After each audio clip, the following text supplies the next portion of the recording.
Chapter 307. P.S. I've been racking my brains every day for everyone to like it. If you can support the original version, I'll be very grateful. The next watch was at 1400 hours. Chuli stood in front of the window for a while. Suddenly, he turned his head and said, "I'm going out for a while." "Why? Are you really going to see little sister?" Co sure smiled. Chuli glared at her fiercely. "There are a few things that need to be done immediately. It's time to make things clear to Master Xiao Taiying. Otherwise, you'll be at a great disadvantage if you're caught off guard." "That's true." Co sure gently nodded. Big Brother is an open and honest person. He won't think badly of people. He's always thought that king and is a good person. He has a good reputation, and he won't get involved in the fight for the throne, so there's no danger. Chuli said, "I still have to see Lu Yurong." "What for?" Co sure frowned. She only had hatred for Lu Yurong. Back then, Lu Yurong wanted to kill her. If it were not for Chuli, she would have died in her hands. Chuli said, "Join forces with her to deal with King and Lu Yurong." Xiao Shi burst into laughter. Chuli said, "She's also King An's enemy. If that's the case, why don't the two public houses work together to deal with King An? Lu Yurong will not ally with us." Co sure shook her head. The hatred between the two residences is too deep, especially Lu Yurong. Chuli said, "Under the threat of King An, no matter how big the grudge is, it can be put aside for now. You don't understand Lu Yurong. She hates King An and hates us even more." Xiao Shi scoffed. "A woman's way of thinking is different from a man's. Let's give it a try, and we have to do it as soon as possible. Otherwise, a long night may bring trouble, and she might make a move first. I just don't know if eldest young master will agree. I can only suggest this matter, but I can't make a decision." After all, the public house was managed by Master Xiao Taiying. No matter how powerful he was only a rank 2 scribe and could not represent the public house. "Why don't you bring me back to see Big Brother?" Xiao Shi frowned. "I'm afraid that Big Brother will act on his emotions and break off the engagement." Chuli sighed. He did not tell Co Taiying about it, because he was afraid that Co Taiying would do it. For the sake of his sister, Co Taiying was willing to do anything. His usual wise and calm demeanor was nowhere to be seen. Just like a parent whose child was in trouble, they lost their usual intelligence, only impulsiveness. Chuli sighed. "Actually, even if you don't join the imperial residence, King An will still go against the House of High Dukes. Why should I enter the mansion again?" Xiao Shi rolled her eyes at him. "What's wrong? Do you miss me all of a sudden?" "I guess so." Co sure chuckled. "It's just death." Chuli said, "Now that I've cultivated this divine power, if something goes wrong, I'll just leave immediately. You should still wear this." He suddenly reached out his hand. He took off the Sarira beads on Co Shi's left wrist and put his own on her. Xiao Shi let him put it on and smiled. "When I see my younger sister, I'll show it to her and tell her that it's a token of our love." Chuli reached out to snatch it back, but she smiled and dodged it. Chuli glared at her and put it on. As long as he cultivated a few more times, he would be able to connect this string to his mind. Co sure smiled and said, "I'll give you an idea. I'll talk to Big Brother personally. If he breaks up the marriage, I'll kill myself." Chuli shook his head and laughed. Poor Master Xiao Taiying.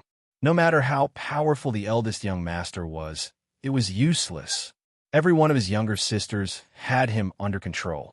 Chuli sent Co sure back to the public house's Iron Eagle Island. Chuli let Co sure into the main hall while he stayed outside.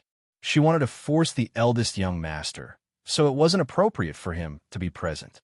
Otherwise, the eldest young master would feel embarrassed and ruin things. Standing outside the hall, he clasped his hands behind his back and looked at the surface of the lake. He could only hear Co Taiying's angry roar from time to time. Co Shi's voice was calm and indifferent. He was not affected by the roar. After a while, Lin Quan came out carefully and invited Chuli in. Chuli entered the main hall. Co Shi sat quietly in the armchair and did not look at him. Co Taiying was pacing back and forth in big strides. He was still in a state of rage and agitation. "Greetings, Master Xiao Taiying." Chu Li closed fist saluted. Co Tying waved his hand. His face was ghastly pale. He glared at Chu Li and scoffed. Chu Li, did you already know about Kingen? Chu Li replied. I only found out when I was being hunted down. Naturally, he couldn't admit it. Otherwise, the eldest young master would inevitably hold a grudge. No matter how loyal he was, he wouldn't dare to believe that a guard dared to hide everything from him. Co Tying frowned. Is it really Kingen? Chu Li said, Master Xiao Tying, I've already investigated. Kingen wants the throne, that's for sure. So the House of High Dukes has become a thorn in his side. He must get rid of them as soon as possible. This is too much. Co Tying clenched his teeth. He was furious. He hated King and to the core. How dare he treat his sister and the House of High Dukes like this? If Chu Li didn't find out, wouldn't he be the dumbest fool in the world? He scoffed. Kingen, he's taking advantage of father's absence. Otherwise, he wouldn't dare to do this. Chu Li shook his head. How powerful was High Duke Lu of the Rin Public House? Didn't Kingen still fight with Lu Yurong? No matter how powerful a High Duke was, he wouldn't dare to kill a prince. But a prince might dare to kill a High Duke. Co Tying said, Chu Li, what do you think? Chu Li glanced at Co Sure. Co Tying scoffed. Can you really protect second sister? Chu Li closed fist saluted. As long as I'm alive, Lady Co won't die. Co Tying stared at him. His gaze was like cold lightning. Chu Li was calm. Lin Quan, bring me a pen and paper. Co Tying shouted. Lin Quan quickly agreed and prepared the pen and ink. Chu Li, I'll leave second sister to you. Co Tying said, I'll personally meet High Duke Song. I'll write a letter to High Duke Lu. Chu Li, your light body technique is amazing. Help me deliver it. Chu Li closed fist saluted. He could vaguely see Co Tying's decisiveness and sharpness. He could guess what Co Tying was talking about. Kingen was so against the House of High Dukes. If he were to ascend the throne, the Ji dynasty's House of High Dukes would be in danger. Co Tying wanted King and to become the enemy of the House of High Dukes. However, this was not an easy task. The relationship between the House of High Dukes and the House of High Dukes, the House of High Dukes, and the Imperial Palace was complicated. Chu Li said, Second Lady will stay in the public house for now. That's fine. Co Tying said, since you could bring her back without a sound, you can also bring her away without a sound too, right? Co Sure glared at Chu Li. Chu Li smiled and nodded. Co Tying pondered for a moment. His brush moved like a dragon and a snake. Lin Quan blew the paper dry, put it in an envelope, and passed it to Co Tying. Co Tying pointed at Chu Li. Lin Quan then passed the letter to Chu Li. Chu Li took it and closed fist saluted. Co Tying, I'll go to Green Mountain Town immediately. You don't have to hold too much hope. I know that woman, Lu Yurong. She's very vicious. She will never join forces with us. You have to be careful. Don't be careless just because you have divine powers. Co Tying warned. If he did not know that Chu Li had mastered God's limbs, he would not dare to let Chu Li go to Green Mountain Town. Yes, I'll leave immediately, Chu Li said. He had to go to Green Mountain Town first and return to the Titanium Temple as soon as possible. This was a rare opportunity. He wanted to master the all-seeing divine power as soon as possible. If the all-seeing divine power could be combined with God's limbs, it would be even more powerful. Kong Hai could not use both at the same time. However, he had the life and death scripture. Wait, Co Sure said. Chu Li looked at her. Send me back to the Titanium Temple. Co Sure said. All right, Chu Li agreed. He closed fists, saluted Co Tying first, then held Co Sure's wrist and disappeared in a flash. Co Tying was deep in thought. He looked at the place where they disappeared without saying a word. The main hall suddenly became quiet. Lin Quan stood quietly behind him, not moving an inch. Lin Quan, did you notice that second sister treats Chu Li? Co Tying frowned. Lin Quan smiled, but did not say anything. Chapter 308. Lin Quan said, Young master need not worry too much. Second mistress is only closer to you because you have saved her many times, just like you and I. It's not the same. Co, Tying shook his head. I know this second sister of mine very well. No matter how many times I save her, she won't be close to her. Forget it. I can't control her too much. Heh, who can control her? At this point, his face darkened again, and he was extremely angry. Lin Quan smiled without saying a word. Co Tying clenched his teeth for a while and finally sighed. What a pity. I should have broken off the engagement with Princeton. It would have been a good idea to marry her off to Chu Li. Lin Quan was silent. Co Tying sighed again. His face was gloomy. His little sister clearly knew that Prince and had ill intentions, but she still wanted to enter the residence. In the end, it was all because of his incompetence as her big brother.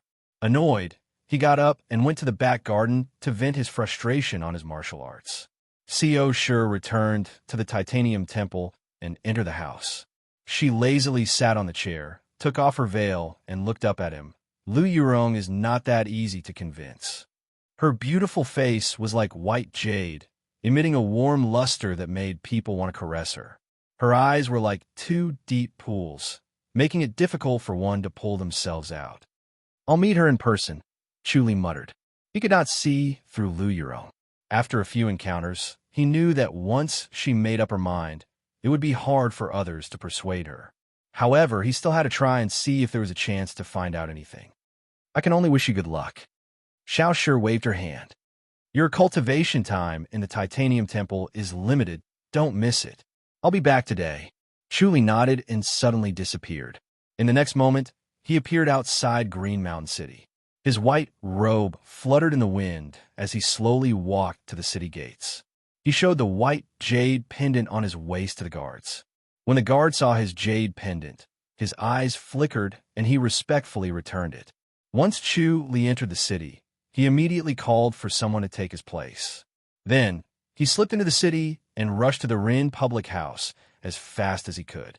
The sun was setting. Lu Yurong was reading a book in a gazebo in the back garden. She was dressed in a loose white robe with her hair hanging loosely over her shoulders. Flowers bloomed outside the pavilion, dyed red by the setting sun. There was a beautiful maid sitting on each side of her, smiling as they brought the melon fruits to her mouth. A slender maid entered the pagoda lightly and said softly, My lady, Chu Li from the public house has entered the city. Chu Li? Lu Yurong put down the scroll, lazily sweeping it away. He sat up straight and asked, When?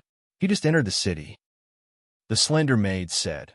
When Meng Zhonglin saw the token, he immediately came to report.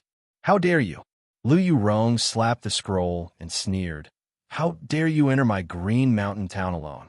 What do you think the public house is? Miss, the slender maid said, should we send someone to capture him immediately? Not yet. Let's wait and see what he wants to do. Lu Yurong scoffed. Such a smart person. He wouldn't come here to die. He's most likely here. Looking for Miss? The three maids widened their eyes in surprise.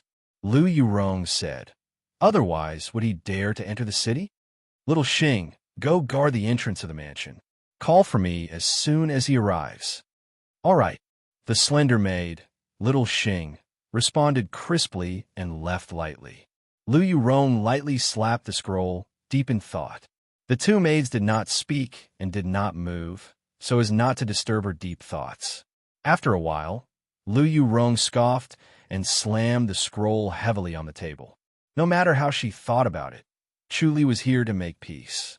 To ease the grudge of the bride, kidnapping last time, to prevent ruining the marriage between the public house and the imperial residence of Prince N. Chu Li was the smartest. How could he not notice Prince N's true attitude? She delayed taking action. She wanted to watch a good show. She wanted to see how the public house would fall into the hands of Prince N. It would save her the trouble of doing it herself. They would counterattack and exhaust Prince N's strength. That would be even better. Chu Li's visit. Could it be that he was begging her to take action, to snatch the bride, to sever his relationship with Prince N, and to save the public house from disaster? How could there be such a good thing? Miss, Little Xing flew to the backyard like a breeze and went to the pagoda, Mississippi. He sent an invitation to the public house. she said as she handed over a quaint invitation. Lu Yurong gestured for her to open it. Little Xing opened the invitation. Lu Yurong glanced at it and scoffed. Lu Wailu invited me for a drink. Ignore him. Ah, ignore him? Little Xing was surprised. Are we supposed to forgive him? Since he's in Green Mountain Town, how can we let him have the final say? Lu Yurong said lightly. Ignore him. Let him wait. Will he tell the world that Miss is afraid and doesn't dare to keep the appointment? Little Xing hesitated. Let him say what he wants. Lu Yurong said, forgive him for a few days. Yes, put a stop to his arrogance. The maid smiled and said, we should teach him a lesson. This Chu Li was really hateful. He caused Miss to stumble a few times and made her angry. It was time to teach him a lesson and let him know that this was Green Mountain Town. Dusk came and the titanium temple was brightly lit. The Buddhist lamps on the pagoda were lit. The wind outside avoided these lamps and they did not sway. The novice monks had finished their dinner and were playing in the courtyard. Seosher came out of the house and waved. Young monk Suin. The novice monks who were playing quietened down and stared at her with wide eyes. Seosher waved. Come here. Suin ran to her. Almsgiver Seo, help me move the chair out and over there. Seosher pointed at the pagoda where they were playing. All right. Suin agreed and went into the house to move the chair out. He had strong limbs now, and it was easy for him to move the chair to the pagoda.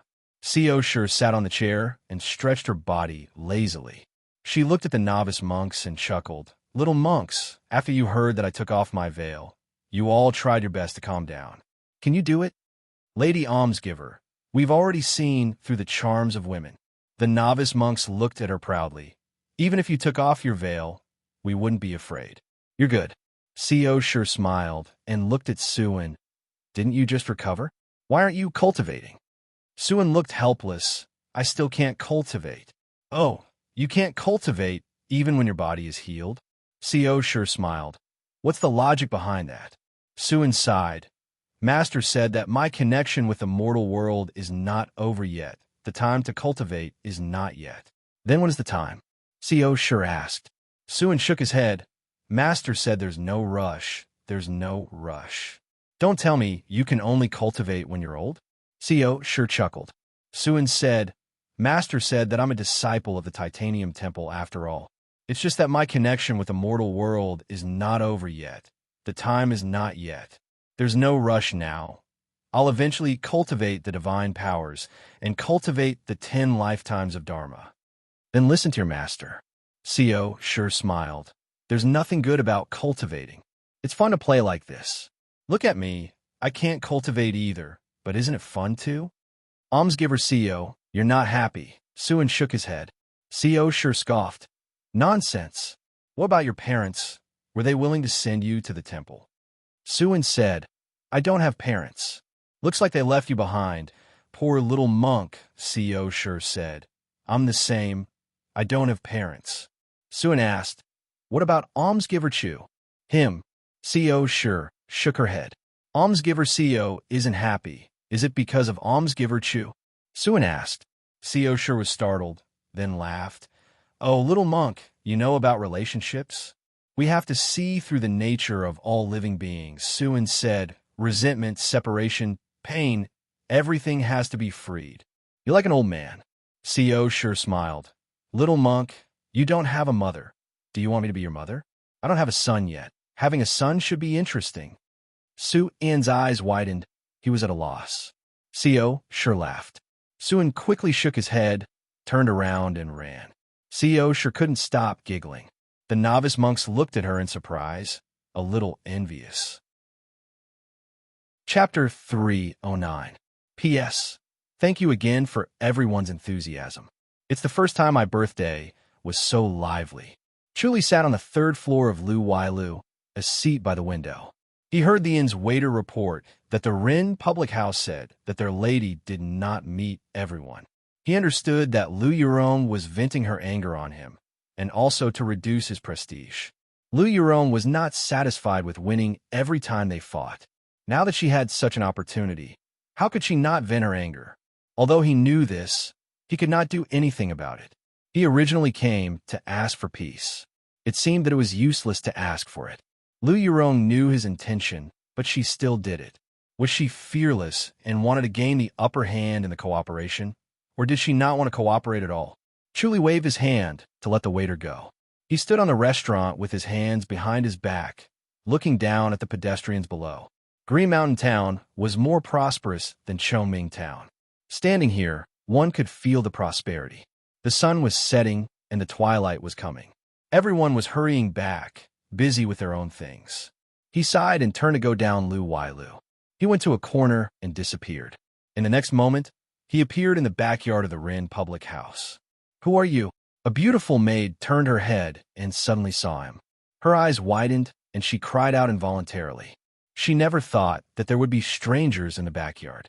Other than the lady in them, she usually did not see any men. In the sea of flowers, in the woods, 9 beautiful maids suddenly jumped out and surrounded him. They stared at him with their hands on the hilt of their swords, ready to attack at any time.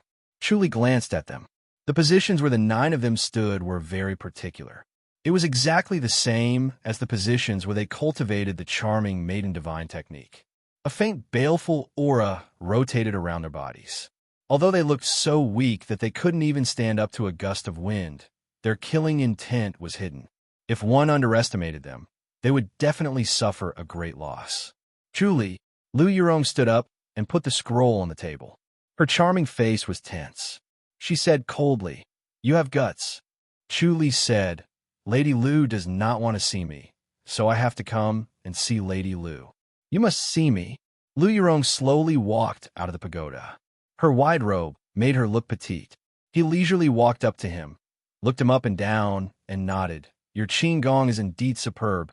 You live up to your reputation." "Excuse me." Chuli closed fist saluted. "I'm here to discuss something." "Is this how Lady Lu treats her guests?" The 9 maids snorted. Lu Yurong said lightly, "Is this also Chief Chu's way of being a guest?" Chuli smiled. "I was forced to do so. I really can't help it." "Sophistry." Lu Yurong calmly reprimanded. "Fine. Tell me, what's the matter?" Chuli pointed at them. Lu Yurong said coldly, "If you want to say it, then say it. If you don't, then forget it. I'm already being polite by not crippling you and letting you speak." Chuli said, "Why do you have to be so hostile? Everything can be discussed." "I want to kill you. Shall we discuss this?" Lu Yurong sneered. Chuli said, "This is an important matter. It's better to talk about it in private. The 9 of them are all my confidants."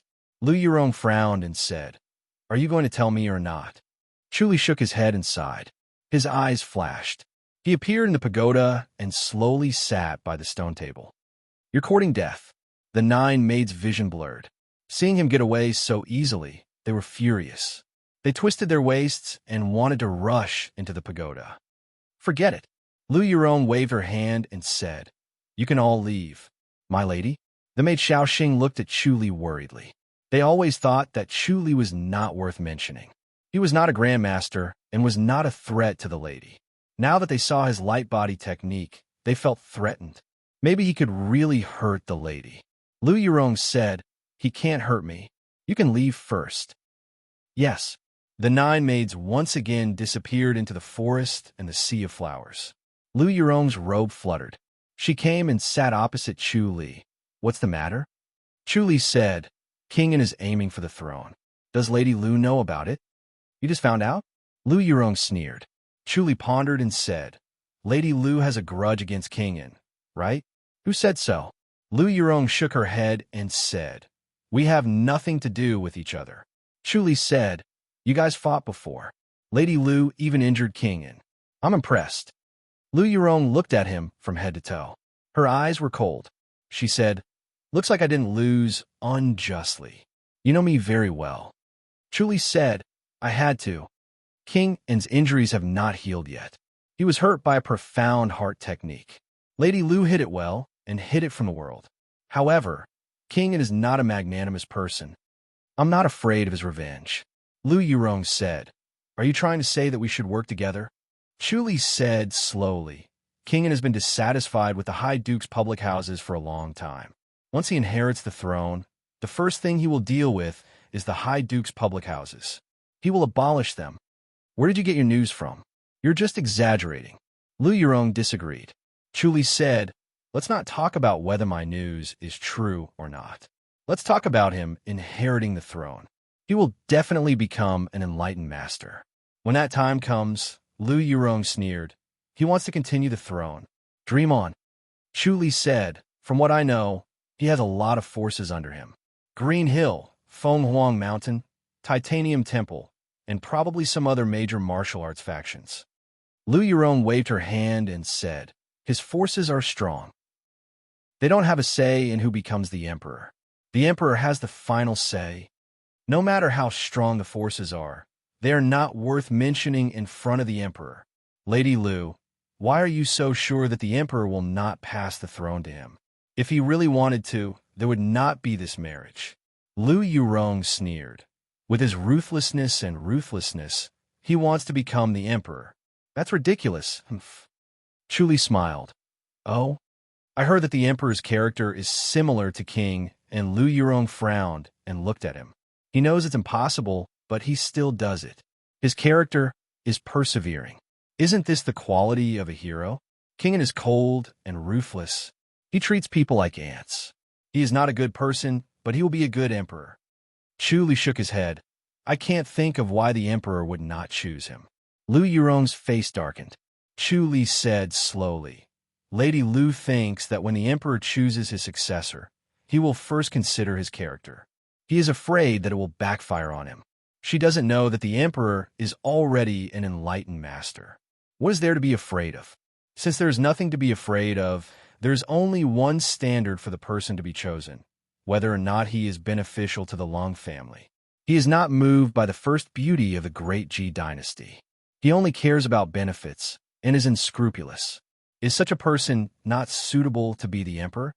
Lu Yurong frowned and did not say a word. She was moved by Chu Li's words. Before this, she planned to sit on top of the mountain and watch the tigers fight. She was sure that King An would not sit on the throne no matter what. In the end, it was all for naught. Chu Li's words suddenly made her feel that she was too careless.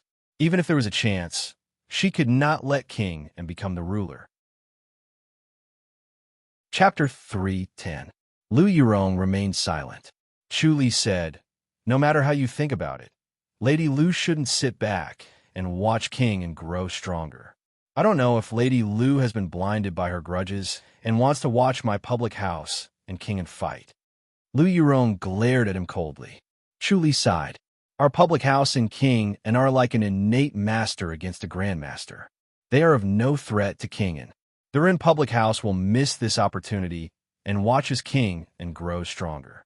By then, King An will have already matured, and the Rin public house will not be able to fight back. He's not that powerful.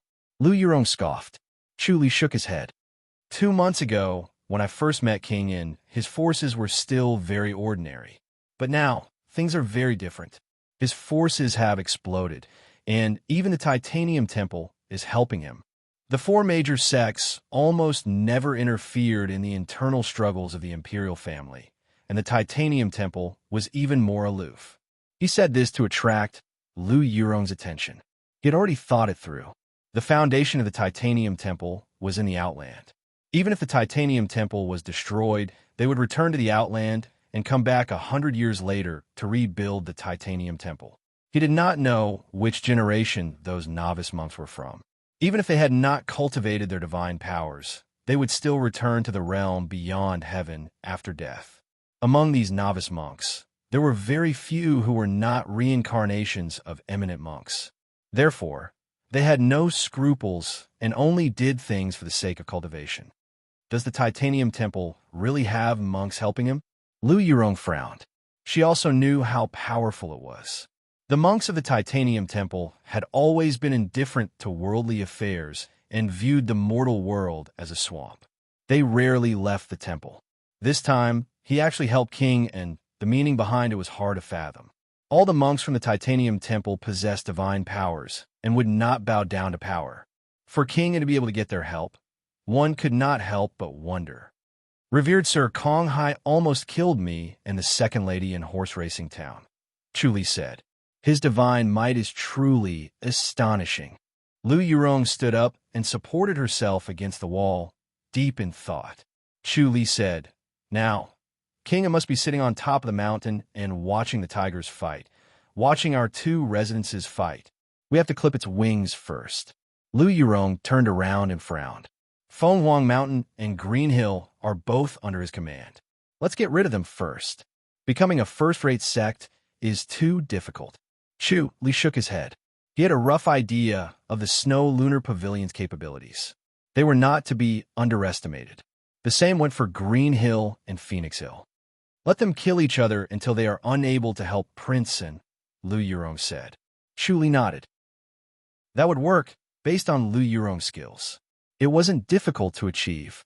Normally, the two residences will maintain the status quo to confuse King and, if necessary, the Imperial residence can send 6 Grandmasters to assist you.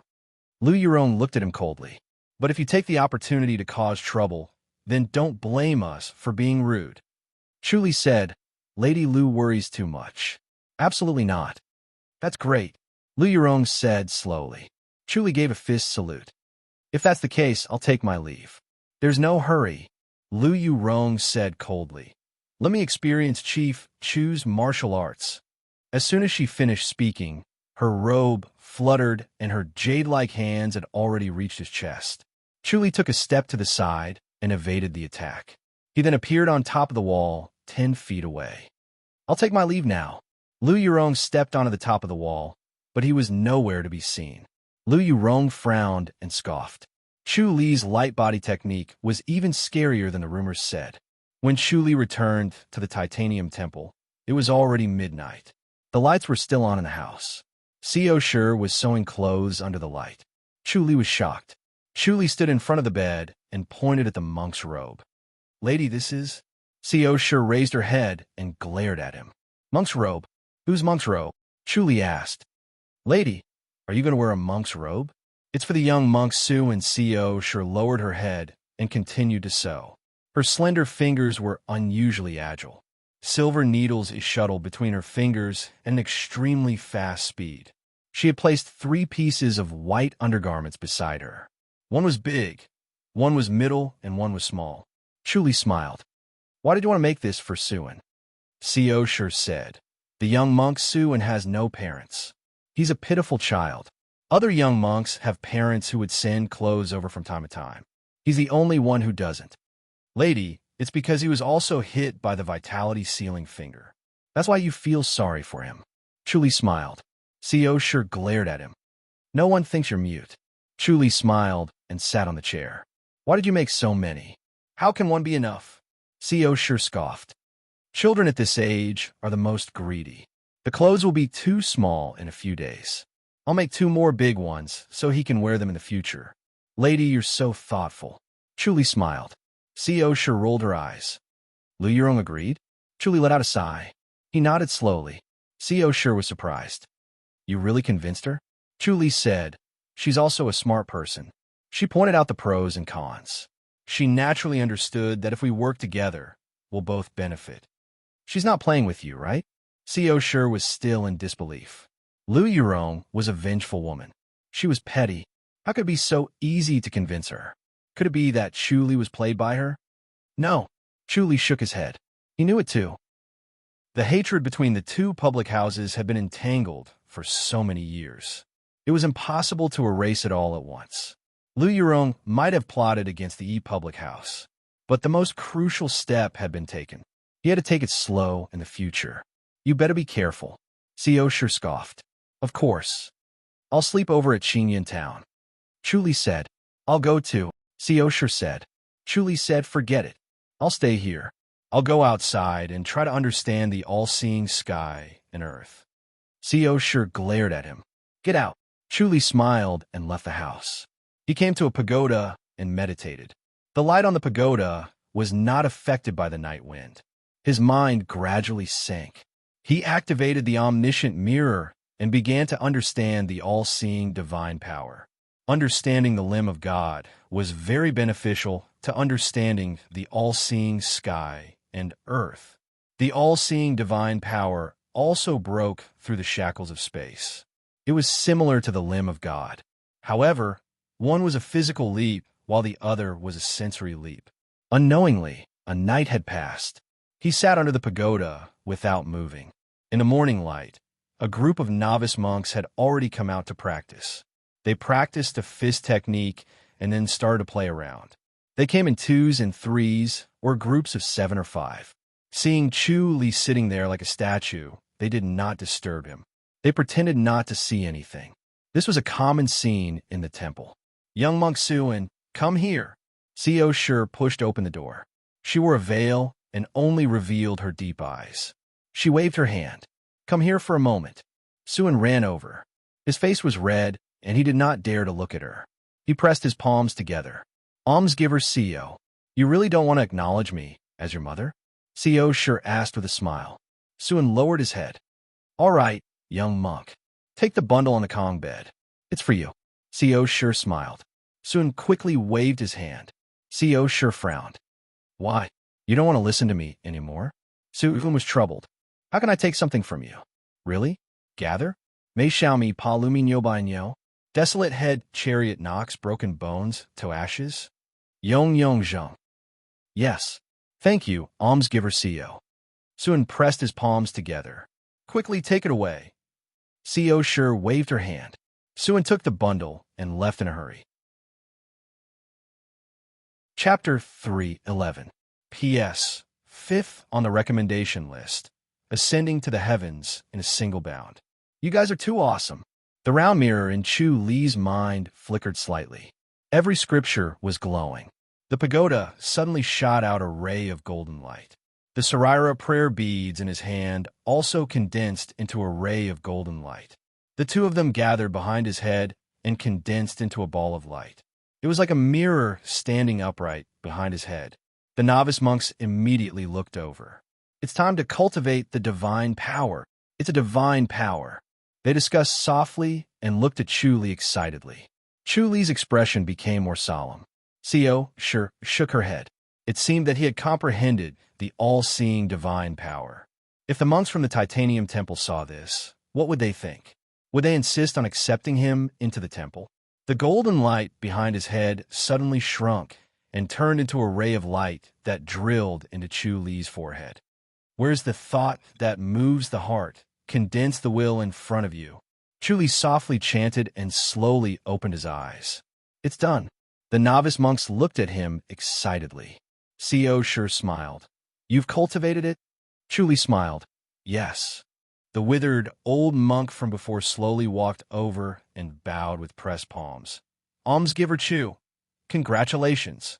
Chu Li bowed with pressed palms and smiled. Thank you, revered sir. Almsgiver Chu has comprehended the divine power, the old monk said. Fate has ended. It's time for you to return. Chu Li replied, Yes, I will leave today. The old monk nodded and slowly left. You're chasing me away so soon. Co Shi frowned. I wanted to stay for a few more days. Chu Li smiled. Young revered Sir Suan? The little monk is shy, Co Shi smiled. I said I wanted to recognize him as my son, but he didn't want to. Chu Li laughed. You really dare to dream, Co Shi said. I like this little monk very much. Too bad he's leaving soon. All good things must come to an end. He has to leave eventually, Chu Li said.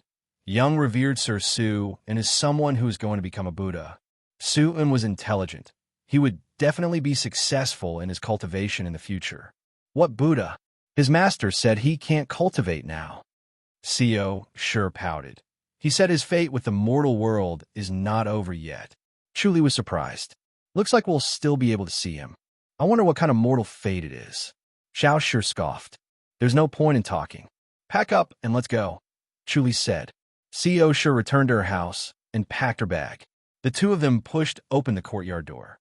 He stepped out and left the Titanium Temple. Co Shi walked down the stairs and suddenly turned around. The courtyard door was pushed open and Suan walked out. Co Shi smiled. Little monk, cultivate well. I'll come back to see you when I have the chance. Suan solemnly pressed his palms together and bowed, his small face solemn. Benefactor, Xiao should be happier and throw away your worries. All right. Co Sure smiled and waved her hand. Chu Li held on as Co Sure's wrist, and both of them disappeared in a flash. Suen stood quietly in front of the courtyard gate, staring at it without moving. After a long while, he turned back into the courtyard and slowly closed the temple gate. He went back to his room, took out a bundle from under the bookshelf, and took out 6 sets of clothes, 3 inner garments, and 3 monk robes. The stitches were very fine. After looking at it for a while, he touched it again, carefully put it away, and tied the bag. Put it back into the bookcase. The imperial residence of King was brightly lit as if it was daytime. The skinny elder Ding Jian quietly came to the study room and said softly, "Your Highness, the person has been found." The study room was brightly lit, but the courtyard was not. Ding Jian was hidden in the darkness. "Oh!" King opened the window and revealed his handsome face. "When did he arrive?" "Just arrived. He has been settled in an inconspicuous courtyard," Ding Jian said. King thought for a while. "Bring him here." "Yes." Ding Jian nodded. King said, "No third person is allowed to know." "Don't worry, Your Highness. I'm the only one handling this matter. No one else knows," Ding Jian quickly said. "Very well. Go." King nodded. Ding Jian closed fists, saluted, and left. King sat in the study room and closed the window, deep in thought. Not far from him stood a chubby young monk. He looked simple and honest. It was Su Ning from the Titanium Temple. "Revered sir, the person I'm looking for is a fortune teller," King said. "He is very accurate. He can see the past and the future." Su Ning asked, "Your Highness, why are you looking for this person?" "I am still worried." King shook his head and said, "Are you going to marry Second Lady Xiao or not?" "Master Senior Kong Jing would never lie." Su Ning shook his head and said. King said, "I am not doubting revered Sir Kong Jing, but I cannot listen to only one person. This is my rule." Su Ning's expression did not change. This fortune teller must have a great divine power. King smiled. He is an extraordinary person among the people. He can judge yin and yang, good or bad luck. He has a great reputation. Su Ning shook his head and said slowly, "Unless one cultivates the eye of the sky, to see through fate is really, that may not be the case. Buddhism has the eye of the sky, but Taoism is better at seeing a person's fate and judging good or bad luck." King smiled. About Buddha." Su Ning chanted the name of Buddha, took a step back, and said no more. Prince was all smiles. He did not mind.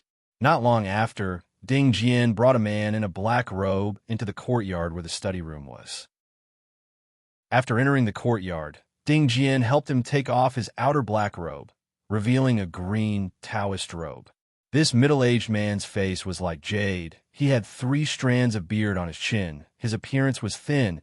He held a feather fan in his hand. He gently waved it twice. Suddenly he looked like an immortal, as if he had transcended the mortal world. "Your Highness, Mr. Yuan is here," Ding Jian said softly. "Invite Mr. Yuan in for a chat." King Yin's voice was heard. Ding Jian smiled and said, "Mr. Yuan, please."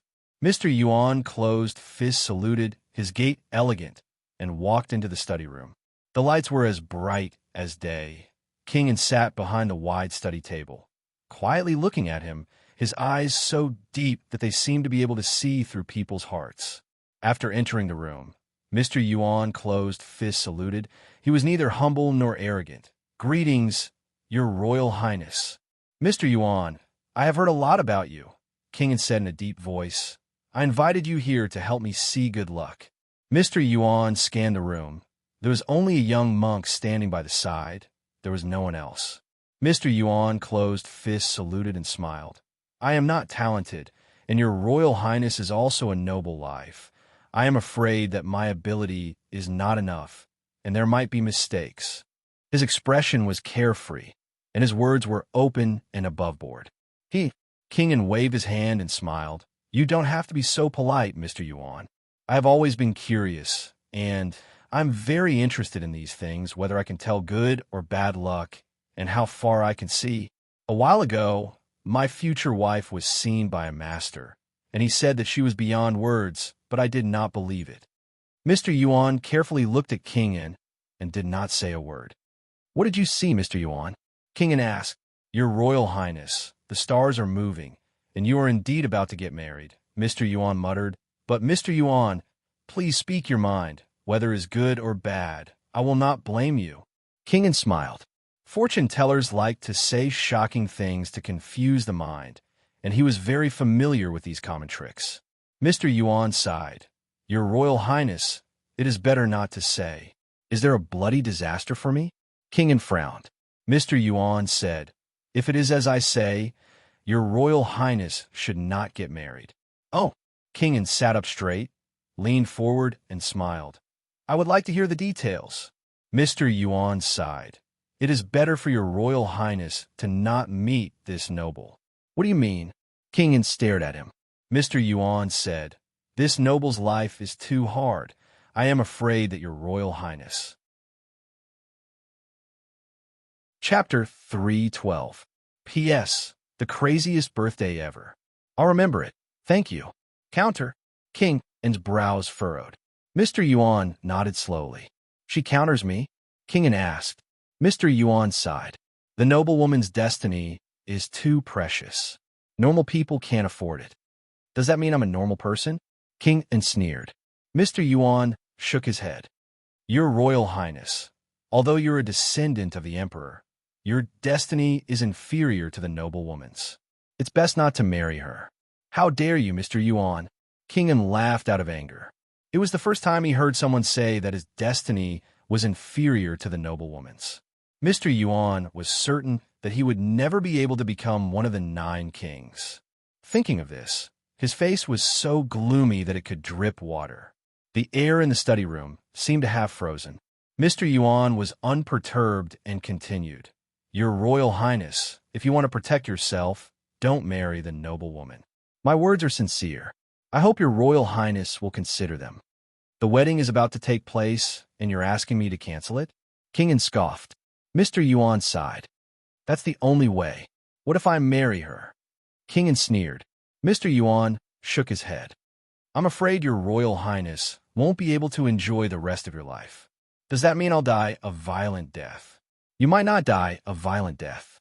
You might be weak and sick." "Haha, I'm a grandmaster." "Sick? Your Royal Highness, even a celestial will deteriorate, let alone a mortal's body." King An waved his hand. "I understand. Either way, you'll die a horrible death." Mr. Yuan sighed and said helplessly, "If I didn't have my own rules, I wouldn't have said these things. I'll get myself killed." "What kind of person do you think I am?" King An said coldly. "Mr. Yuan, speak your mind. I won't blame you." "Thank you for your magnanimity, your Royal Highness." Mr. Yuan closed fist saluted. He said boldly, "Your Royal Highness, the purple clouds above your head are supposed to be an auspicious sign. Unfortunately, the purple clouds are too thick, and it's damaging your Royal Highness' luck. The only thing you could do now is to stay away from the noblewoman." "What will happen to me if she dies?" King An asked. Mr. Yuan stroked his beard and shook his head. "It's unpredictable. This noble was indescribably noble and naturally had the power of heaven and earth to protect him. Falling into a hopeless situation and coming back to life, there will always be someone to help and avert danger. Your Highness, it's best for you to stay far away." Prince An's expression was uncertain. He thought of Co. Shi's vitality sealing finger and her resurrection from the dead. If it was someone else, they would have died a long time ago. Yet, she was living better and better. Her body had already recovered. In fact, after consuming the longevity grass, one's lifespan would far exceed that of ordinary people. All the signs indicated that she had monstrous luck and was definitely not an ordinary person. From the looks of it, it was clear that this person was an extremely noble person, and all of his methods were useless. "So you're saying that we can't kill her?" Mr. Yuan shook his head and sighed. "It would be best if you don't kill them. Otherwise, if you were to be repelled by the energy of the world, I'm afraid that—" "Mr. Yuan, do you have a solution?" King An was starting to believe his words. Mr. Yuan said, "Your Highness has fallen into a disadvantageous situation. There's really no good way to resolve this. Canceling the wedding is the best plan." What's the harm in canceling the wedding? King An asked. Mr. Yuan muttered. I'm afraid that it would be an external force. It can't be canceled. King An frowned and thought of his father and mother. His mother would never allow him to cancel the wedding. She was most satisfied with Co. Sure. Once Mr. Yuan said this, the first thing his mother would do was to kill him. What else? King An asked. Kill the noble. Mr. Yuan shook his head. That's even harder. How about we get someone else to do it? King An asked. He thought of using the Rin public house to kill Co. Sure, killing two birds with one stone. Mr. Yuan sighed. I'm afraid that if we can't kill the noble, we'll be harmed instead. There's another plan. Say it. King An quickly said. Your Highness can disperse your skills, disperse your forces, and live in seclusion in the forest. You can give up your delusions and return to simplicity. Naturally, you'll be able to secure a lifetime of riches and honor. Mr. Yuan said, the noble will also become your Highness's noble, and your riches and honor will continue. King An sneered and stared at him. Mr. Yuan, you sure know how to joke. Mr. Yuan sighed. If that's the case, then I'm left with the worst plan, to kill the noble. It's late at night, and I'm tired. Ding Jian, send Mr. Yuan back. King An yawned and ordered, I'll talk to Mr. Yuan another day. Mr. Yuan, please don't leave so that I can learn from you from time to time. Mr. Yuan closed fists, saluted, waved his feather fan twice, and followed Ding Jian out. His actions were elegant and refined. Watching them leave, King An turned to look at Su Ning. Su Ning stood there blankly, motionless like a Buddhist statue. He seemed to be in a daze, without a trace of intelligence. Revered sir? King An asked. Su Ning pressed his palms together. This Mr. Yuan is from the Li dynasty. King An's expression changed. A spy from the Li dynasty? An eccentric person from the Li dynasty. Su Ning said. So, how trustworthy are his words? King An frowned. Su Ning said, 90% true, 10% false. What's his purpose? King An scoffed. He only needed to know his purpose. Once his purpose was clear, he would know which words were true and which were false. Su Ning said, he'll use your Royal Highness to weaken the High Duke's public houses and cause chaos in the martial arts world. The Li dynasty will then take the opportunity to invade. The Li dynasty's martial arts world will be the vanguard.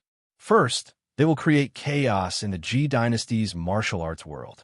With the High Duke's public houses to suppress them, the imperial court will not be able to extinguish the fire.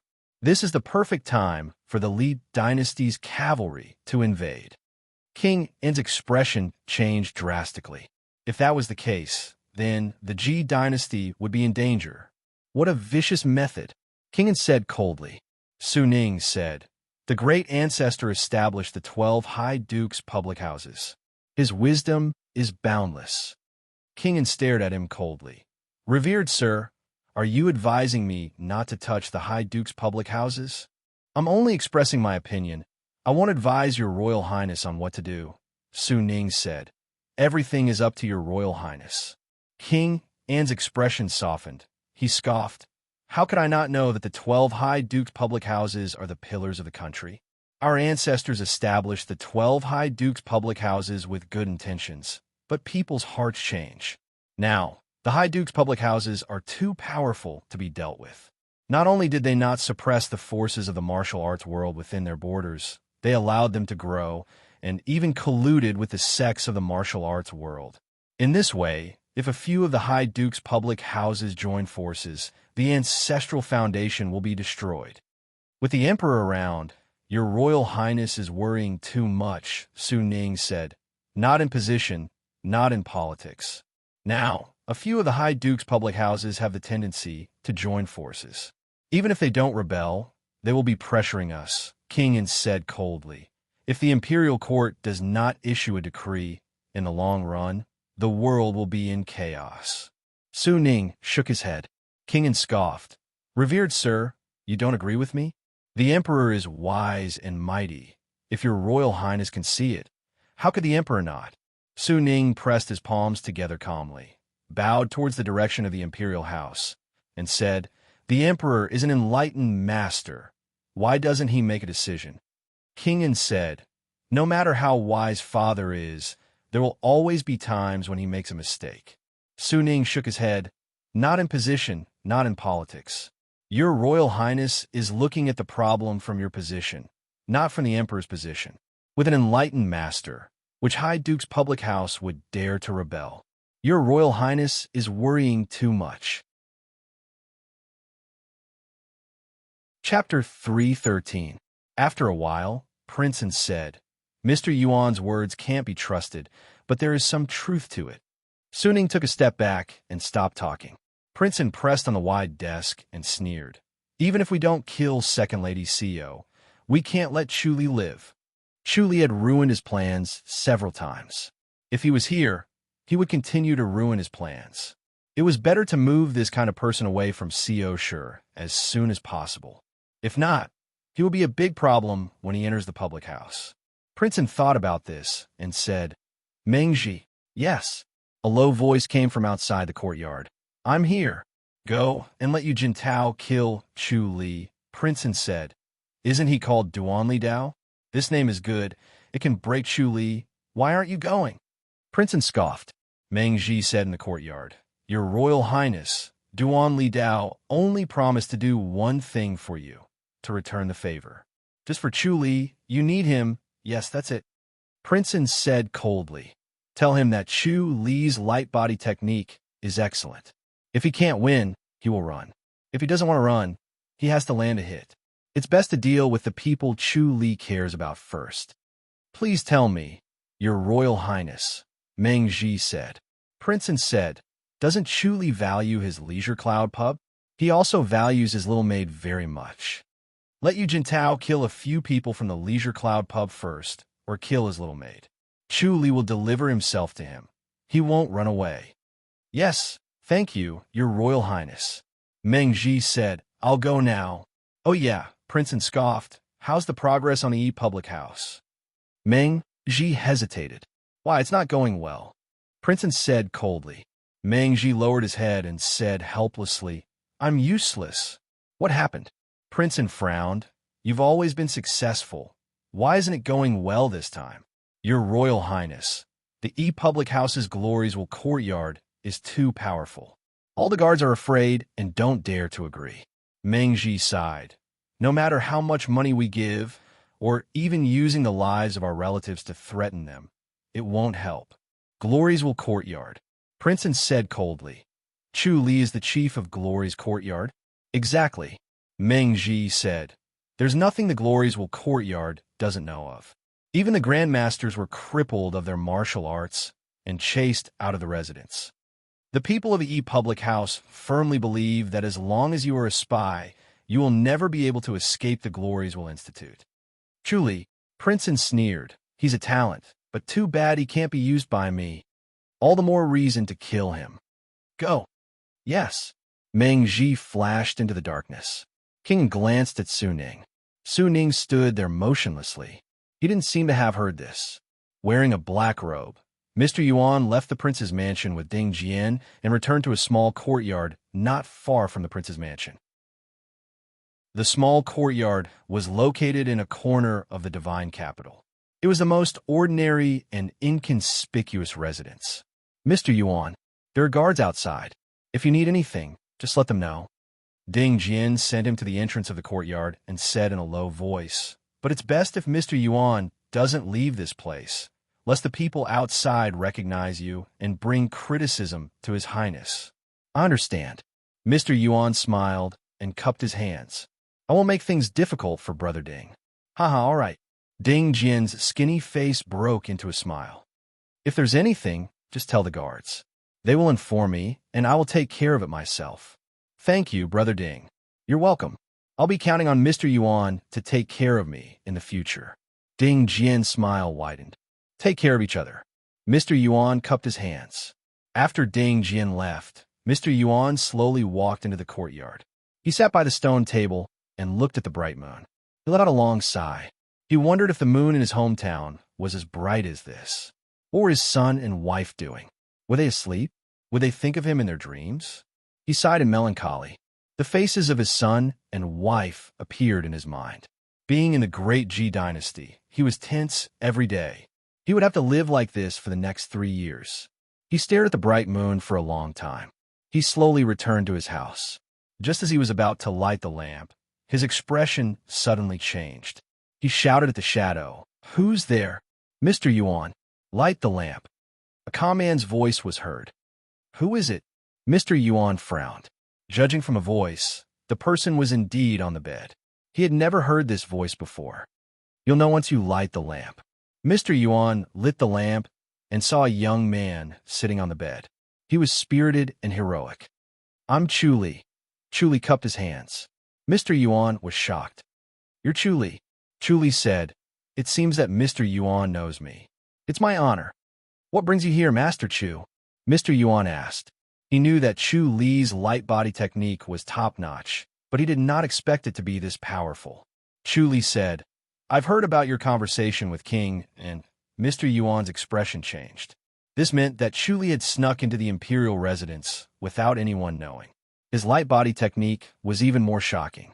What was more terrifying was that he could sneak into both the imperial residence of the Ji dynasty and the imperial residence of the Li dynasty. He was definitely a dangerous person. Chu Li asked, "Are you trying to kill me, Mr. Yuan?" Mr. Yuan's heart skipped a beat. "I'm just surprised. I didn't expect Master Chu to have such light body technique." Chu Li said, "Mr. Yuan is a top-notch fortune teller. Why don't you let me read your fortune?" Mr. Yuan looked Chu Li up and down and frowned. Chu Li asked, "Is there something wrong with my fortune teller?" "Master Chu, your fortune teller is very good," Mr. Yuan said. "Your life has been smooth sailing, and your wishes have come true." Chu Li laughed. "How can there be such a good thing?" Mr. Yuan frowned and nodded. "Your fortune is indeed strange. I can't read it." Chu Li asked, "Which faction are you from, Mr. Yuan?" "Hee, I've been under the tutelage of a wandering Taoist since I was young. I don't belong to any faction. I'm just a person from the mountains." Mr. Yuan shook his head. He sat at the table and relaxed. "That's rare." Chu Li's eyes lit up. "What about your family, Mr. Yuan?" Sigh. Mr. Yuan looked melancholic and shook his head. "They're all gone. I'm wandering the world alone." "Oh," Chu Li said, "that can't be right. Mr. Yuan's family isn't around, but they're still alive." "Why do you say so?" Mr. Yuan smiled. "Mr. Yuan's name is Yuan Kuai, right?" Chu Li smiled. Mr. Yuan's smile froze. Yuan Kuai was his original name from the Li dynasty. He had never used it since he came to the Ji dynasty. He stared at Chu Li. "Yuan Kuai? I've never heard of it before. Where have you heard of this name, Master Chu?" "The Li dynasty also has a top-notch fortune teller, Yuan Kuai." Chu Li smiled. "That must be you, Mr. Yuan. Have you been to the Li dynasty, Master Chu?" Yuan Kuai asked calmly. Chu Li answered, "Never." "Then how do you know about Yuan Kuai?" "I've heard of him." Chu Li smiled. The Li dynasty is collecting information about the Ji dynasty, so the Ji dynasty wouldn't be idle either. I didn't expect such a famous fortune teller to work for the imperial court. Yuan Kuai said, "I don't understand what you're saying, Master Chu. You're probably threatening me with your family?" Chu Li asked, "If your family was here, would you still work for the Li dynasty?" "I'm just a person from the mountains. Who is the Li dynasty and who is the Ji dynasty has nothing to do with me," Yuan Kuai said. Chu Li nodded slowly. "If that's the case, I'll fulfill your wish, Mr. Yuan. Mr. Yuan, do you have any belongings of your wife or children? It'd be best if it's something like hair." Yuan Kuai shook his head. "I don't understand what you're saying, Master."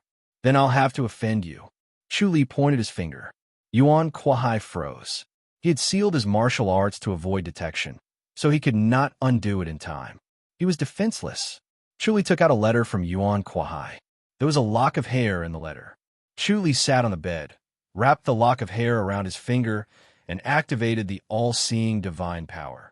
A moment later, he disappeared from the bed. Chapter 314. After about the time it took to drink a cup of tea, Chu Li appeared out of thin air with a letter in his hand. He unsealed the man's acupuncture point with a finger and passed the letter to him. "Is this from Madam?" Yuan Kuai took the letter doubtfully. He took it out and glanced at it. His expression changed slightly. He could naturally recognize his wife's handwriting. Furthermore, the two of them had agreed on a secret code beforehand. Others would not be able to tell, and only the two of them would know if it was real or fake. This was indeed a letter from his wife. Chu Li said, "If you want to break free from the Li dynasty's control, I can bring Madam and young master out immediately." Yuan Kuai glanced through the letter and heaved a long sigh of relief, shaking his head. Chu Li said, "You know who I am." Yuan Kuai put the letter away and kept it close to his chest. Chu Li said, "Do you think that the Li dynasty will have a way to assassinate you if you hide in the public house?" Yuan Kuai thought about it and shook his head. He was the chief of the Li dynasty spies in the Great Ji dynasty. He had personally sent out spies to the public houses and the imperial residences. All the residences were obedient except for the public house. All the spies were chased out of the public house, and none of them succeeded. Although he was shocked, he did not report to his superiors. There were 12 public houses and 8 imperial residences, so one public house would not make a difference. Moreover, the public house was declining, so there was nothing to worry about. Chu Li looked at Yuan Kuai, who was as calm as ever, and thought even more highly of him. This person was indeed a true talent. On one hand, he was skilled in the art of spying, and on the other hand, he was a top-notch fortune teller. He really couldn't bear to let go of such a talent. Moreover, as long as he held on to his wife and child, he would be able to control him. Chu Li had the omniscient mirror, so he could see through Yuan Kuai's thoughts at any time, so he was not afraid that Yuan Kuai would play tricks on him. Chu Li said, "Your wife and children have entered the house of High Duke. You don't have to worry about their safety anymore." Yuan Kuai said in a deep voice, "What do you want me to do?" He had no intention of rebelling. He was willing to give his life to the princess of the Li dynasty and Chu Li.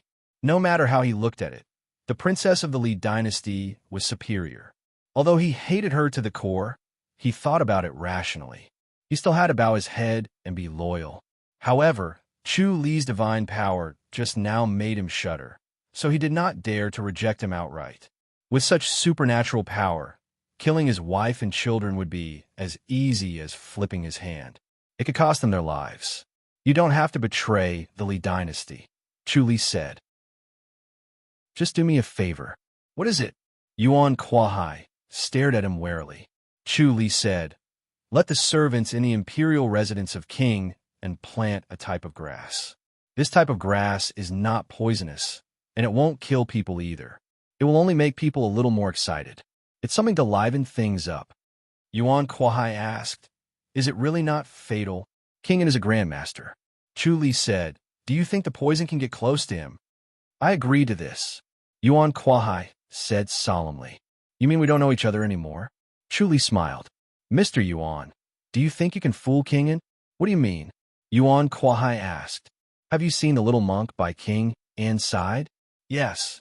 "Do you know his identity?" "I do not know." Chu Li sighed. "He's Su Ning from the Titanium Temple. He possesses the Eye of Insight." Yuan Kuai's face darkened. Chu Li laughed. "You've been smart all your life, but you've made such a mistake. You've underestimated the Ji dynasty and King An. How is that possible?" Yuan Kuai frowned. If he knew the monk's identity, he would not have been so bold. He wanted to meet King and personally to understand his character so that he could make use of him in the future. He did not want to be the victim of his own cleverness. He had underestimated the Ji dynasty from the bottom of his heart. He had been in the Ji dynasty for 2 years. Everything he saw was extravagant and ostentatious. The people's hearts were in chaos, and they could not withstand a single blow. If the Li dynasty's iron cavalry attacked, the Ji dynasty would be doomed. This underestimation made him make a bold decision to meet King and personally and provoke him to continue targeting the High Duke's public house. That inconspicuous, stupid monk was the divine monk from the Titanium Temple. He had the Eye of Insight. Chu Li got off the bed and stood up. "Mr. Yuan, if you don't believe me, you can verify it. I'll take my leave first." "Wait," Yuan Kuai hurriedly said. Chu Li turned to look at him. Did you change your mind, Mr. Yuan? Yuan Kuai said sincerely. Please save me, young Master Chu. Chu Li nodded. I can save you, but if you don't suffer, I'm afraid you won't believe me. I'm afraid you won't believe me. It's better to verify it yourself. There's no need, Yuan Kuai quickly said. As the head of spies, it was important for him to be decisive. It would not be too late to verify it after he had escaped. Why should he verify it before believing? He hurriedly said, Please save me, young Master Chu. Chu Li coughed softly and looked at him with a smile. Then your life belongs to me. Chu Li said, I'll take a few strands of your hair. Yuan Kuai pulled out a few strands of hair and passed them to Chu Li. Chu Li took it. With this item, I'll be able to use it. With this, I can find you at the end of the earth. Do you know what divine power this is? All-seeing divine power. Are you from the Titanium Temple? Yuan Kuai smiled bitterly. Although I'm not a disciple of the Titanium Temple, I have some connections. Otherwise, I wouldn't know about Su Ning's divine power. Chu Li smiled. I'm willing to serve you. Yuan Kuai fist saluted. He sighed in his heart. Even if he was not as good as the princess, he could only rely on him. The lives of his family of 3 were in his hands. Moreover, if he really entered the High Duke's public house, the princess would not be able to do anything to him. Chu Li said, You don't have to betray the Li dynasty. Yuan Kuai's eyes widened. He thought he heard it wrong. Chu Li said, Do what you're supposed to do. Pretend you don't know me. I'll occasionally ask you for information. If you tell me honestly, I'll consider it a favor. All right. Yuan Kuai nodded. Chu Li lifted his arm and disappeared into the house. The two of them appeared outside the fairy's capital. Yuan Kuai looked at the majestic city under the moonlight. He was shocked. It was not light body technique, but divine power. Chu Li said, Mr. Yuan is also a grandmaster. It won't be hard for you to escape. Let's split up. Thank you, young master. Yuan fist saluted. We're helping each other. There's no need to thank me. I'll send the seeds over another day. Chu Li said. All right, Yuan Kuai said. Chu Li waved his hand and disappeared in front of him. The next moment, he appeared in his courtyard in the High Duke's public house. Ever since he cultivated the Shinto's limbs, he would go to the imperial residence of King and every day. If you know your enemy and yourself, you will never be defeated. King and had Su Ning by his side. Su Ning had the Serira prayer beads. He could not see through King An's thoughts, but he could hear his words. If it was someone else, Su Ning would be able to sense it. However, Chu Li also had the Serira prayer beads, which blocked Su Ning's senses. King An's injury was still there, but it had worsened. He still could not find the cure for the Empyrean fairy power. There were so many elixirs in the Forbidden Palace, but they still could not do anything to the Empyrean fairy power. This made Chu Li shiver. He had to be careful of Lu Yurong in the future.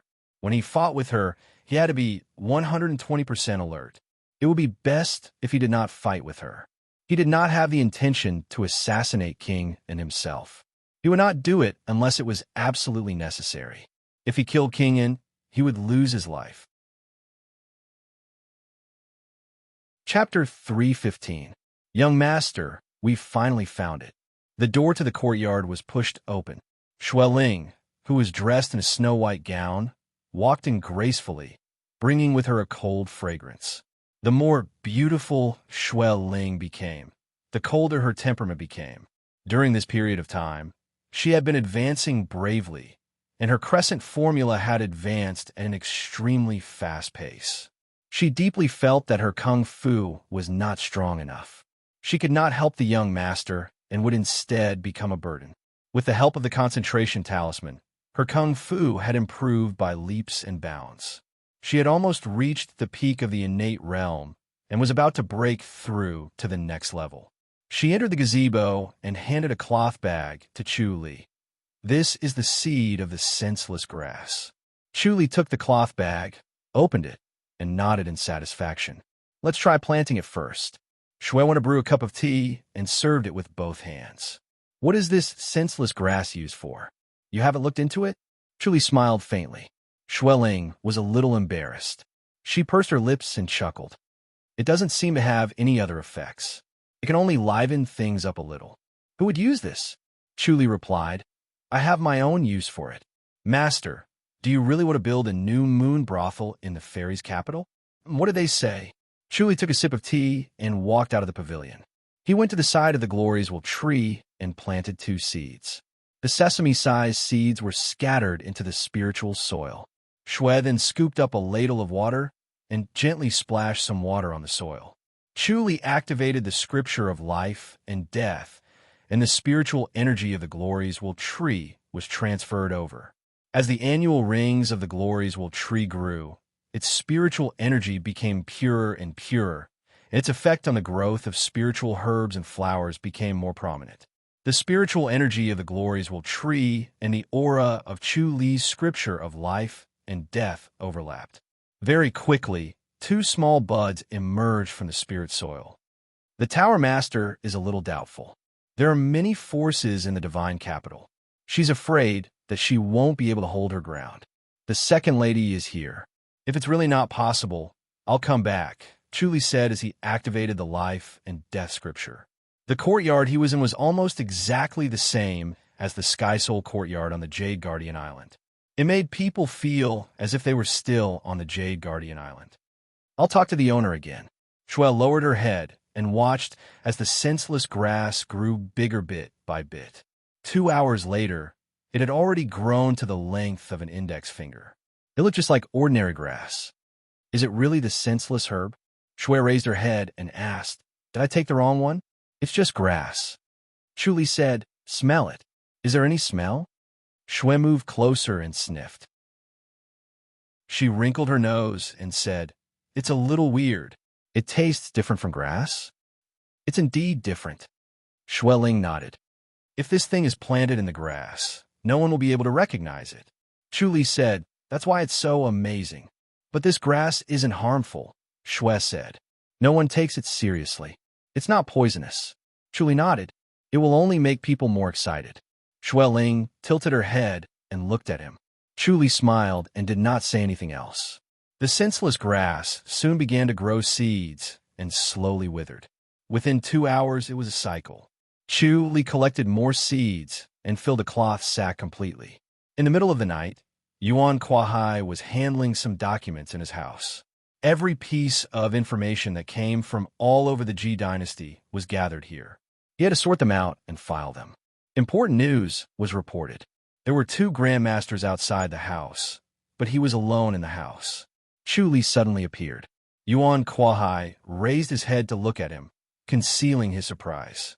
Chuli passed him a cloth sack. This is the senseless grass. You could try planting it first. Yuan Kuai took it. Chuli asked, Is there any news about the Duanli Dao? The Duanli Dao. Hold on. Let me look for it, Yuan Kuai said. As he spoke, he pressed a switch and a secret room slowly opened up. He entered the secret room and quickly took out a dossier and passed it to Chuli. This is all the information about the Duanli Dao. This person is very powerful. Chuli took it. He flipped through it and frowned. The Duanli Dao. This person is a Lone Ranger.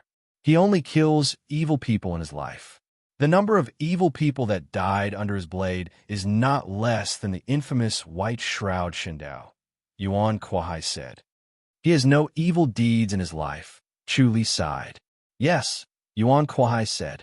He's a rare hero. King is so lucky. Chuli scoffed. Duanli Dao was saved by King once, and he promised to do something for him. Now, this promise was used on him. Yuan Kuai said, This person's blade technique is extremely sharp. 1 slash and life is decided. He doesn't need a second strike. It's similar to the White Shroud Shindao. Chuli slowly said, All right, I'll be careful. He passed the dossier to Yuan Kuai and disappeared. In the evening, the setting sun shrouded the entire public house. Chuli and Shui Ling left his island. As soon as they stepped on the boat, a small boat floated towards them. Yang Su was rowing the boat. A graceful figure stood at the bow of the boat. She wore a bluish-white gown and a white veil. It was C.O. Sure. Yang Su hurriedly waved her hand. Chief. Chuli urged the boat towards them and closed fist saluted. Yang Su smiled and said, Zone 1. Chief, what a coincidence. Lady Co sure is heading to the island. Chu Li said, if Lady Co sure has any orders, just let me know. Can I come take a look? Where are you going? Co sure asked. We're going to the town. I have the same intention. Let's go together. All right, Chu Li smiled. Co sure scoffed. You don't seem to be willing. I'm afraid that someone will have their eyes on Lady Co sure. Chu Li said, give them an opportunity. If we could be assassinated in the town, Co sure shook her head, then people will really doubt the strength of our public house. You're afraid of that, right? Chu Li laughed. He did not deny it. The public house was weak now. Anyone could see that the martial arts factions were ready to make a move. All right, Big Brother was furious today. I think a faction was destroyed. Co sure said. It was a big deal. Destroyed? Chu Li frowned. Yes, Big Brother said that the faction was a mix of good and bad, but it was too much to destroy it. There were many innocent people. Who did it? We didn't find out. That's why Big Brother was angry. Co sure shook her head. Chu Li laughed. If Master Co sure heard this, he would definitely be angry. Lady Co sure, could it be the White Shroud Shindao?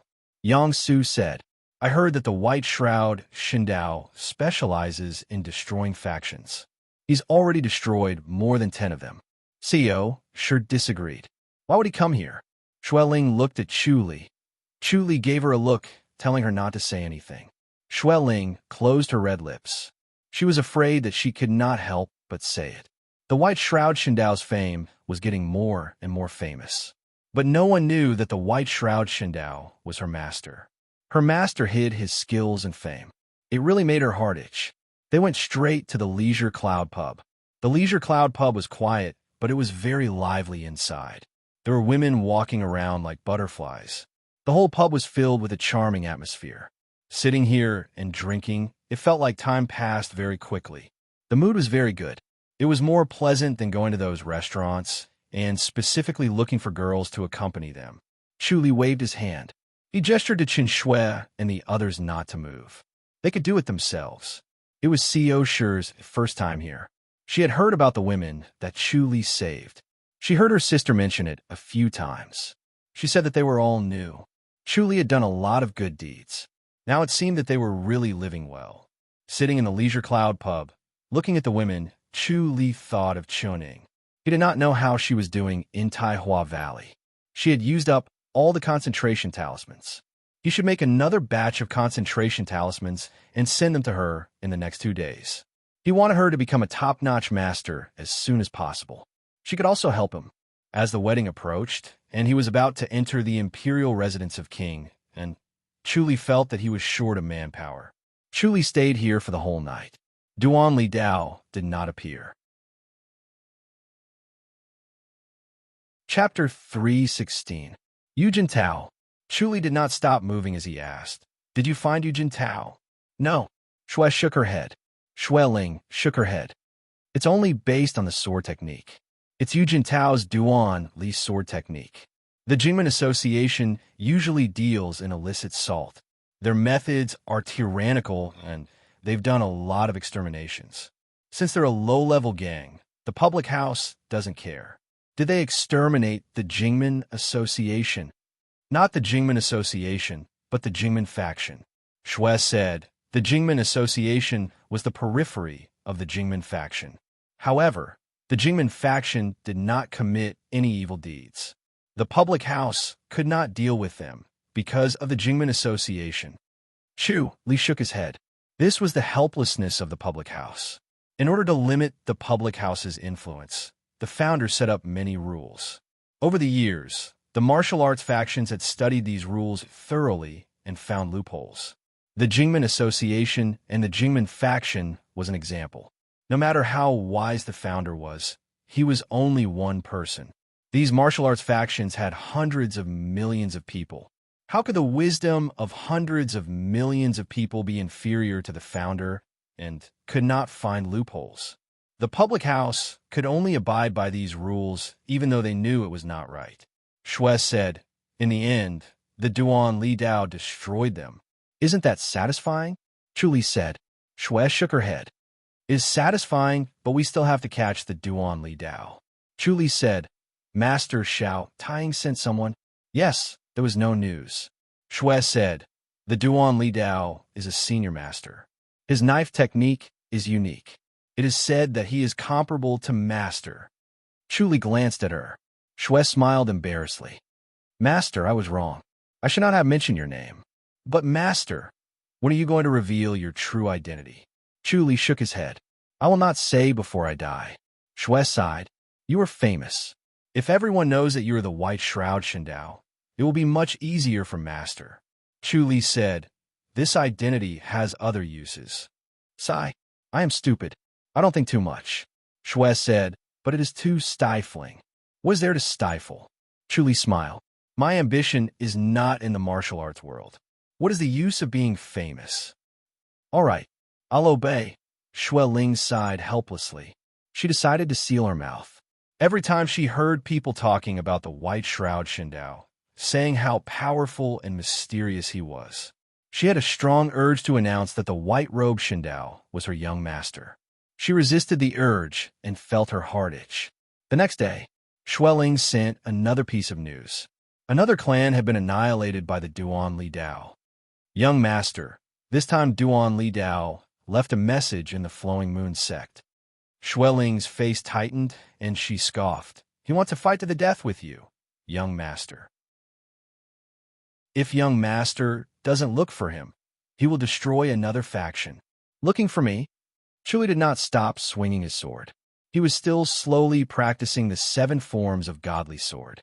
As expected, Duan Li Dao did not deal with Leisure Cloud Pub and Shui Ling as King had said.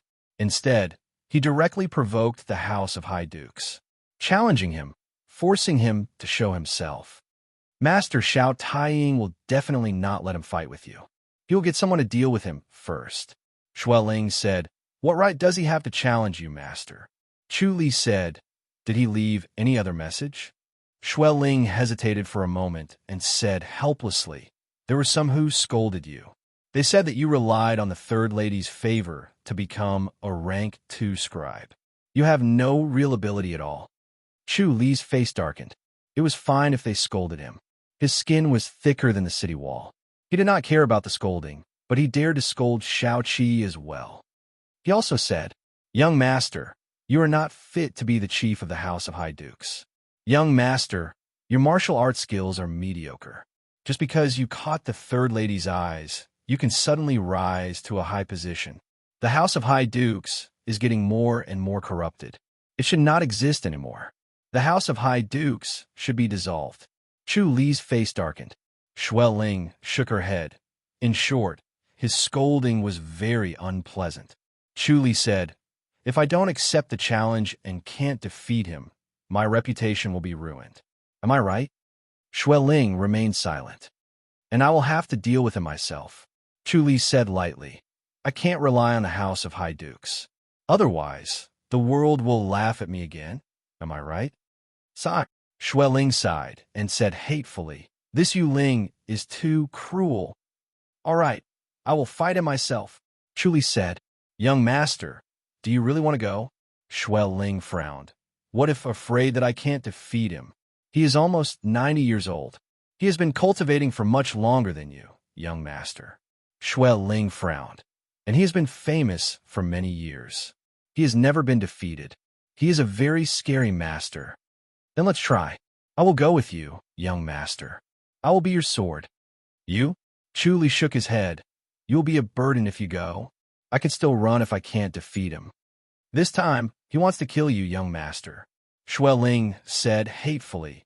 He is forcing you to fight with your life because he is afraid that you will run away.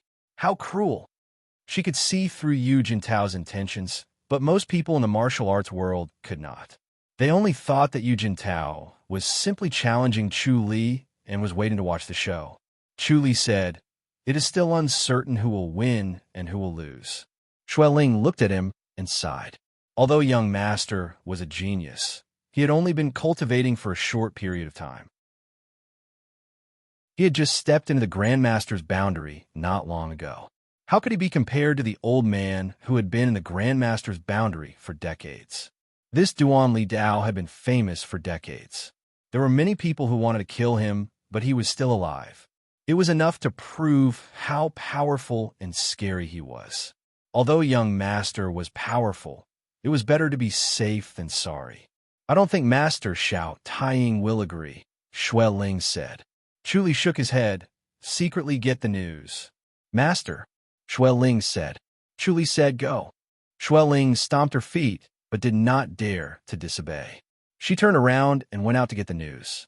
The sun was shining brightly and brightly. Beside the Li River, Chu Li stood on a huge rock beside the Li River. He looked at the surging river under the rock and felt the never-ending flow of the river. Duan Li Dao's challenge had ignited his fighting spirit. The blood in his bones was boiling. He also wanted to see for himself how far his swordsmanship had reached and whether he was a first-rate master or a second-rate master in the martial arts world. After these days of intensive research, the 7 forms of Divine Blade had completely transformed into the 7 forms of Godly Sword. Chu Li, a middle-aged man, slowly walked over. He wore a bamboo hat and a straw cape. He held a fishing rod in his hand and looked like a guest who came to the river to fish. Yu Jintao. Chu Li's gaze fell on the long blade on his waist. Yu Jintao took off his straw, cape, and bamboo hat. He held the long blade in his hand. You've got guts. His face was like jade, and he was extraordinarily handsome. His body was tall and straight. Even though he held the blade, he did not look like someone who practiced martial arts. He looked more like a scholar. Chu Li's heart sank. This was a master who had completely restrained his essence and spirit. His cultivation was profound, and he was a true oneness of nature master. Chu Li said, "You want to kill me on behalf of Princeton?" Princeton? Yu Jintao said lightly. "It seems like you already know." "That's right, I want to kill you. Regardless of whether I'm good or evil." "You want to kill me?" Chu Li said. Yu Jintao slowly pulled out his blade and said coldly, "You're from the house of Haiduke. Regardless of whether you're good or evil, I want to kill you." Chu Li held the modesty sword. "They say you only kill evil people. You don't live up to your name." Chapter 317. Chi. A whistling sound rang out, and the saber light burst forth. Chu Li could only see a bright light in front of him. He could not see anything else. Saber lights covered the sky and covered the earth. They were everywhere, and there was no way to avoid them. He even had the urge to raise his hands and surrender. Chu Li's mind raced. This blade could affect one's spirit, and he could faintly see a trace of the blade's will. As expected, it lived up to its reputation. Ding! Chu Li's long sword struck the tip of the knife. The blade flashes that filled the sky suddenly disappeared. Yu Jintao took a step back and looked at Chu Li in surprise. This saber strike of his was the accumulation of the essence of his entire life saber techniques. Its power was unparalleled, and he had never met a worthy opponent. Even if he was not affected by the saber intent, he could only retreat using his movement technique. It was impossible for him to accurately hit the tip of the saber. Chu Li was dazzled by the light of the blade, but he had the omniscient mirror. The movement of his blade and the flow of his heart technique were clearly reflected in Chu Li's mind. He could clearly see where the tip of the blade was and stabbed it with his sword. "Good, you do have some skills." Yu Jintao shouted and struck with his blade again. The light from the blade engulfed Chu Li. Chu Li thrust his sword again. Ding! The sky full of saber lights disappeared again. Chu Li secretly sighed at the purity of Yu Jintao's inner energy. Although it was inferior to Haiduke Lu's, he still could not handle it. His inner energy was not as pure as his opponent's, but the moment his meridians were slightly damaged, they would immediately be repaired. The sun-cultivating white tiger portrait, the sentient menace, and the life and death scripture had made his body extremely strong. Ding, ding, ding, ding. Yu Jintao saw that his exquisite knife technique could not suppress Chu Li, so he relied on his deep and pure inner energy and kept swinging his knife, forcing Chu Li to take it head-on. Ding, ding, ding, ding. The shadows of the swords and sabers covered the figures of the two. The sound of metal clashing drowned out the surging river water. Yu Jintao brandished his saber ferociously, his heart filled with determination. If he couldn't take down this little guy, then he would lose all his face. It seemed like he could only use his ultimate move. Buzz! The blade suddenly trembled, as if it had come to life. Chu Li perked up and urged the omniscient mirror even more. Yu Jintao's dantian surged with a strange colored inner force, circulating along another mental cultivation method at an extremely fast speed. Looking at its color, it was purer than normal inner energy. Chi! A streak of clear light flashed. The long saber seemed to have turned into water. Under the sunlight, it glowed with a clear luster, moist and refreshing. Chu Li retreated just as he was about to swing his blade, but he was still unable to avoid the blade. Chi! The saber light slashed across his left shoulder. A finger-long gash appeared and blood gushed out. The heavenly demon, lurking in his heart, suddenly felt the wound. In the blink of an eye, the bleeding stopped, and it drilled back into the heart, motionless as if it did not exist. Chu Li sighed to himself. It was indeed a good blade technique. Yu Jintao's blade trembled and buzzed. Once again, it turned into a ray of clear light and slashed down. Chu Li took a step forward and was already behind him. The reason why he didn't use God's feet previously was because he wanted to see the power of this strange saber and see if it was worth learning. With his current body, this kind of injury was not even worth mentioning. Ding! With a crisp sound, the long saber blocked the long sword. Yu Jintao's saber became faster and faster, and a clear light flashed. It was like the flickering of sunlight on the calm surface of a lake. It did not have the threatening aura of the saber light earlier. Instead, it gave off a refreshing feeling devoid of killing intent. Ding, ding, ding, ding. Chu Li's strikes became faster and faster. Every sword strike was blocked. He used God's feet and waited for the tip of the sword to approach. But Yu Jintao's saber would still appear in time. The sword force became faster, and so did Yu Jintao's saber. In the end, only a clanging sound could be heard, but the appearance of the two people's sabers and swords could not be seen. Only two shadows could be seen colliding. Bang! A palm energy slammed into Chu Li's back. Chu Li suddenly flashed and appeared behind Yu Jintao. Yu Jintao was fully focused on Chu Li's sword. As soon as Chu Li flashed and disappeared, he immediately looked behind him. He was not able to dodge the palm attack. Ding! The long saber moved according to his will and split the palm attack. The tip of Chu Li's sword stopped in front of Yu Jintao's neck, and he withdrew his long sword. He sheathed his long sword and scoffed, "Senior Gu." The omniscient mirror had already seen Gu Yu. He was lying in ambush in a forest 3 miles away from the mountain. While the two were fighting fiercely, he sneaked closer. At the most tense moment, he suddenly slammed his palm down. It was just right, ruthless, accurate, and vicious. If he did not have the omniscient mirror, he would definitely not be able to dodge it. Gu Yu was dressed in a brocade robe. He laughed. "Both of your sword techniques and blade techniques are superb. Did Kingen send you?" Yu Jintao scoffed. He looked at Chu Li deeply and was surprised. He insulted him like that and ruined his reputation. He did not stab him with his sword just now. He did not know that his decades of chivalry made Chu Li show mercy. Gu Yu smiled. Kingen was afraid that there would be another accident this time, so he asked me to come and take a look. "Kingen," Yu Jintao sneered. "As expected, none of them are good." Gu Yu said, "Come, Elder Yu, let's work together to take care of this brat." "Work together?" Yu Jintao sneered. Gu Yu was surprised. "Elder Yu, can you take it down yourself?" He knew that Chu Li killed 3 grandmasters. He always thought that Chu Li had the help of the High Duke's public house. He did not expect his sword technique to be so powerful. "Gu Scram," Yu Jintao scoffed. "Otherwise, don't blame me for being rude." Gu Yu's face turned red and said unhappily, "Elder Yu, are you crazy? I'm not as thick-skinned as you."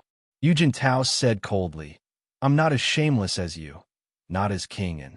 I kill my own, you kill yours. Work together? What a joke." Gu Yu was annoyed and said bluntly, "You with the surname Yu, can you defeat Chu Li? If I don't make a move, your reputation will be ruined." "Don't worry." Yu Jintao waved his hand. "My sword technique and Chu Li's are evenly matched. I'll take my leave now. I'll personally apologize to King and goodbye. Wait, Chu Li said. Yu Jintao looked at Chu Li. Chu Li said, Senior Yu, I have a favor to ask. Say it. Yu Jintao scoffed with a cold face. Chu Li said, Senior Yu, please don't hurt anyone from the E-Public House in the future. Yu Jintao looked at him and scoffed. All right, I'll hide when I see anyone from the E-Public House in the future. Goodbye. Chu Li closed fist saluted. Yu Jintao did not wait for Gu Yu to speak. He jumped down and dived into the surging river, disappearing in the blink of an eye. Gu Yu gritted his teeth and stared fiercely at the river. Chu Li looked at Gu Yu and said coldly, You want to kill me? Sigh. Gu Yu shook his head. Logically, Chief Chu, you're the princess's confidant. We're considered family. Unfortunately, His Highness has given his orders. I can't do anything about it. Then I'll take my leave first, he said, and was about to leave. Chu Li flashed and appeared 2 steps away from him, almost sticking to him. Senior Gu, are you leaving now? Could it be that Chief Chu wants me to stay? Gu Yu's face darkened and his body tensed up. His gaze fell on his sword. After seeing Chu Li's sword, he was afraid. Chu Li shook his head and sighed. He swung his left hand. Chi! With a light whistle, the silver light hit Gu Yu in an instant. Gu Yu stared at his sword and was cautious. Chapter 3:18. P.S. Recommending the Xianxia masterpiece, Sect Leader of Azure Mystic. The author is very talented. I'm impressed.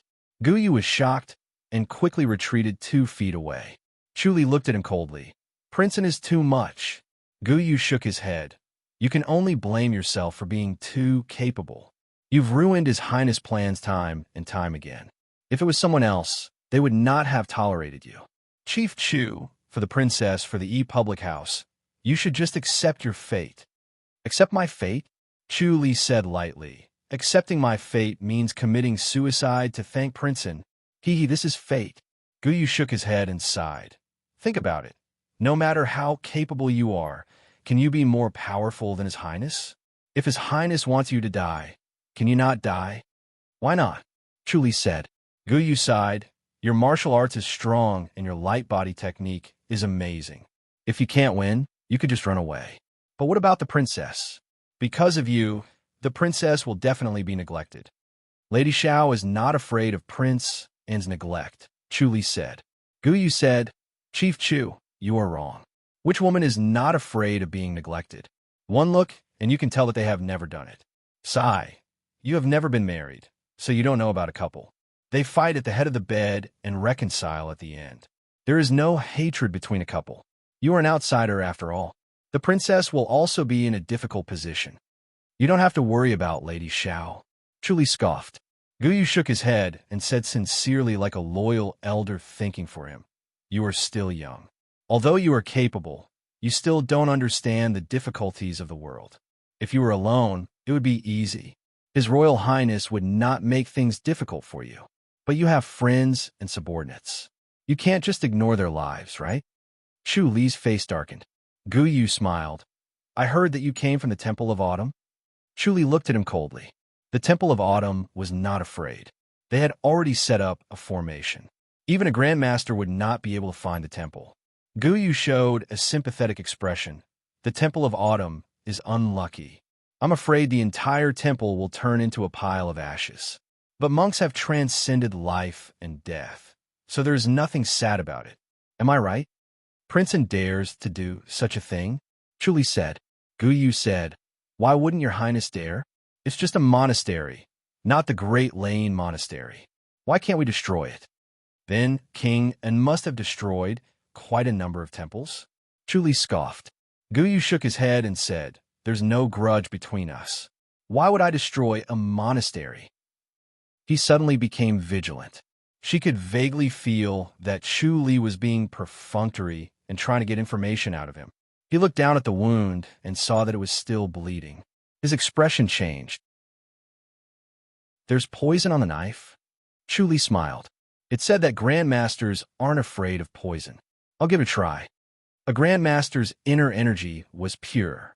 It was easy to expel the poison. Moreover, one's heart would have a warning sign. Once the poison was near, one would be able to sense it. Therefore, grandmasters would be helpless against poison. He smeared sunflower juice on the knife. This sungrass was not poisonous, and there was no harm in eating it. It only had one function, and that was to prevent blood from clotting. After receiving such a stab, the wound would continue to bleed. He was becoming more and more proficient in spiritual herbs, so he wanted to make full use of his advantages, but he didn't have time to concoct pills. So he made a fuss about the flying daggers. Once the flying daggers were out, it was full of murderous intent. No matter what, he had to kill his opponent. How could he not use poison? Sungrass was not poisonous, and the warning signs of Grandmaster were not there. It was easy to ignore it. By the time he realized it, there was already a large pool of blood. Grandmasters were also made of flesh and blood. The more blood they lost, the weaker their body would be. After talking so much with Guyu, it attracted his attention. At this moment, there was already a large pool of blood on the ground. He said slowly, "Do you feel very weak? I didn't expect you to be so despicable and shameless." Guyu shouted. Chuli said, "I can't compare to Senior Gu." Guyu sneered. "You think you can kill me? How would I know if I don't try?"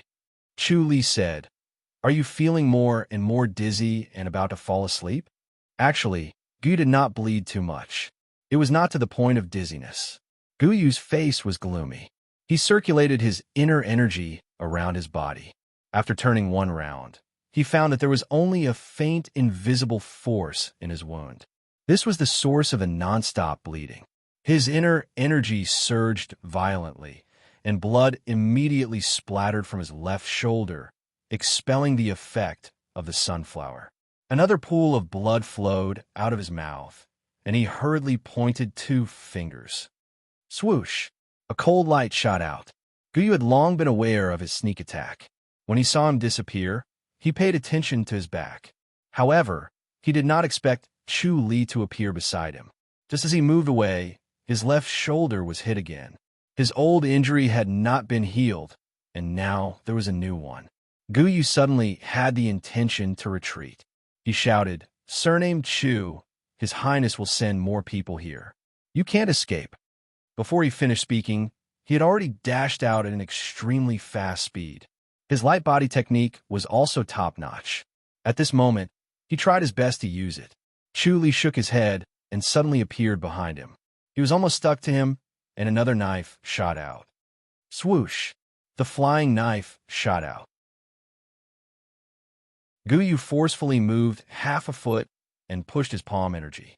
His palm energy could not stop the flying knife, and his right shoulder was still hit. "Surname Chu, do you want to take the lives of those women from Leisure Cloud Pub?" Guyu shouted. He did not expect Chu Li to be so difficult to deal with. Light body technique that made people despair, coupled with this sharp flying knife. Each knife was fatal. Chu Li frowned, disappeared in a flash, and shot out another flying knife. Guyu tried his best to dodge, but still could not. His right shoulder was hit again, and he shouted, "If I die, they won't live either," Chu Li said coldly. "Against the people from Leisure Cloud Pub, Ding Jian?" Guyu said, "Yes, he has already captured the women from Leisure Cloud Pub. If I do not return, he will kill them." "Where did he take them?" Chu Li scoffed. Guyu laughed. "Do you think I will tell you?" Chu Li said, "Then you can die. Surname Chu, you forced me to do this." Guyu's face suddenly turned red, and the aura around him suddenly increased. His body seemed to have doubled in size, and the bleeding wound was immediately sealed. It was as if he had turned into a giant beast, and his eyes were as sharp as knives. He stared at Chu Li and laughed coldly. "You forced me to use this, then die." In a flash, he appeared behind Chu Li and pressed his palm forward. The surging palm energy hit Chu Li like a raging wave. Chu Li suddenly disappeared. Guyu's body was tense, and he was wary of Chu Li's sudden appearance. In the end, Chu Li did not appear. Guyu's secret skill triggered his potential, and his skills increased. He originally wanted to kill Chu Li, but he did not expect Chu Li to disappear. This secret skill consumed 10 years of his lifespan every time it was used. When he thought of this, he was angry and hateful and immediately thought of Chu Li's place, Leisure Cloud Pub. He laughed coldly. It was too late to go to Leisure Cloud Pub now. Ding Jian had already captured him and was waiting for him in the forest outside the town. Once the secret skill was used, it could last for an hour, and together with Ding Jian, they would definitely kill Chu Li. He was like a wisp of green smoke and disappeared in the blink of an eye, shooting toward the forest outside of Chongming Town. Chu Li saw Gu Yu use the secret skill and knew that he could not fight him head-on. Once a Grandmaster's secret skill was used, its power was not to be underestimated, and it was better for him to avoid it. He saw Ding Jian's whereabouts in Gu Yu's mind. He suddenly appeared in a dense forest outside of Chongming Town and saw Ding Jian in his mind. There were two beautiful women lying under Ding Jian's feet. They were the two maids of Leisure Cloud Pub. One was Chun Shui, and the other was Dang Xian.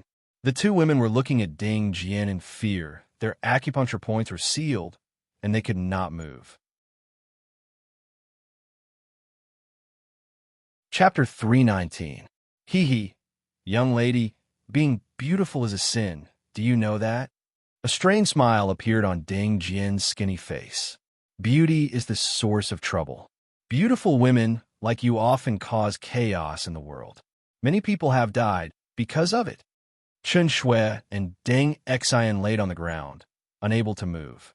Only their eyes and mouths could move.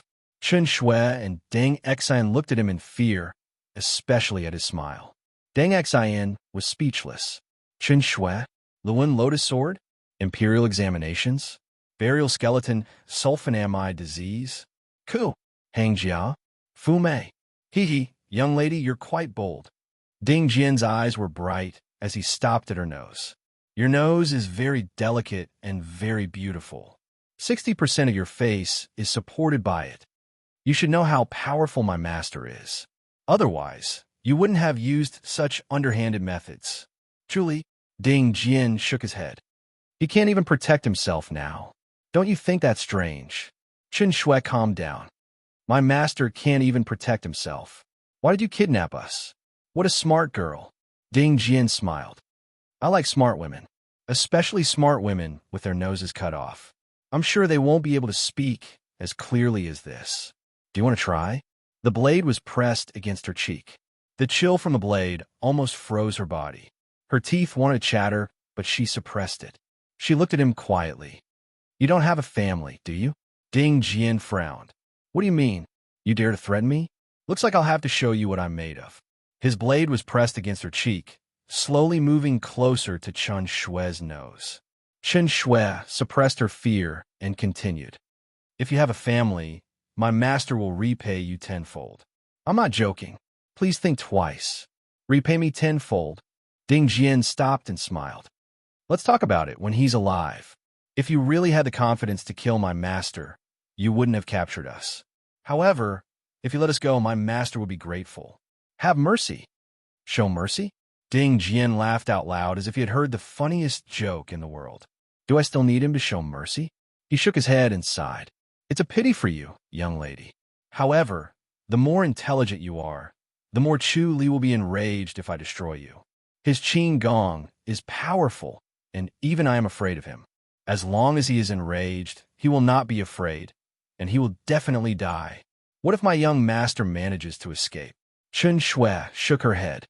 Then Senior's family must be careful. That was all he had to say. Senior, please consider. The long saber stopped at the side of his nose, and the feeling of being cut by the saber reached his heart. She couldn't tell if she had cut it or not. Ding Jian held onto his long saber, his skinny face filled with uncertainty. He knew how powerful Chu Li was, which was why he joined forces with Gu Yu and even took advantage of Chu Li and Yu Jintao's fight to ambush him.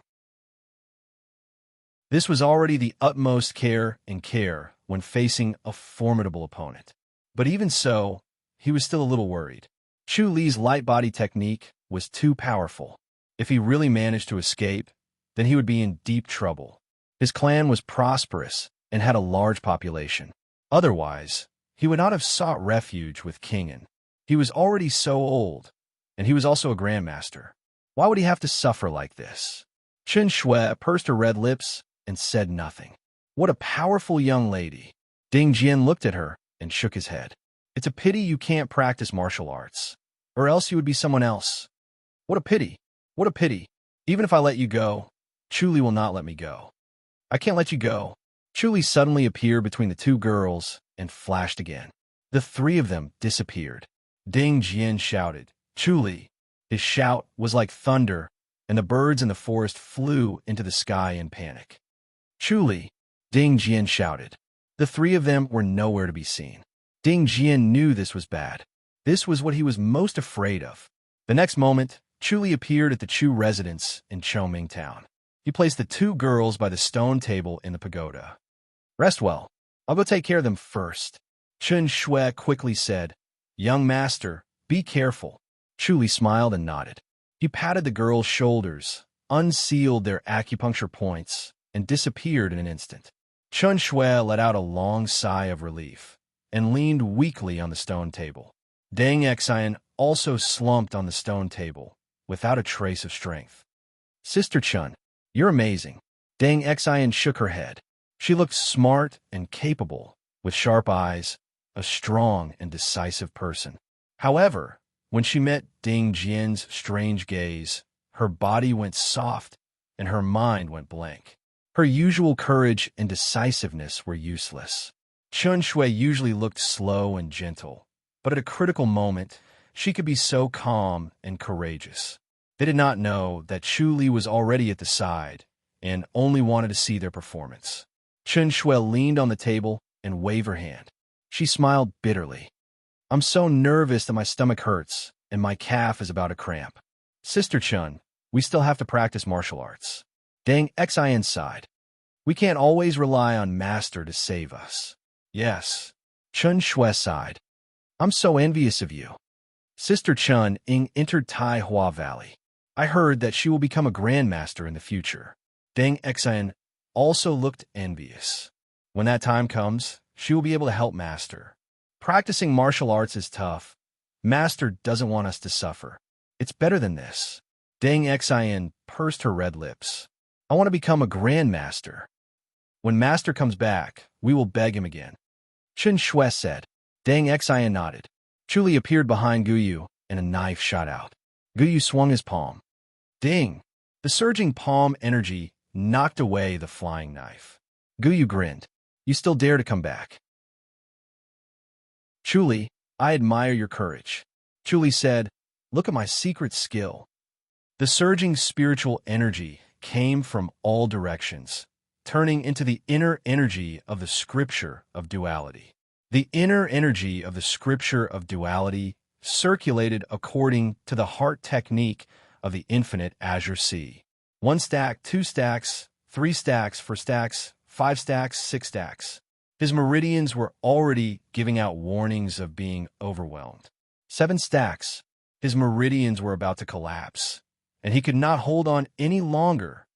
Swoosh! The knife flashed and appeared behind Guyu. Guyu could not react in time, and the knife had already pierced through her heart. Chu Li suddenly disappeared. He appeared behind Ding Jian. The knife flashed again and pierced through Ding Jian's heart. Ding Jian was alarmed and wanted to dodge, but the knife had already pierced through. Puff! Chu Li looked up, and an arrow of blood shot out. Half of his meridians were destroyed. He weakly sat on the ground, cross-legged, and channeled. The spiritual energy from all directions rushed in again. He channeled the minute pulse cleansing technique, visualized the art of white tiger in his mind, and fought against the collapse of his meridians. At this moment, the heavenly demonic energy that had been motionless in his heart suddenly circulated 1 round around his meridians. The collapse of his meridians immediately stopped. The heavenly demonic energy softened again, and his meridians were slightly better. Chu Li hurriedly let it return to his heart. The heavenly demonic energy had been consumed by half. He opened his eyes and looked at the man in black who was slowly walking over, and shook his head. Tell Princeton that if he does this again, I will go to the imperial residence of Princeton and wait outside the residence, and kill them all. As he finished, he disappeared in a flash. Meng Ji's face was gloomy, and he came to the place where Chu Li disappeared. A pool of blood slowly seeped out of the grass. Looking at the black blood, Meng Ji gave up on the idea of killing him.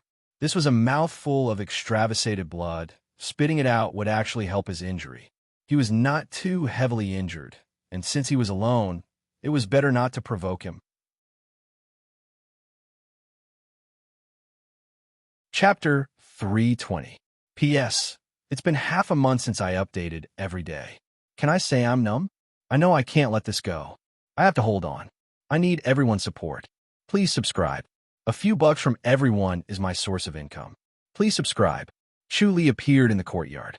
The spiritual energy from the glories will float in. He was immediately energized. The spiritual energy from the glories was indeed a holy item for healing. After 2 hours, his injuries had stabilized. He would be back to normal in a few days. Shui hurried back and saw Chu Li sitting under the glory's will. She let out a long sigh of relief. Chu Li looked up at her. "Master, are you hurt?" Shui quickly said. "Elder," she went to the riverside and found a corpse.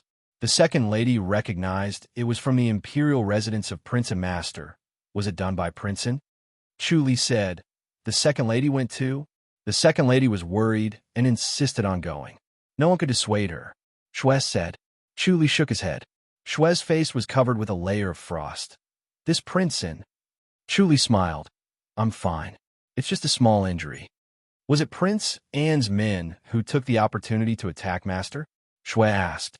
Chu Li said, "Yes. He did not plan to spread the news about Yu Jintao." "Despicable," Shui scoffed. Master Xiao Taiying's face was very ugly. "Should I tell the second miss about this?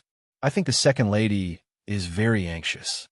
As they were talking, there was a knock on the door. Shui quickly opened the door. Xiao Shi wore a bluish-white gown and a white veil. She stood outside the door with Yang Su behind her. "Chu Li is back." Xiao Shi turned to look at the courtyard. Shui stepped aside. Xiao Shi entered the courtyard and stood in front of Chu Li. Yang Su stopped walking at a distance. Shui Ling also consciously moved back. Xiao Shi frowned and said, "Hurt again." The fragrance from her body lingered around Chu Li's nose. Chu Li smiled.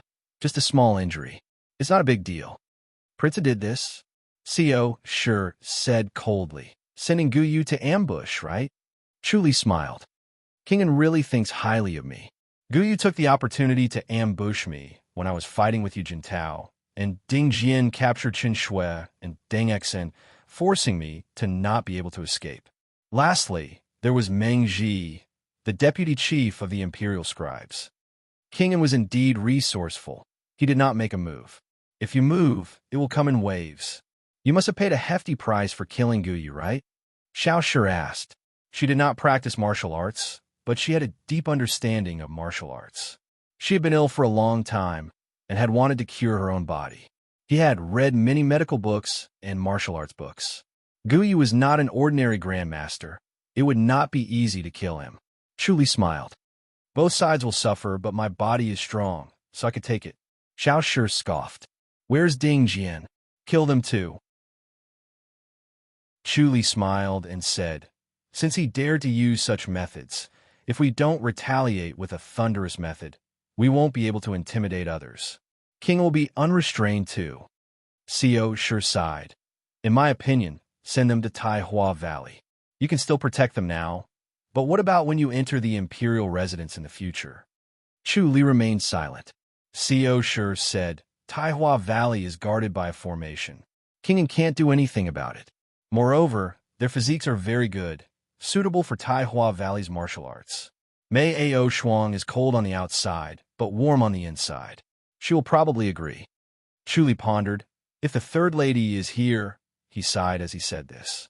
Once again, complicated feelings welled up in his heart. They had not been apart for long, but it felt like more than 10 years. The longing was like silk, entwining more and more tightly. He could not think about it. The more he thought about it, the more his heart ached. Xiao Shi said, "Let me say it." "Difficult." Chu Li said, "Most likely they won't agree. I have to ask Qin Shui and the others." Xiao Shi rolled her eyes at him, and turned around. Go heal your wounds. Who asked you to be so stubborn? After Shui Ling sent them off, she returned to Chu Li's side. Master, actually Sister Chen Shui and the others want to cultivate. They are very envious of Sister Chening. They can't wait to enter Tai Hua Valley. Chu Li nodded slowly. He knew what the girls were thinking. They did not want to be a burden and wanted to help him, to repay him. But the more they thought about it, the more he did not want them to suffer. Now it seemed that he was too soft-hearted and it was not beneficial. It was like a parent who spoiled their child. It was not good for their child's growth. Early in the morning, Chu Li was cultivating the sentient menace in the courtyard. He had been persisting in cultivating the sentient menace and had never stopped, but the progress was slow. He improved bit by bit, relying on dripping water to penetrate stone. He realized more and more that his advantage was not in his inner energy, but in his strong body. If not, no matter how strong he was, he would not have survived until now. In terms of the purity of inner energy, the scripture of duality was far superior. But to unleash the power of the scripture of duality, he had to rely on the superposition of the infinite azure sea. If he wanted to compare the purity of inner energy with those who had cultivated for decades, or even centuries, he could only rely on the superposition of the infinite azure sea. This was too much of a burden on the meridians. Others cannot use it. Master, Shui pushed the door open and entered with a stack of files in her hands. Her usually cold face was smiling like a flower. The news is spread. Chu Li did not stop moving. What news? The news that you tied with Duan Li Dao. Shui smiled. Everyone finally knows how powerful you are. Chu Li laughed, but he did not stop moving. Shui said, the protectors in the public house have changed their attitude. Who cares about that? Chu Li did not care. Shui stuck out her tongue. Master, you just have to say something, and everyone will rush to do it. That's good, Chu Li said. He also knew the importance of reputation. It was an invisible power that was sometimes more important than martial arts. It could make more people willingly follow his orders. Shui smiled. Everyone is feeling sorry. What's sorry? It's a pity that you have to follow the second lady into the imperial residence of King, and it's not like I won't come back. Shui smiled. That's different. Chu Li glanced at her. Don't worry, I'll bring you along. Shui suddenly smiled like a flower and said excitedly, Really? She had always thought that she had to stay in the public house to help Master gather information and maintain the operation of the Gloriesville courtyard. She had been looking for opportunities to plead. It's not as comfortable as the public house. You'll suffer. Chu Li shook his head. You think it's a cushy job. As long as I'm by Master's side, I'm not afraid of any hardships. Shui smiled. Chu Li said, Don't blame me if you suffer in the future. I won't leave even if I do. Shui said, The way King entreats Master, it will be troublesome in the future. She could guess that once he entered the public house, Master's situation would be very difficult. But she was very confident that no one could defeat Master, not even Kingen. Chu Li slowly finished the 72 forms. He returned to the courtyard and flipped through the files Shui sent. These were all the information Shui collected yesterday. It was not an easy task after a day. Fortunately, Lu and Hong Xiu helped. He flipped through a few files and suddenly frowned. Shui asked, Master, what happened? Something's wrong. Chu Li put down the files. Did you pay attention to the River Alliance? The River Alliance has risen very quickly these few years, Shui said, but it doesn't seem to have any evil deeds. Moreover, it's under the jurisdiction of the public house, right?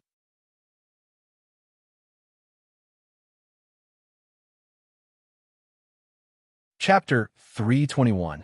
Is it that serious? Shui hesitated and looked down at the dossier. There is only one sentence written on the dossier. River Tribute Association joined a River Alliance on the 17th. It seemed that Master compared the previous information with the information here. His memory was far from hers.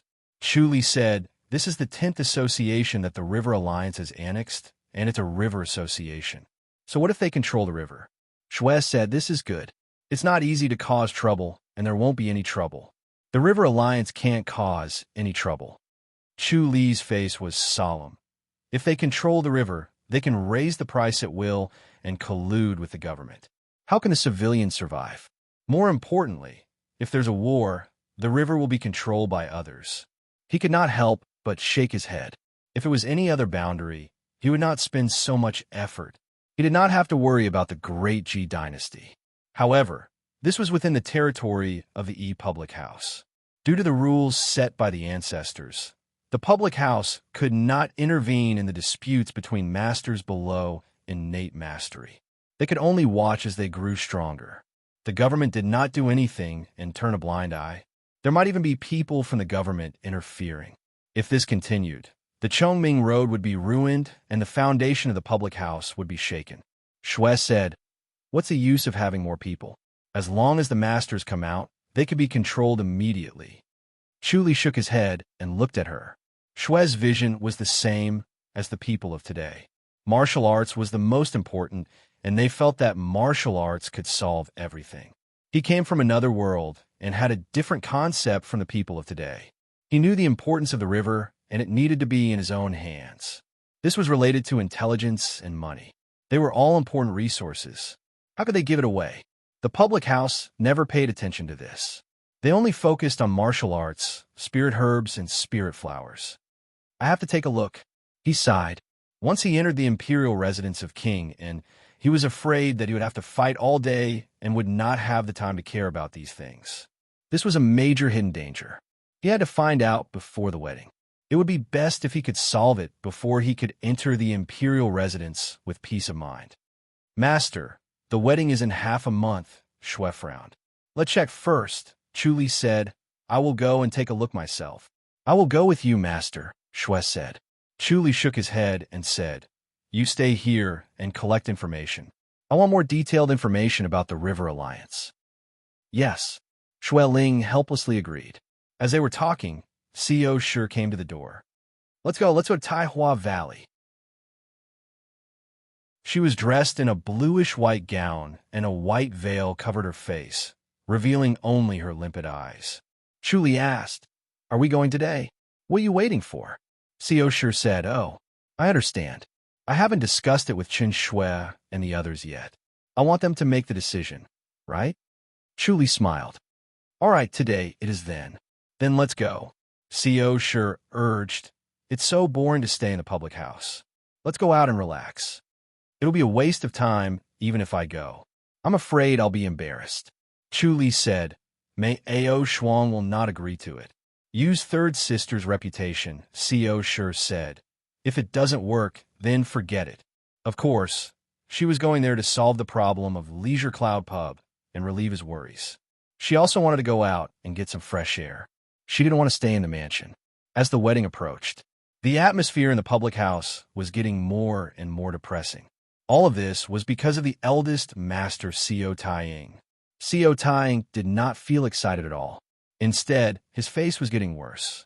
The people in the public house felt the eldest master's mood. They also felt that this wedding was strange. They felt that something was not right. Hence, they were no longer joyful. They were all careful not to mention it. Because of this, the maids of the island of Symphony were also more careful. This made her very angry, and she did not want to stay any longer. Chuli said, "Shui Ling, bring me that bag." "All right." Shui Ling entered the house and brought back a big bag. Co Shi glanced at it. "What's inside?" "We're moving." "It's for Chuning," Chuli said. "Everyone in Taihua Valley lives a life of luxury." Co Shi said, "Why would they lack anything?" Chuli shook his head. "How can cultivation be without suffering? Let's go." He lifted the bag with his left hand and held Co Shi's wrist with his right. The two disappeared. After a few flashes, the two arrived at a large lake. It was the lake where Taihua Valley was located. Co Shi looked around. "This is Taihua Valley?" When she heard the name, she thought it was a deep mountain. Chuli smiled, surprised. The ancestors of Taihua Valley were quite amazing. Co Shi nodded. They actually thought of this idea. Taihua Valley was very mysterious. Until now, no one knew where it was. Many people wanted to investigate. In the end, there was no result. So that was the case. They were investigating deep in the mountains and forests.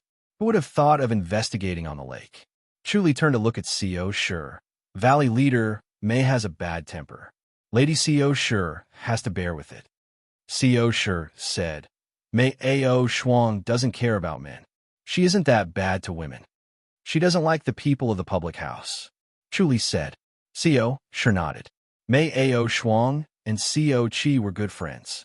This was a friendship forged through life and death in the martial arts world. It would not change because of their identities. He and Chu Li were two completely different things. She was from the public house. She might not buy it. Chu Li was even worse. He was a man and a member of the public house. He had both. It was already good enough that she did not kill him. If she wanted to solve this, she could only do it herself. Don't worry. It's just a closed door. I can take it. Co. Sure said. Let's find her first. Chu Li did not say anything more. He raised his head and let out a long whistle. The whistle was low and deep. It spread along the surface of the lake like waves. It was endless and endless. It spread across the entire lake. Not long after, a whistling sound could be heard. As the whistle stopped, a small boat floated over. From afar, it looked like a leaf drifting with the waves. However, its speed was surprisingly fast. In the blink of an eye, it was near. Mei Ao Shuang wore a snow-white gown. It was spotless. She stood alone at the bow of the boat. Her eyes were like lightning. She scoffed. Chu Li, what are you doing here? Chu Li said, Valley leader Mei, let me introduce you. This is the second lady, Co. Sure. It's rare for second lady Co. Sure to grace us with your presence. Mei Ao Shuang's face was still cold. She scoffed. What brings you here? Chu Li closed fists saluted. Valley leader Mei, I want to see Qining. No. Mei Ao Shuang said coldly. She's an isolated cultivation. You can't disturb her. Chu Li said unhappily. Valley leader Mei, didn't we agree that I can visit her at any time? Has it changed? It hasn't changed. Mei Ao Shuang was unmoved. She said coldly, if she's not an isolated cultivation, you can visit her.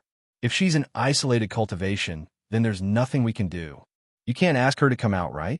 Then, when will she reach the Grandmaster's boundary? Chu Li frowned and stared at her. Mei Ao Shuang scoffed.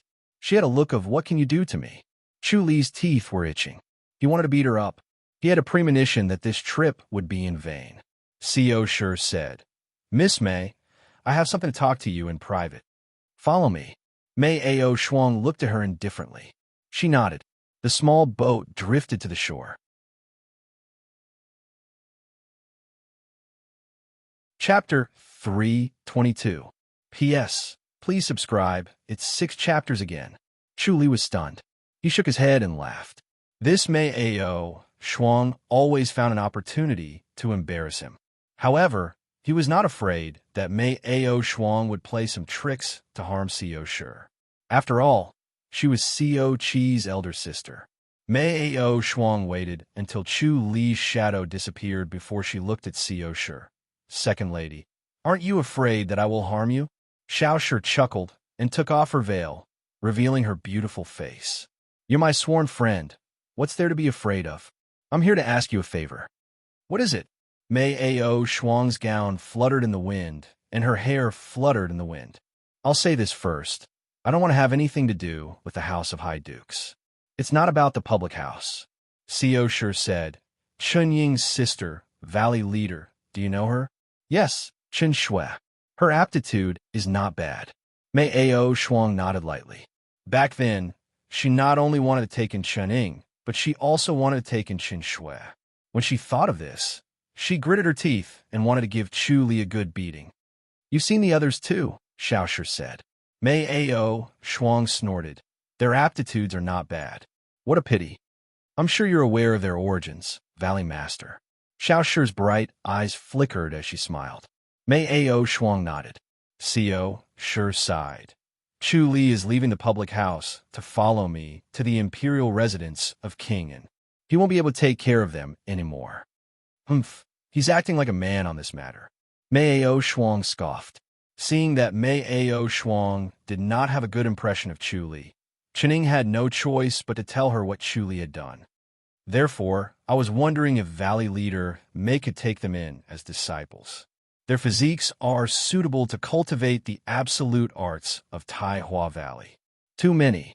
Mei Ao Shuang had just revealed an excited expression when she immediately frowned. Xiao Shi chuckled. I've only heard of people complaining that there are too few talented disciples, but I've never heard of anyone complaining that there are too many. The space in the valley is limited. Mei Ao Shuang said, I'm afraid that we won't be able to accommodate more than 40 disciples all of a sudden. Moreover, if there are too many disciples, it's inevitable that the teaching will be sloppy. This may not be a good thing. If that's the case, then this won't work out. Xiao Shi shook her head and sighed. Mei Ao Shuang hurriedly said, if 10 come in, no problem. All of these girls had extraordinary aptitudes, and if he brought them into the valley, they would definitely have great achievements in the future. It was truly a rare opportunity. Xiao Shi shook her head lightly. He looked into the distance. Chuli had already turned into a small black dot, barely discernible. She sighed. He won't agree. 15? Mei Ao Shuang frowned and said, I really can't take any more. Forget it then. Xiao Shi smiled and said, I was planning to reveal a secret to thank you for your help, Valley Master Mei. Looks like I don't have to say any more. What secret? Mei Ao Shuang asked. Xiao Shi said, it's nothing much. All of their physiques are suitable to cultivate the antique studies of Taihua Valley. Valley Master Mei wouldn't believe me if I said it's innate, right? Mei Ao Shuang was silent for a moment, then slowly nodded.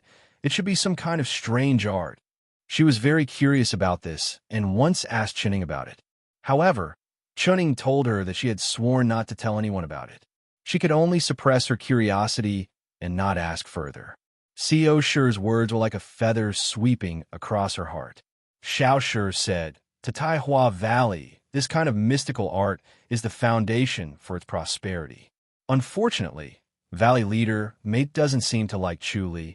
I don't like any stinky man. Mei Ao Shuang snorted. Xiao Shi smiled and nodded. Stinky men, none of them are good. Mei Ao Shuang's pink face kept changing. She was hesitant. If he really wanted to take in these 40 over disciples, it would certainly be able to prosper Taihua Valley, but there would be many hidden dangers. The most important thing was not that Taihua Valley was not big enough, but that the most important person in the hearts of these 40 over disciples was Chuli. Chuli was from the House of High Dukes.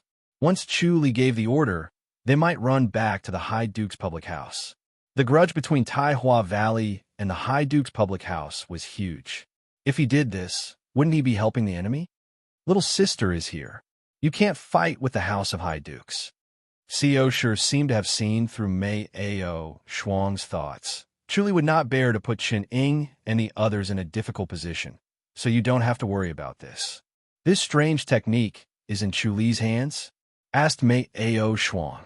Xiao Shi said, Valley leader Mei, why don't you ask him yourself?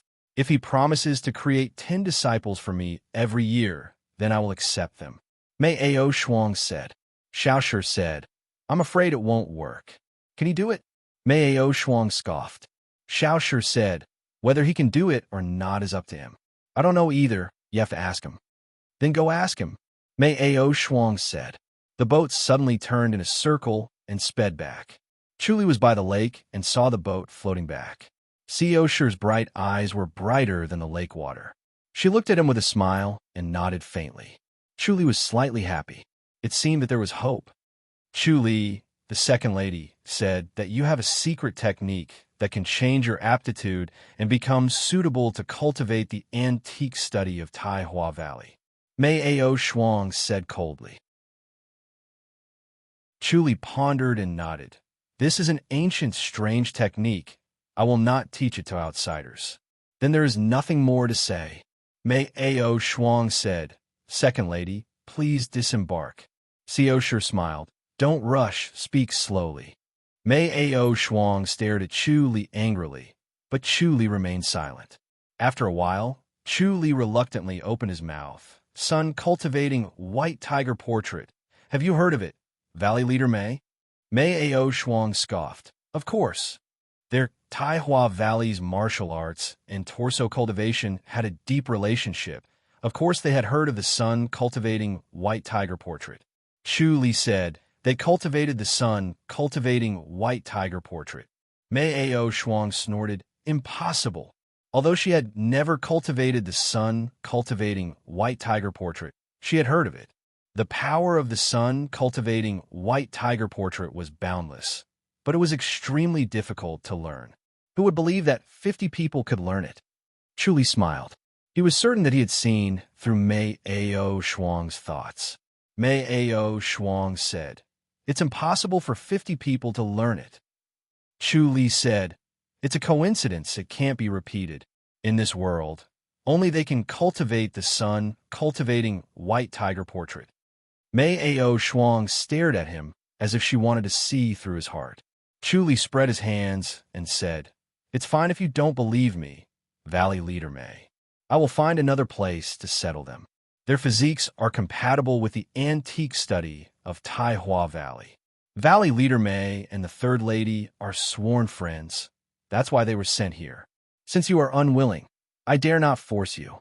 Seeing that he had suddenly become so tough, Mei Ao Shuang actually believed him. She scoffed. How do you want to settle them? Just enter the public house. Chu Li said, my island is empty, just right for them to enter. What a waste. Mei Ao Shuang gritted her teeth and stared at him hatefully. Her gown fluttered even though there was no wind. Co sure saw that she was about to make a move and coughed lightly. How can their cultivation in the public house compare to Taihua Valley? Chu Li spread his hands. I can't use a sword to force Valley Leader Mei to agree. After all, they are sworn friends of the Third Lady. Chu Li spread his hands. I can't use a sword to force Valley Leader Mei to agree, right? After all, they are sworn friends of the Third Lady. His words never left the topic of sworn friends. Mei Ao Shuang was annoyed listening to him. She knew that he was mocking her, but she had no words to retort. Co sure said, Valley Leader Mei, why don't you take them into the valley for my sake? Chu Li turned his head and looked at the lake in the distance. Co sure said, they're all so pitiful. Everyone knows that they are Chu Li's weakness. If someone wants to plot against Chu Li, they will deal with him first. This time, Chen Shui and Deng Xian were kidnapped. If it wasn't for Chu Li, they would have died. Chen Shui. Mei Ao Shuang quickly said. Co sure nodded lightly. Mei Ao Shuang glared at Chu Li. All right, I'll take them in. Chu Li said, Valley Leader Mei, let's make this clear first. If I want to visit, I will come. You can't stop me. I don't want to encounter a situation like today again.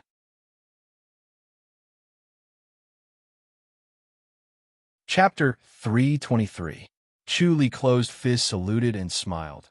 Thank you, Valley Leader Mei. Mei Ao Shuang took a deep breath and stared at him coldly. Chu Li, I heard you tied with Duan Li Dao Yujin Tao. Chu Li said, Valley Leader Mei, you want to spar again? Let's spar then. I'm not afraid of you. Come on. Mei Ao Shuang scoffed and slammed her palm. She took in more than 40 disciples and gained a great advantage, but seeing Chu Li's arrogant look, she couldn't help but get angry. Her hands itched, and she wanted to teach him a lesson. Chu Li punched out lightly. Bang! A muffled sound, and Mei Ao Shuang flew out. She flew out from a boat and took a few steps in the air to reduce most of the force and landed on the surface of the lake. Bang! She pressed her palm on the surface of the lake, and the lake water shot out like a bomb. Using the rebound from her palm, she flew back to the boat. The boat swayed back and forth. Co sure staggered and lost her balance and fell into the lake.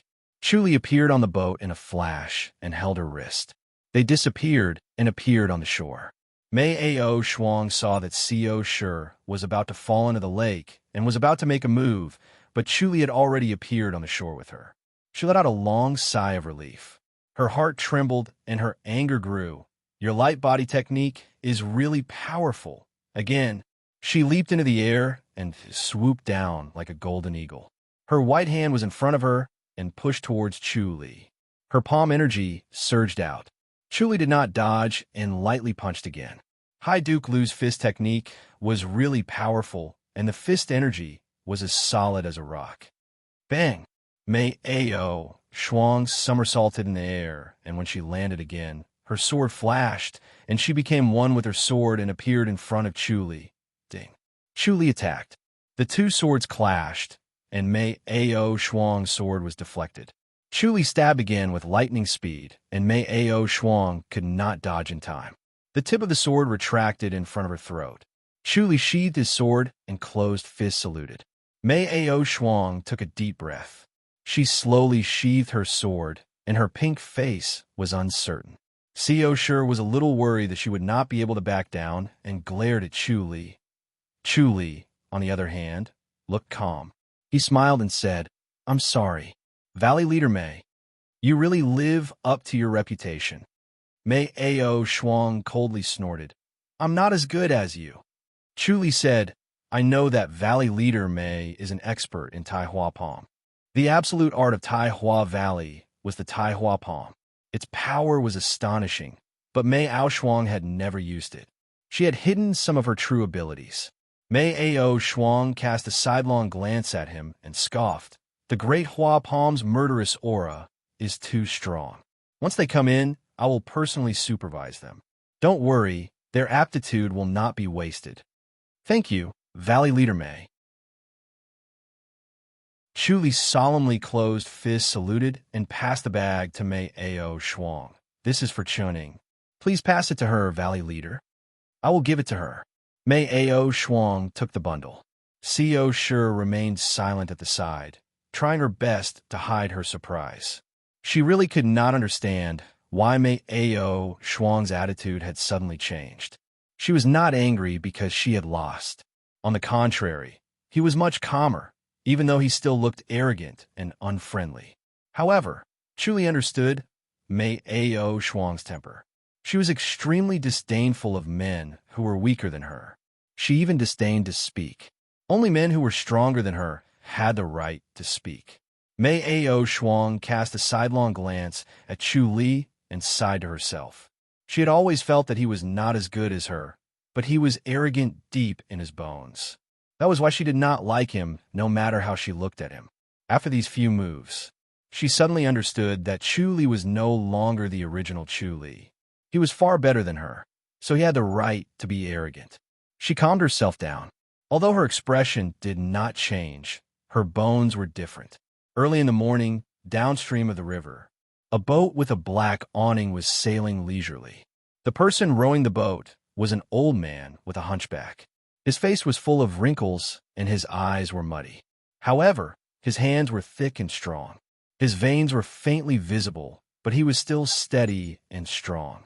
Inside the black awning boat, Chu Li meditated and did not move an inch. Xiao Shi was lying on the couch, reading a book. Chu Li's white robe was spotless, and he looked dignified. Xiao Shi wore a bluish-white gown. She took off her white veil, revealing a beautiful face like white jade. Her limpid eyes glanced at Chu Li from time to time.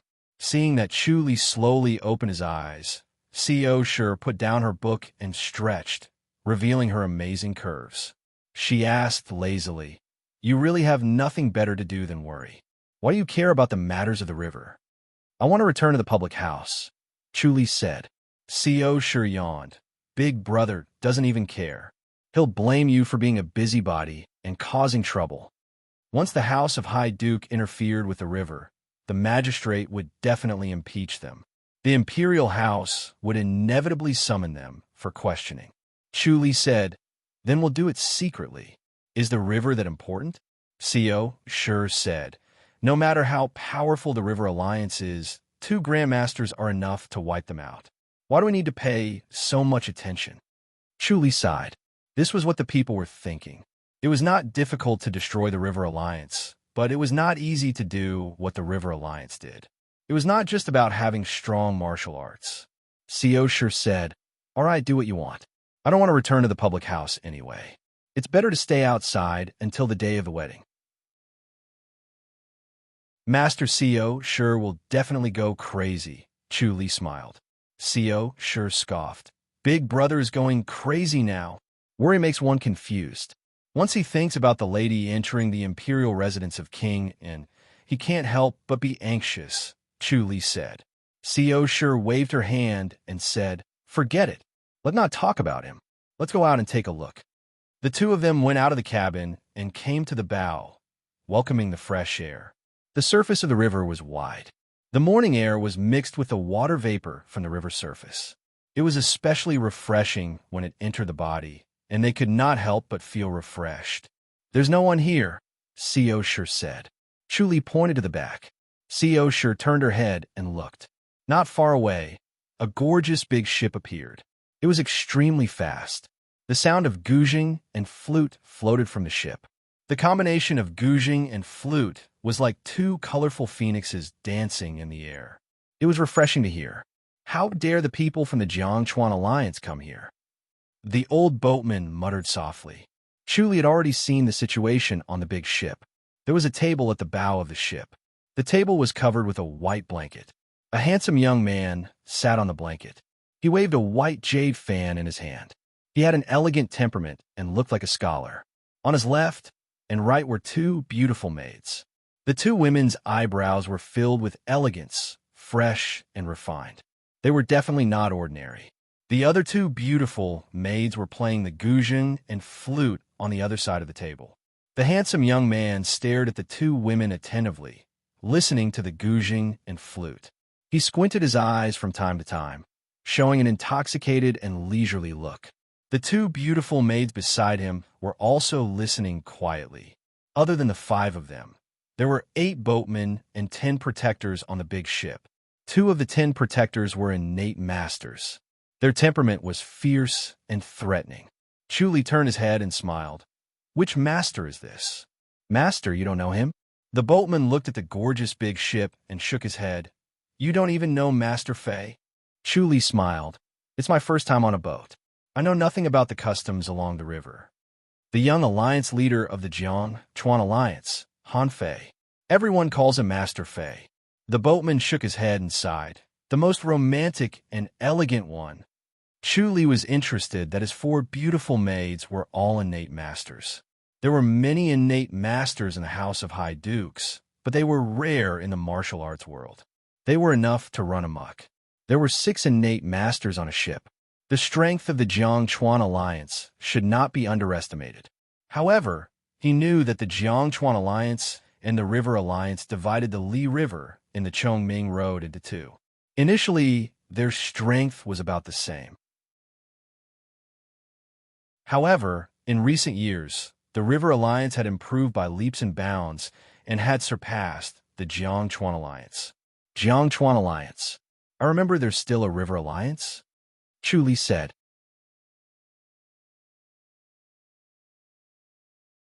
Chapter 324. P.S. Seeking recommendation votes. Hoping to stay on the recommendation votes leaderboard for a while longer to feel the master's dominance. Mr. Fei. Chu Li looked to Han Fei and smiled. Co Shi turned to look at him. Envious? Chu Li laughed. Co Shi said, hugging women on both sides. He really is a rich family's young master. Chu Li shook his head. This one is not simple, it's really lively. He pointed to the back again. Co Shi looked over. There was another big boat rushing out from a mist on the vast river surface. This big boat was not inferior to Mr. Fei's boat. It was more luxurious and faster. It caught up to Mr. Fei's big boat like an arrow leaving the bow. The 12 boatmen on the boat paddled at the same time. It was really like fish in the water. Co Shi turned to look at the old boatman. The old boatman rubbed his eyebrows. His cloudy eyes tried hard to look. He quickly said, "Master, lady, it's better to enter the boat." "Tell me, who is it?" Co Shi said. She had already seen the people on the boat. A burly young man stood at the front of the boat. He had a round face, big eyes flashing, his purple cloak fluttering in the wind. There were 4 middle-aged men beside him, their hands holding on long knives. They were full of killing intent. When the big boat overtook Mr. Fei's boat, he glanced sideways and sneered. His eyes looked at the protectors, and finally, his gaze landed on Chu Li and Co Shi. The burly young man's eyes lit up. The boatman quickly said, This is young clan leader Zoe of the River Alliance. You can't mess with him. You guys better hide in the boat. He likes beautiful ladies the most. Sure had already covered her face with a white veil. Her face could not be seen clearly, but her graceful figure was still there. It was obvious that she was a beauty. Sure just came out, and now she had to go in again. She was being forced by a nobody. She was really not satisfied, she sneered. What? Don't tell me he dares to snatch women. The boatman saw young clan leader Zoe looking over. He stomped his feet. Sigh, the River Alliance is lawless. Who can control them? I would like to see. I wonder if he dares to do anything. Sure scoffed. She looked at Chu Li. She smiled faintly. This was the perfect opportunity for Chu Li to use against him. Chu Li was worried about where to start. After all, it was the High Duke's public house, and they could not control the River Alliance. If he were to act rashly, he would be crossing the line. This was the most taboo matter, and it would definitely lead to the impeachment of the officials of the Imperial Court. However, if the people from the River Alliance took the initiative to provoke the House of High Dukes, then they could not blame anyone. Chu Li smiled. Thank you. Sure scoffed. What's the use of messing with a young master like him? Chu Li shook his head and smiled. If you provoke the small ones, you'll be able to understand the real situation. All right, you decide, Sure said. Move the boat closer. Young clan leader Zoe pointed at Sure from the bow of the boat.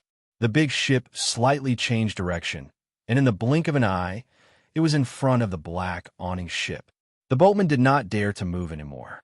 He put down the oars and looked at Chu Li and Sure helplessly. In a low voice, he said, Both of you, please bear with it for a while. Otherwise, you will face a fatal disaster. Young miss, it's better for you to accept your fate now that this ancestor has taken a fancy to you. Sure rolled her eyes at him. Shut up. The boatman shook his head and sighed. He felt that it was a pity. He was still young and full of vigor. He did not know that the ways of the world were tough, and the situation was stronger than him. At this time, if he continued to make a fuss, with his temper, he would really lose his life. Many women had died in the hands of young clan leader Zoe. She would not make a difference.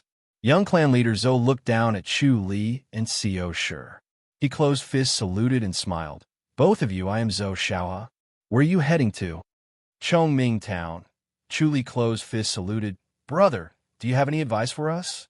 Haha, Chongming Town, that's a good place to go. Zoe Xiaohe laughed heartily. Just nice, my boat is heading to Chongming Town too. Why don't I give you a lift? The journey is lonely. It's always good to have someone to talk to. Thank you for your kindness, brother. Chu Li closed fists, saluted. We've traveled all the way here and wanted to understand more about the local customs. A boat like this is just right. I appreciate your kindness, but there's no need for it. When will your boat reach Chongming Town? Zoe Xiaohe laughed heartily. It's a waste of time. Come, come, come. He gave a look. The middle-aged protector behind him leaped up and swept towards the black awning boat. Oomph. A soft snort was heard and a cold light shot out. The middle-aged protector did not have time to move in the air. He waved his knife like a waterfall and slashed fiercely. Ding! A lancet was knocked away and fell into the water. His body stagnated. He could not reach the black awning boat and was about to fall into the water. The other middle-aged protector waved his long bamboo pole. The middle-aged protector in the air tiptoed on the bamboo pole and leaped back to the big boat. He looked over coldly. Another luxurious ship had also arrived in front of them. In front of the boat's railing, a beautiful maid was holding a flying knife. She looked like she was about to throw it. When she saw the middle-aged protector leaping back to the big boat, she then kept the knife. Her pretty face was filled with a cold smile and disdain. The sound of the guzheng and flute did not stop. Mr. Fei was still immersed in the music and did not care about anything else. This beautiful maid was originally leaning on his left side like a little bird. Now, she was valiant and her gaze was sharp. It was as if she was a different person. Who are you? Zoe Xiaohe shouted. His voice was like a thunderclap, trying to cut off the sound of the guzheng. The two ladies were not affected at all. They continued to focus on playing the guzheng and flute and ignored him. Mr. Fei also closed his eyes and looked like he was enjoying himself. Pretentious! Zhou Xiaohe clenched his teeth and shouted, "If you don't say anything, don't think of leaving." He looked at Mr. Fei's imposing manner with beautiful maids in his arms and the sound of the guzheng lingering around him. It was a supreme enjoyment. Then, he looked at the four big men behind him. He was filled with hatred and killing intent. Mr. Fei waved his hand, and the sound of the guzheng and flute stopped. Han Fei opened his eyes and looked at Zhou Xiaohe. "Who are you?" "I am Zhou Xiaohe." "Oh, Zhou Xiaohe? Who is Zhou Xiaohe?" Han Fei turned his head and smiled at the four beautiful maids. "Have you heard of him?" "Mister, I have heard of Zhou Dajiang, but I have never heard of Zhou Xiaohe." The beautiful maid leaning on his right smiled. "Are we ignorant? Zhou Dajiang is my father." Zhou Xiaohe scoffed and puffed up his chest. Han Fei picked up a white jade cup and took a sip of wine. He said lazily, "Only Zhou Dajiang is qualified to talk to me. You? Get lost." Zhou Xiaohe sneered. "What a big tone. Tell me your name." "You are not qualified to hear my name. Get lost." Han Fei put down the white jade cup and did not even look at him. He smiled. "Young Yin, your winemaking skills are getting better." The beautiful maid leaning on his right pursed her lips and smiled. "Thank you for the compliment, mister." Zhou Xiaohe gritted his teeth, but he was a little worried.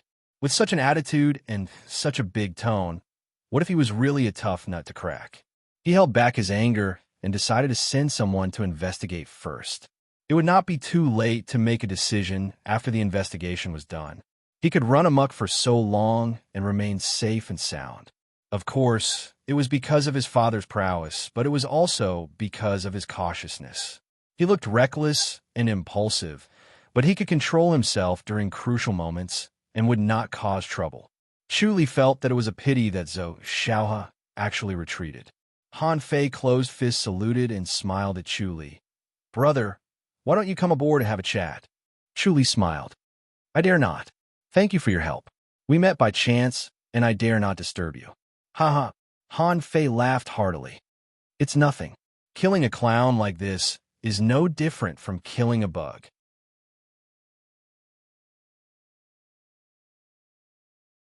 Chapter 325. The big boat slowly turned around, and in the blink of an eye, it was already in front and disappeared on the vast river. The boatman let out a long sigh of relief and wiped the cold sweat off his forehead. Co sure gave him a sidelong glance. The boatman said embarrassedly, "At least we escaped. Lady, it's not that I'm a coward. It's that young clan leader Zhou is really powerful. If I robbed you, my boat would be in trouble too. I only have this boat in my life. Without it, I won't have food to eat." Co sure scoffed. "He's so tyrannical and evil. Does no one care? He's clan leader Zhou's son. Who dares to care? Does this clan leader Zhou think he can be lawless, a local tyrant? Sigh. Clan leader Zhou is a local tyrant here. No one dares to provoke him. What about the authorities?" "The authorities?" He looks like he's in cahoots with the authorities." The boatman looked around cautiously and said in a low voice, "Clan leader Zhou is the brother-in-law of the town of Cloud's mayor." Co sure looked at Chu Li and smiled. "The mayor of the town of Clouds? Is that a rumor? Moreover, he's just the mayor of the town of Clouds, not the brother-in-law of the mayors of the 15 cities along the river." Sigh. "Lady, it seems like you don't know the ways of the world. Since ancient times, officials have always protected each other. The other mayors have to give them some face. Moreover, this clan leader, Zhou, knows how to conduct himself. He'll feed all the mayors. How can the civilians do anything?" "You know quite a lot, uncle," Co sure said. The boatman shook his head. "Everyone knows about this, but so what? Who dares to care? Who can control the mayor?" Co sure said, "Didn't those martial arts heroes take care of the mayor? None of those heroes have a good ending. If they kill the mayor, the House of High Dukes will definitely step in." Sigh. "In short, the officials protect each other. There's no way for the civilians to live." Co sure's face under the white veil darkened slightly. She had always thought that the House of High Dukes should be the protectors in the hearts of the civilians. Who would have thought that it would turn out like this? They would become the ones helping the evil. While the two of them were talking, Chuli was also talking to Han Fei. Han Fei said, "Brother, I am Han Fei. This Xiaohe is not a good person. After I leave, he will definitely cause trouble for you and your wife. The River Alliance is powerful, so it's better that you follow me." The four maids felt strange. The young master had always been proud and arrogant. He had never made friends with a scholar like this. Could it be that there was something special about him? Or was it because of his wife's beauty?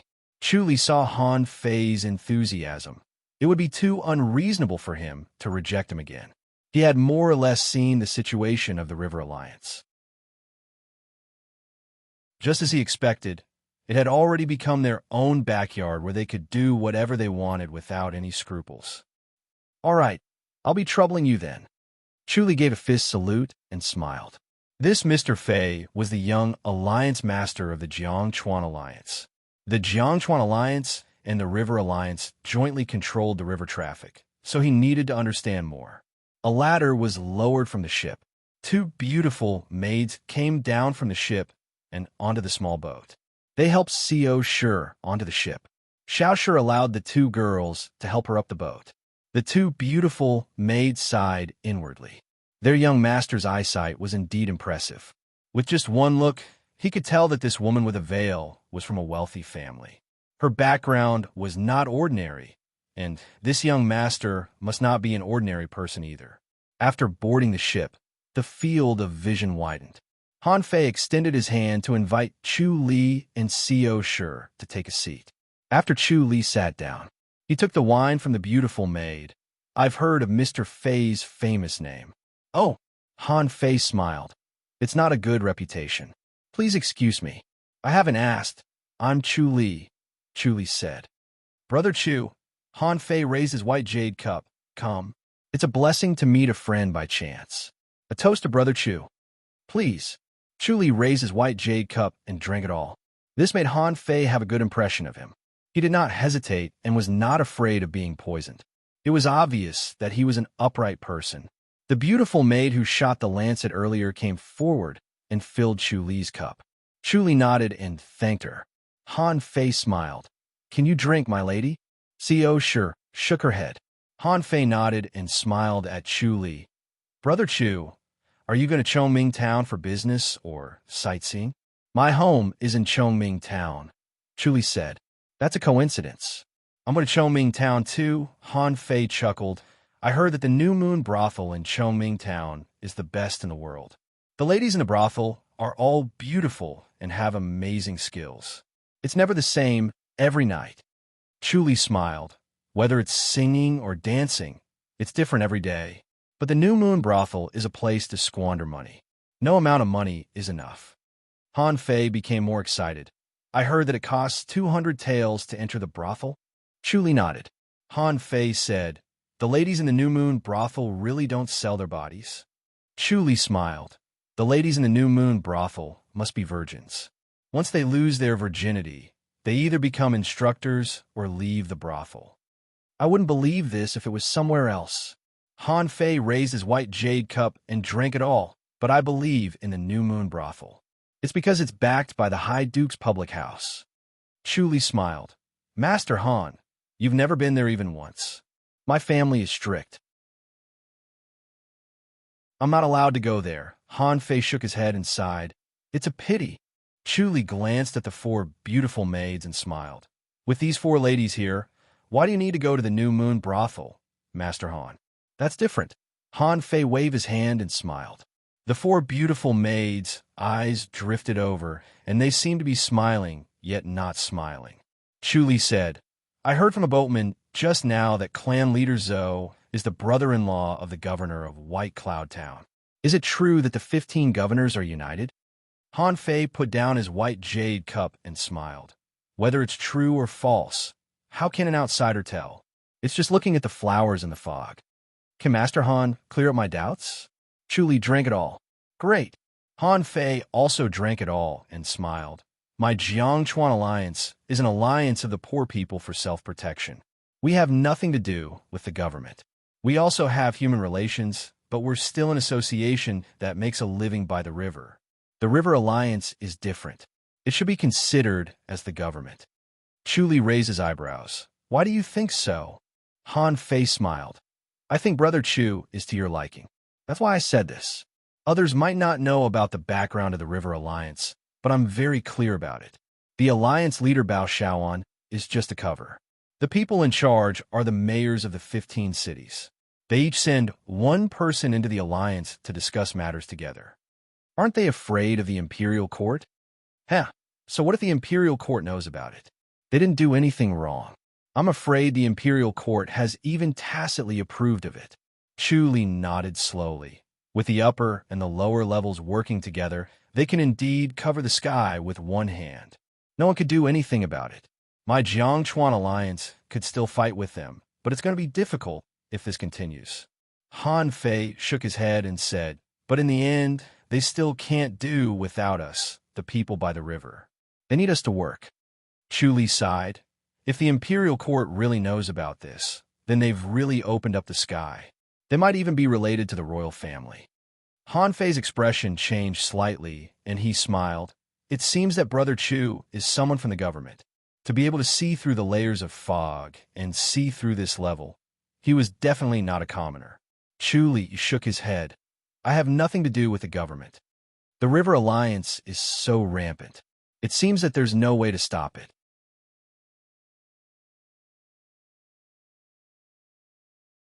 Chapter 326. P.S. Maybe you guys don't have monthly votes in the middle of the month, so vote for recommendation votes. I need everyone's support. Co Sure sat quietly beside Chu Li. She did not say a word, gentle and quiet. Han Fei smiled. Brother Chu, it's not suitable for you to walk on the river with such a beautiful wife. You should take the official road.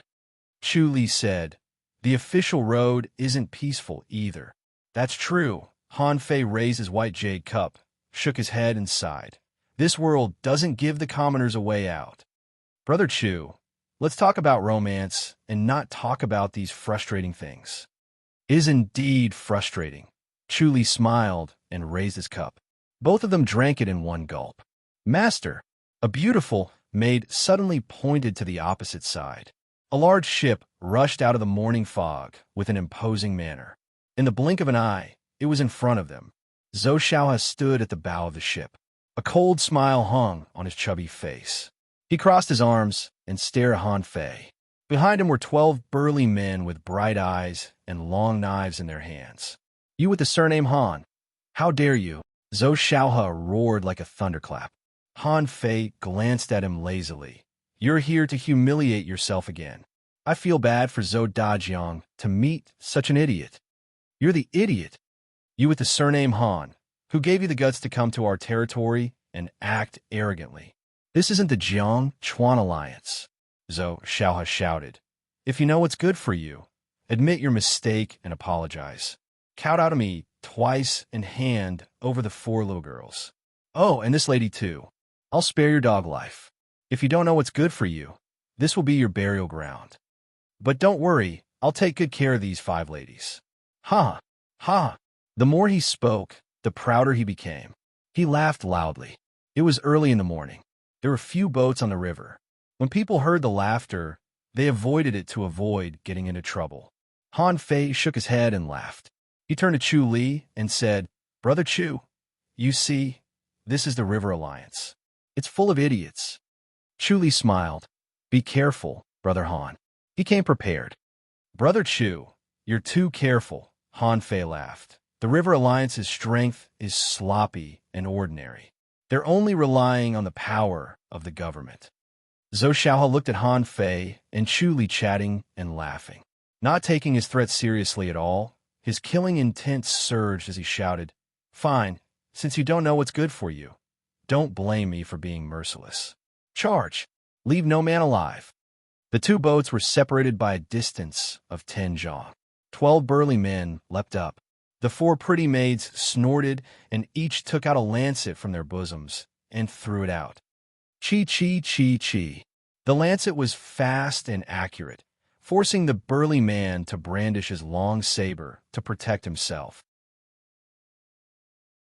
Although they looked delicate, they were actually at the innate realm. Among the 12 burly men, There were two innate experts while the rest were acquired experts. They looked aggressive and fierce, but under the lancet blades, they were in a sorry state. Some of them were struck by the saber, while those who were not struck by the saber were powerless to continue. In the end, only 2 of the 12 men managed to make it onto the ship. The 4 ladies immediately surrounded them. 8 delicate and exquisite hands slapped on their sabers, but the force of their saber was broken, as if a hammer had struck a saber. Their body movement technique was light and agile. Their palms were light and elegant, like butterflies fluttering in the air. The shadows of their palms completely enveloped the 2 burly men. The 2 burly men fought 1 against 2. They waved their sabers like 2 balls of light, guarding the door tightly. They did not seek to be meritorious, but only to not make mistakes. Even so, they still could not defend against the delicate hands. Soon, the 2 palms passed through the saber and hit their chests. Bang! Bang! The 2 flew out of the boat and fell into the river. Han Fei chuckled and shook his head. Zhou Xiaohe, grow some brains. You've completely embarrassed the River Alliance. Fine, fine. Zhou Xiaohe stared at him fiercely. How dare you be so arrogant in the territory of the River Alliance? If I don't teach you a lesson, my surname is not Zhou. Han Fei shook his head. Your mother knows whether my surname is Zhou or not. Zhou Xiaohe's face turned red. His gaze seemed to want to eat Han Fei. Surnamed Han, when you're about to die, I'll slice you piece by piece. Han Fei waved his hand. I can't be bothered to talk nonsense with you. Get lost, or I'll cut your stinky head off and use it as a wine pot. Fine, just you wait. Zhou Xiaohe's heart skipped a beat. He waved his hand and shouted angrily. Why are you still here? The big boat disappeared from everyone's sight in the blink of an eye. Chu Li smiled. Brother Han, if you hit the young one, I'm afraid the old one will come out. So what if he's old? Han Fei held up a white jade cup. Come, let's drink. The old and the young are all the same. Don't bother about them. Chu Li drank another cup. Han Fei said, Brother Chu, speaking of the High Duke's public house, there's an important person with the same name as you. Chu Li smiled. I'm not really an important person. Han Fei shook his cup and quickly said, Could it be you, Brother Chu? Chief Chu. Chu Li smiled and nodded. Han Fei slapped his forehead, shook his head and laughed. Look at my eyes. Sorry for not recognizing you. Chu Li smiled. I'm just working under someone else. I can't be as free and unrestrained as you, Brother Han. Han Fei's attitude did not change. He was still free and easy. He laughed. It's just a glamorous appearance. It's not that easy to be the Young Alliance leader. The higher-ups control too many things. This is not allowed, and that is not allowed. I can take advantage of this trip to Chongming Town and enjoy myself for a few days. I can't even rest for a day. Chu Li smiled. Brother Han, are you really going to New Moon Brothel this time? Sigh. Han Fei shook his head and glanced at the 4 beautiful maids. They lowered their heads and did not speak. Chu Li raised his eyebrows. Han Fei said, I won't hide it from you, Brother Chu. I'm going to visit my in-laws. Brother Han is married? Chu Li was surprised. Soon. Han Fei smiled bitterly. We've been engaged since we were young. We're getting married next year. Chu Li chuckled as he understood. He was so free and unrestrained. How could he be willing to be controlled by his wife? Once his wife came, these 4 beautiful maids would have to suffer. It was inevitable that they would suffer. How could a romantic person like him bear it? Brother Chu, I'm sorry. Han Fei shook his head and sighed. I really want to reject this marriage. Unfortunately, I can't afford to offend him. My father-in-law is the inspector of Chongming Town. Inspector Sir Jiang? Chu Li smiled. I heard that Lady Jiang is beautiful and has a good character. Brother Han should be happy. Sigh. Han Fei shook his head. It's a long story. He picked up the white jade cup and drank it in one gulp. Chu Li accompanied him and drank. Han Fei put down the white jade cup and sighed. In short, when I enter Chongming Town, I must go to New Moon Brothel first. Brother Han wants to break off the marriage? Chu Li frowned and shook his head. Sir Jiang is upright. Brother Han's action is useless. No matter how bad you are, Sir Jiang will still marry her daughter over. She will never break her promise. Brother Chu, do you have any ideas?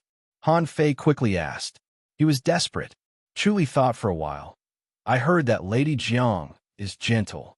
She'll be a good wife. Brother Han, why do you have to break off the marriage? Han Fei shook his head helplessly. Chu Li said, could it be that Brother Han has a sweetheart? Yes. Han Fei nodded. To be honest, if I really marry her, I will be letting her down. Co Shi scoffed coldly at the side. Chu Li glared at her. Co Shi's clear eyes flashed and rolled her eyes at him.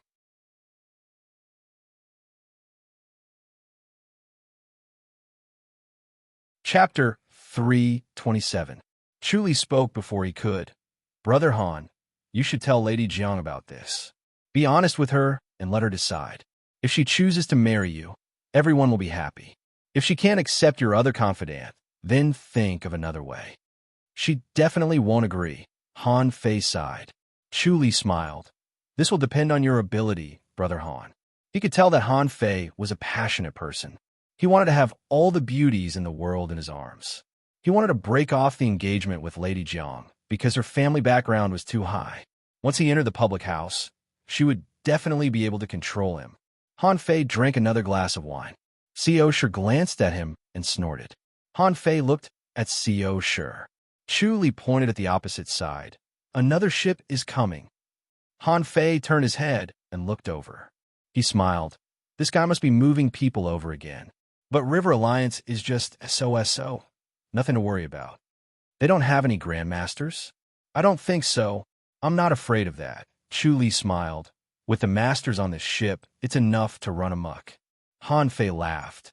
In terms of ability, Jiangchuan Alliance is not afraid of them. They also had the intention to establish their authority on this trip. River Alliance had been in the limelight for the past few years. Their momentum was too strong. They were gradually swallowing up Jiangchuan Alliance's territory. They had to dampen their spirits. He would personally make a move and give them a tight slap in the face. He would let the world know who the real boss was. How arrogant! A stern voice was heard. The ship broke through the fog and came closer. A skinny middle-aged man was sitting at the bow of the ship. The burly Zhou Xiaohe stood behind the middle-aged man and sneered. The skinny middle-aged man sat straight in the armchair. His gaze was lazy. He said faintly, Young Alliance leader Han, welcome to River Alliance. I apologize for not going out to meet you. He did not hide the perfunctory and disdain in his words. So it's clan leader Zhou. You finally show yourself. Han Fei picked up his folding fan and waved it. Your son is too useless. He bullies people and commits all kinds of crimes. Clan leader Zhou indulges him. Isn't he afraid of offending a martial arts master and getting his head chopped off? Zhou Dajiang's face darkened. There's no need for young Alliance Master Han to worry. Since your River Alliance is so useless, my Jiangchuan Alliance has also lost face. I thought that all the gangs in the river were so useless. Han Fei waved his folding fan and sighed. What a motley crew. What a joke. Young Alliance Master Han will know very soon whether they are a motley crew or not. Zhou Dajiang cursed under his breath. He waved his hand and said, Leave no one alive. Yes. The 20 strong men gave a fist salute and leaped into the sky. Like 20 golden eagles, they swooped down on Chu Li's ship. Swoosh, swoosh, swoosh, swoosh. A lancet blade shot towards his head. Ding, ding, ding, ding, ding, ding. The 5 burly men brandished their sabers to meet the lancets. The saber light was continuous, and not a single lancet missed. 5 men fell into the river, while the other 15 rushed onto the ship. 4 beautiful maids went forward to welcome them. 8 burly men held the 4 women back, while the remaining 7 rushed towards Chu Li and the others. Luo Chuan. Han Fei shouted, Yes, young master. An old voice was heard. As soon as the voice stopped, an old man who was as burly as a bear appeared in front of him. He was followed by 6 burly men. Get rid of them. Han Fei pointed with his folding fan. Yes, the old man Luo Chuan said in a deep voice. He brought the 6 burly men to welcome the 7 men. Bam, bam, bam. Luo Chuan attacked like lightning. 3 of the 7 burly men who rushed over were taken down. The remaining 4 were met by the 6 burly men, and they were in a battle. Luo Chuan's body was like a bear, but his body movement technique was like a leopard cat. He quickly rushed into the battle of the 4 women and 8 men and attacked like lightning. Bam, bam, bam, bam. The 4 burly men flew out. He then flew back to Han Fei and gave a fist salute. Young master, let's leave quickly. The masters of the River Alliance are coming. No hurry, Han Fei scoffed. I want to see what they are capable of.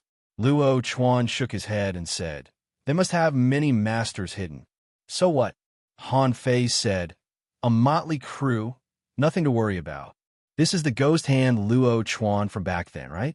Zhou Dajiang pointed at Luo Chuan and scoffed. An innate master is actually a slave. What an eye-opener. Luo Chuan glanced at Zhou Dajiang indifferently and said nothing. Zhou Dajiang said, but no matter how powerful you are, Luo Chuan, you are only one person. Clan leader Zhou, is that all you have? Han Fei shook his head and said, you are waiting for the people under the water, right? While they were talking, a few blobs of blood suddenly surged on the river surface. The blobs of blood spread and formed a blood belt. The blood belt suddenly surged and a few people appeared. They floated on the river surface and moved with the water. The blood kept dissolving and gradually spread. Zhou Dajiang's face was gloomy. Han Fei waved his folding fan and smiled. I live in the river. How can I not guard against this? Ha! Interesting. Just as he finished his sentence, Zhou Dajiang's big boat shook and tilted downwards. Zhou Dajiang was a person who had been on the boat for a long time. How would he not know what happened? His ambush failed, and instead, he was ambushed by the other party. The boat was pierced through. Retreat, he shouted in a deep voice. Father, Zhou Xiaohe shouted unwillingly. What a good opportunity. Zhou Dajiang glared at him and shouted, retreat. Let's go. The brawny men who were fighting shouted as they retreated while fighting. They were in a precarious situation. They were forced into a fluster by the 4 women and 6 men and almost could not hold on any longer. The 4 women saw that they had the intention to leave, so they did not force them too much. Chi, a cold light, suddenly shot out, and the 8 men flipped and fell into the river. A middle-aged man among the 8 people, when the 4 women were careless, turned around and shot a flying knife, then jumped down, drilled into the water, and disappeared. This flying knife was fast and ruthless. It happened when the 4 women were relaxed. The beautiful maid who was pouring wine for Chu Li was caught off guard. She felt a knife in her heart and looked down in shock. Young Yen, everyone shouted. Han Fei quickly appeared behind the maid like a ghost and held her up. He shouted in a deep voice, don't move. The beautiful maid, Young Yen, looked at Han Fei in disbelief. Master. As she spoke, blood gushed out her mouth. Han Fei's face was gloomy. He quickly said, don't talk. Young Yen, don't worry. You won't die. More blood gushed out of Young Yan's mouth. Everyone's heart kept sinking. One knife hit the center of her heart, and she would definitely die. Han Fei quickly poked her chest a few times and took out a jade bottle. Hands? Body? Ding? Appearance of a locust? Cough. Chu Li came to his side and stuffed a pill into Young Yan's mouth. He lightly poked her cheek, acupuncture point. Young Yan opened her mouth and swallowed it. Han Fei stared at Chu Li. Chu Li said, Spirit Blessing Pill. She's fine. Spirit Blessing Pill. Han Fei let out a long sigh of relief. Is it really the Spirit Blessing Pill? Chu Li smiled and said, don't worry. Han Fei's gloomy face turned bright. I forgot Brother Chu's identity. Young Yan, don't worry. The Spirit Blessing Pill of the High Duke's public house. You're lucky. Young Yan smiled. The reputation of the public house's Spirit Blessing Pill was well known. As long as one was still breathing, they could be saved. It was one of the best spirit pills in the world. Many people wanted to join the High Duke's public house because of the Spirit Blessing Pill. Chu Li patted her shoulder lightly. The flying knife shot out with a chi and fell into the water. Her chest did not bleed, and blood stopped gushing out her mouth.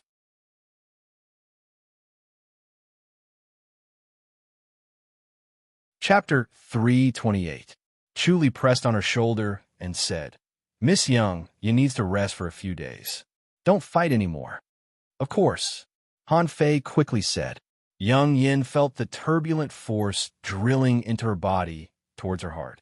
The pain in her heart was slowly alleviating. She smiled. It's much better now. Han Fei's expression changed. He had yet to recover from shock. He said snappily, If this happens again, you'll really die. He turned and glanced at the other three ladies. You're the same. You look down on others just because you're strong in martial arts. Those who roam the martial arts world have a trump card. If you're careless, you'll fall for it. Yes, master. The three ladies nodded. Their faces were pale, and they were terrified. The change just now was too fast. Life and death happened in the blink of an eye. Han Fei looked down at the river and said hatefully, This debt needs to be settled. The few burly men who jumped into the river did not show their heads. No one knew where they escaped to. He could not vent his anger. Although the River Alliance's boat kept tilting slowly, its speed was fast. It was close to the shore, and there was no danger. To these riverside martial arts masters, even if the boat sank, they would not be killed. Chuli removed his hand from Young Yan's shoulder and said, Brother Han, they won't be able to tolerate this. They'll come again. That's great. Han Fei sneered. His handsome face was filled with killing intent. Master, I'm fine now, Young Yin said. Han Fei scoffed. Quickly thank Brother Chu. Master Chu, I'll never forget your life-saving grace. Young Yin curtsied. Chuli waved his hand and smiled. There's no need for that. Young Yin smiled. The feeling of coming back from the dead was too wonderful. Young Mo, help Young Yin back to the house to heal, Han Fei said. Young Yin quickly said, Master, I'm fine now. There's no need to go back. We'll do it later. It's dangerous for you here. Han Fei waved his hand. Go down and stay. All right. Young Yin helplessly nodded. After the two ladies went down, Chuli and Han Fei sat down again. If it wasn't for Brother Chu, I really don't know what would have happened. Han Fei still had a lingering fear when he thought of the scene just now. Chuli smiled. It was fate to board Brother Han's boat. I'm definitely making friends with Brother Chu, Han Fei said with a smile. Chuli replied, All right, then don't say thank you. Come on. He picked up the white jade cup and emptied it in one gulp. Han Fei also drank it all in one gulp. Then, the two of them talked about the Great River Alliance and Zhou Dajiang. Zhou Dajiang was also a powerful figure. He was a hall master of the River Alliance. Currently, the River Alliance was divided into two branches. There were 15 halls, one for each city. A hall master was in charge of a region. If that's the case, there are still quite a number of innate masters in the River Alliance. Chuli drank the wine and picked a piece of braised meat to chew slowly. Han Fei said, Of course there are innate masters. Otherwise, we won't be able to control the situation. If the martial artists don't see an innate master, they won't even pay attention to the River Alliance. Chuli was deep in thought. Han Fei smiled and said, Brother Chu, you don't have to worry. Hey, I'm just worrying for nothing. With Brother Chu's skills, they're just like insects. Chuli smiled and shook his head. CEO Shi yawned softly. Han Fei said with a smile, Brother Chu, go back to your room and rest first. We'll start the banquet in an hour. Have a good meal to calm yourself down. All right, Chuli said. Han Fei said, Young Qin, bring Brother Chu and Madam to the room. Yes, a beautiful maid nodded. She was the maid who played the guzheng earlier. Her posture was elegant. She led the way in front and brought the two to an elegant room. Although the room was not big, it was very cozy. After she left, CEO Shi sat on the couch and sighed. Do I have to go with him? Chuli smiled and said, This Brother Han is an interesting person. He's also the young alliance leader of the Jiangchuan Alliance. There's no harm in getting close to him. Young alliance leader, CEO Shi scoffed softly. Chuli said, I need to go back to the public house first, to see the eldest master. What's the matter? CEO Shi said, How long? About an hour. Chuli said, Brother Han is here. Help me stall for a while. All right, CEO Shi said unwillingly, Go and come back quickly. Chu Li suddenly disappeared and appeared at the High Duke's public house's Iron Eagle Island. As soon as he appeared, he coughed softly. Ling Quan quickly came out. Seeing that it was him, he let out a sigh of relief. Chief Chu. Elder Ling Quan, I want to see the eldest master. Chu Li closed fist saluted. All right, I'll inform him. Ling Quan entered the room. Co Taiying's voice quickly came from the main hall. Chu Li, come in. Chu Li entered the main hall. Co Taiying sat on the armchair with a gloomy face. He stared at him unkindly. Second sister went out with you? Chu Li nodded. Co Taiying clenched his teeth and scoffed. She better not come back. Chu Li knew that he was in a dilemma and anxiety. He did not continue the conversation and said, Eldest master, this time it's about the River Alliance. He told him what he knew. Co Taiying was in a rage. He scoffed. Tell me, how are you going to deal with it? Plow the enemy's nest and destroy them directly. Chu Li scoffed. 15 Castellans formed an alliance and wanted to control the river transport. How can we just sit back and do nothing? If we make a move, they'll definitely impeach us. Let them impeach us, Chu Li said lightly. There are innate masters in the River Alliance. There are even quite a number of innate masters. They are under the jurisdiction of the public house. It's not their turn to dictate. If that's the case, it'll be another mess. Co Taiying frowned. This was the time when they were in a mess with the imperial residence of Prince, and with this fire, it will be even messier. Chu Li said, Eldest master, Prince and Shadow might be involved in this. No matter which royal relative they are, we can't let them do as they please. Chongming Road belongs to the public house. They can't make decisions. Co Taiying's heroic spirit was aroused by Chu Li's words. The gloomy atmosphere of the past few days was swept away. Instead, a monstrous fighting spirit and heroic spirit rose in him. He sneered. All right, then let's do something ruthless. Ling Quan, issue a High Duke order. Capture all the innate masters of the River Alliance in one fell swoop. Capture all the higher-ups. Yes, master, Ling Quan said in a low voice. He got up to grind an inkstone. After he was done, he took out 15 pieces of paper from a cupboard. He picked up a brush and wrote 15 orders one by one. He then presented them to Co Taiying. After Co Taiying looked through them one by one, he pressed the black ring on his ring finger on the paper. A strange pattern was immediately branded on the paper.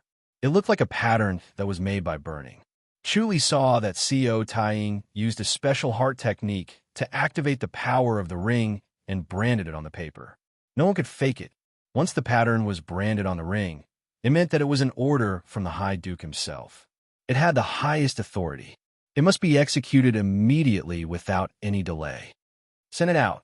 Co Taiying scoffed. It's time to let them understand that the High Duke's public house is the High Duke's public house.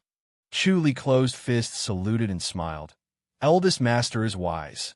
When are you and second sister coming back? Co Taiying asked. Chu Li said, the second lady said that she wants to return to the public house after the wedding. Fine, let her be. It's impossible for her to be so free in the future.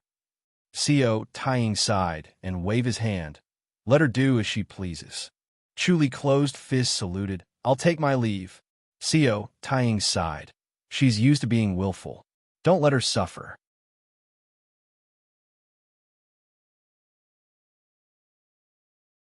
Chapter 329. Chu Li appeared in Co Shi's house in a flash. Xiao Shi was lying on her side on the couch, revealing her graceful curves.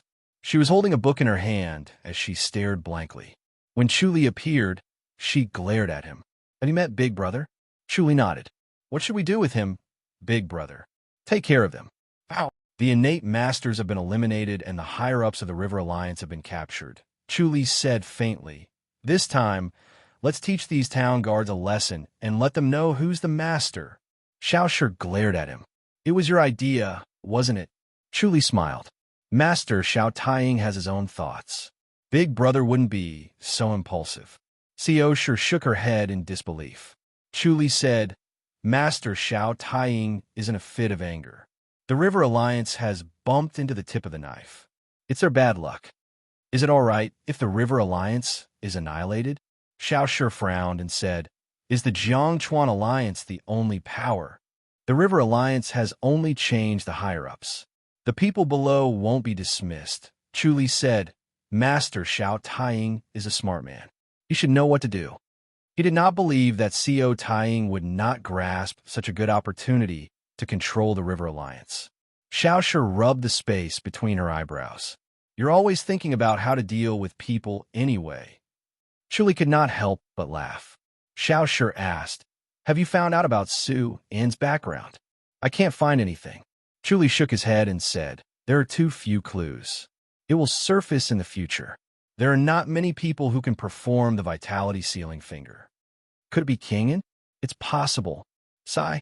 Poor child, Co sure shook her head and sighed. If he's really in danger and I crush the Saraira, you can't just stand by and watch. Don't worry, I like him too. Chu Li smiled. Early in the morning, Suan woke up and finished practicing his fist art. After playing with the other novice monks for a while, he returned to his room, opened the cupboard, and carefully took out the bundle. She placed the bundle on the bed and slowly untied it. 3 sets of inner robes and 3 sets of yellow monk robes were revealed.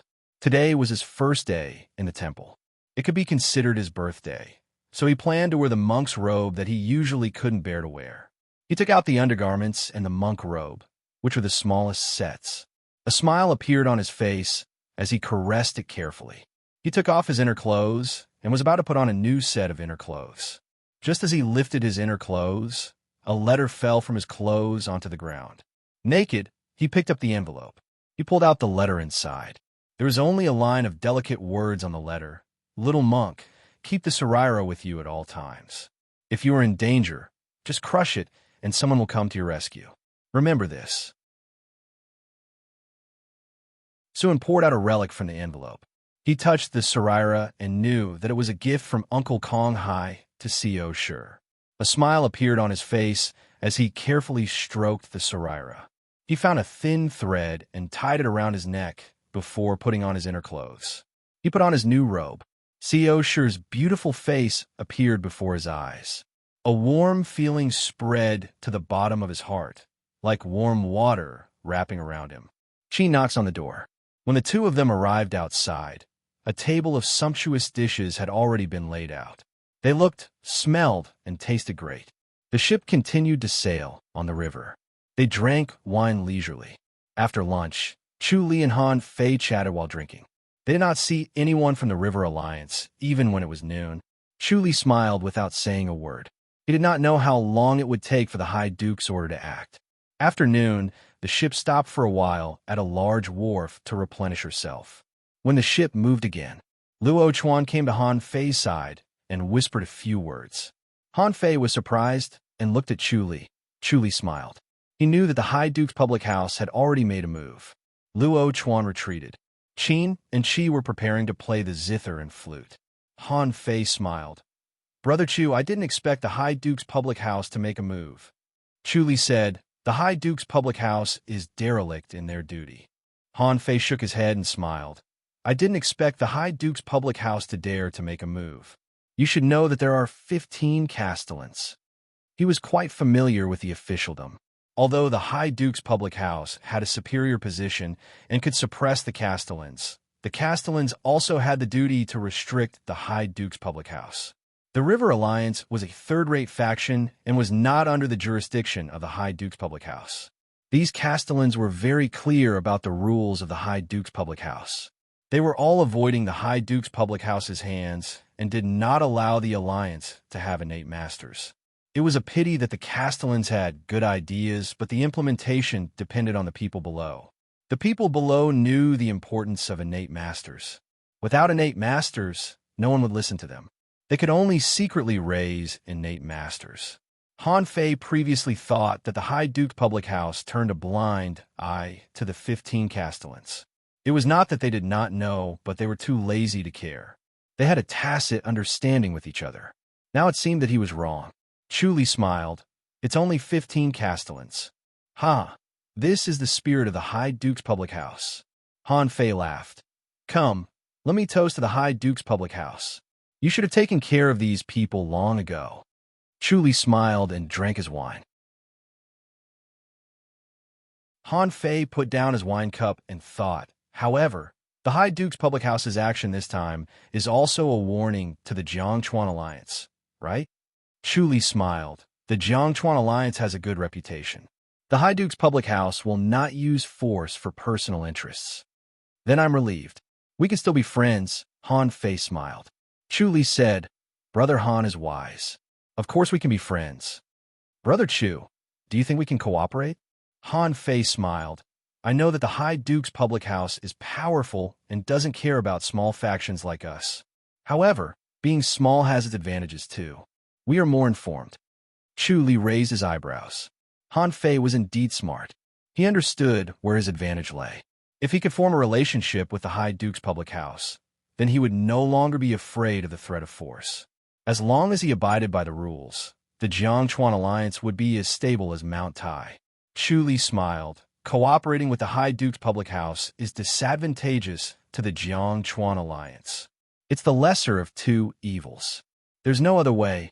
Han Fei smiled.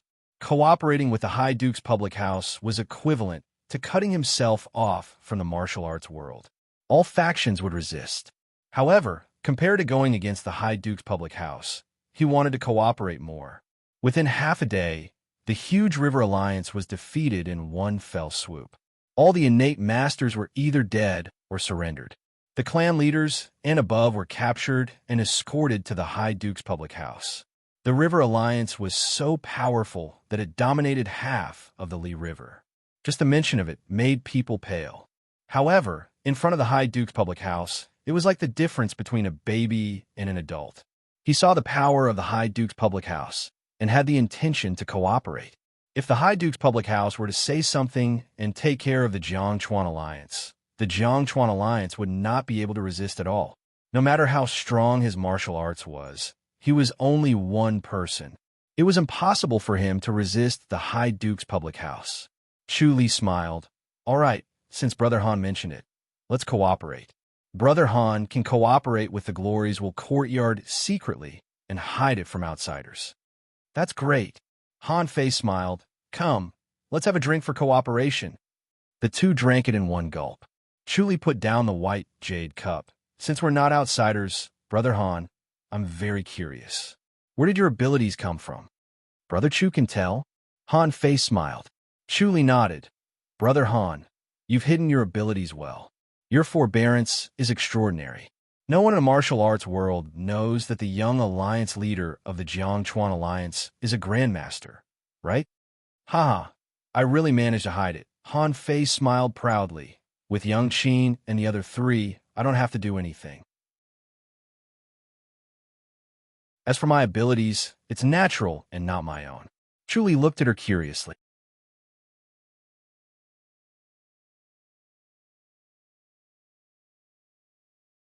Chapter 330. What kind of fruit? Chuli smiled. All the girls looked at Han Fei curiously. Han Fei thought for a while. It looks normal, pink, palm-sized. That time when I went into the mountains to play, I couldn't stand the thirst, but I couldn't find any water. I saw such a juicy fruit, so I ate it. Aren't you afraid of poison? Chuli asked. Han Fei sighed. I was so thirsty that I ate it even if it was poisonous. Chuli thought about it, but he couldn't figure out what the fruit was. He searched through the Spirit Herb Medicine Encyclopedia in his mind, but he didn't hear any record of a fruit that could raise someone to the Grandmaster's boundary. However, the world was full of wonders and anything could happen. Many of them were unseen. Through the scene in Han Fei's mind, he saw the appearance of this fruit. It was indeed very ordinary. No one would have thought that such a fruit could create a Grandmaster. Brother Han's luck is really enviable. Chuli shook his head. Han Fei smiled. I got it through a trick and didn't know how to cherish it. How can I compare to you, Brother Chu? You've cultivated to the Grandmaster's boundary at such a young age. It's a real ability. It's also luck. Chuli shook his head and smiled. I can't compare to you, but I'm much stronger than others. Come, let's have another drink for our luck. Both of them drank again. Chuli was very satisfied with the wine on the ship. It was mellow and fragrant. It was a rare wine. He He looked at the four girls. Han Fei smiled. They didn't get lucky. They cultivated with their own ability. Their qualifications are better than mine. Chu Li nodded and didn't ask anymore. Both of them started talking about exchanging information. Fatty Chui. Han Fei raised his voice. Young master. Soon, a plump and tall middle-aged man ran over. He had a round face and narrow eyes. His eyes seemed to be squeezed together by the flesh, revealing only a small slit. His gaze was exceptionally lively. He quickly glanced at Chu Li and Xiao Shi. His small eyes almost disappeared from his smile. Young master, you were looking for me? This is the chief of the Gloriesville courtyard of the High Duke's public house. Han Fei introduced. We'll send a copy of the news to the Gloriesville courtyard, understand? Yes, yes. Fatty Chui closed fists, saluted and smiled. Chief Chu. Chu Li smiled. I'll be in the fairy's capital. Where is Mr. Chui now? His name is Chui Yu. He's the manager of a restaurant. Han Fei smiled and said, he followed me this time because of his craftsmanship. I'm going to send him to Chongming Town. If Brother Chu wants to go to the divine capital, then let him go.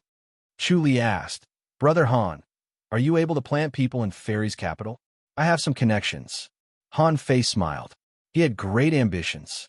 The divine capital was where all the power in the world was concentrated. How could there not be someone in charge of gathering information? The Jiangchuan Alliance had a lot of funds and used money to pave the way. It was not difficult to do this. Chu Li said, I will let the maid contact Mr. Chui. I don't dare to call myself Mr. Chu. Just call me Fatty Chui. Chui Yu hurriedly waved his fat hand. Chu Li smiled. I wouldn't dare. I'll have to trouble Mr. Chui in the future. Chui Yu nodded with a bitter smile. Yes. Leave it to me. If there's any news, I'll send it over immediately. I promise there won't be any delays. Han Fei chuckled and said, Don't be courteous with him. You will know in the future that this guy is very slippery. Hee, young master. I'm a loyal and honest person. Chui Yu laughed. Get lost. Han Fei waved his hand and was about to hit him. Chui Yu's fat body jumped agilely. He shrunk his body and closed fists saluted as he ran away. Bang! A muffled sound was heard. Chu Li raised his eyebrows and pointed below. Brother Han, looks like there's an uninvited guest. Let's go down and take a look. Hey, Luo Chuan's angry voice was heard. Elder Luo, let's go. Han Fei's expression changed slightly. His body flashed like a ghost and appeared on the first floor. Chu Li appeared too. Luo Chuan was fighting with a middle-aged man in a green shirt. He was losing ground and was in a precarious situation. The middle-aged man in green shirt was a grandmaster. When he struck his palm out of thin air, his palm energy was turbulent. Luo Chuan, an innate master, could withstand so many attacks. He relied on his fast body technique and rich experience. However, he was also losing ground. A grandmaster. Han Fei's eyes lit up. He leaned forward and said, Elder Luo, give it to me. Luo Chuan took a step back and said in a low voice, Young master, be careful. This person's skill is very profound. He had seen many grandmasters, but there were very few who had such exquisite skills like this middle-aged man. Young master might not win. Han Fei laughed out loud. His body flashed and appeared behind the middle-aged man. He lightly pressed his palm out. As if the middle-aged man had eyes behind his back, his right palm turned and pressed. Bang! Two palm energies collided. It was like two huge waves colliding, creating a strong wind. The clothes of the four people were fluttering in the wind. Chu Li said in a low voice, There's one more. He flashed and disappeared on the spot. He appeared on the second floor. A middle-aged man in a purple shirt appeared on the second floor. He pressed his palm towards Xiao Shi. The three beautiful maids shouted and blocked in front of Xiao Shi. Their palms met the palm energy. Bang, bang, bang. Three muffled sounds were heard. The three maids flew out. There was blood at the corner of their mouths. The power of the palm was also dissipated. Xiao Shi looked at the middle-aged man in purple without changing her expression. She said coldly, Who are you? Oomph. The middle-aged man in purple saw that she was so calm. He angrily attacked again. There was a flash beside Co. Sure. Chu Li appeared. He grabbed her and disappeared. He appeared behind the middle-aged man in purple shirt. The middle-aged man in purple shirt attacked behind him. Chi. With a light whistle, Chu Li threw a flying blade. The middle-aged man in purple shirt turned his palm into a fist and attacked. Chi. With a sound like ripping silk, the flying blade pierced through the fist energy and shot into the left shoulder of the middle-aged man in purple shirt. Hey! The middle-aged man's face suddenly turned purple. It was the same color as his long robe. The flying blade on his shoulder flew out. Chu Li did not expect him to use his secret skill so quickly. He was surprised, but his hands did not stop. Another flying blade flew out. Chi. The flying blade was blocked by the fist energy. It slowed down, and the middle-aged man in purple shirt dodged it. His fist energy was twice as condensed as before. It was enough to weaken the flying blade. Chu Li shook his head. He held Co. Sure, and another flying blade flew out. The middle-aged man in purple shirt laughed coldly. The fist energy was condensed. It was like a snowball appeared in the air and hit the flying blade. He believed that the power of this punch was stronger than the previous one. It could even make the flying blade fly back. Oh! A silver light flashed. The flying blade pierced through the snowball and shot into the left chest of the middle-aged man in purple shirt. He widened his eyes and looked down at the flying blade in disbelief. Chu Li's knife looked the same as the previous one, but he used the inner energy of the scripture of duality with the infinite azure sea. Chi. Another flying blade flew into his chest. Chu Li looked at him. From Feng Huang Mountain? You. The middle-aged man in purple shirt pointed at him and fell into the river. These few moves were extremely fast. Co. Sure, Xiao Qin, and the other girls did not have time to react. It was already over after Chu Li's 4 knives. Bang, bang, bang, bang. Muffled sounds came from the first floor. Chu Li smiled. Thank you, ladies. How's your injury? He took out a porcelain bottle and threw it over, one for each of you. At the same time, 3 waves of spiritual energy flowed into their bodies to help them recover. They felt like they were wrapped in a hot spring. It was warm and comfortable. They knew it was Chu Li's doing. Co. Sure curtsied at the 3 girls and smiled. Chu Li closed fists, saluted, and disappeared with Co. Sure. He appeared on the first floor.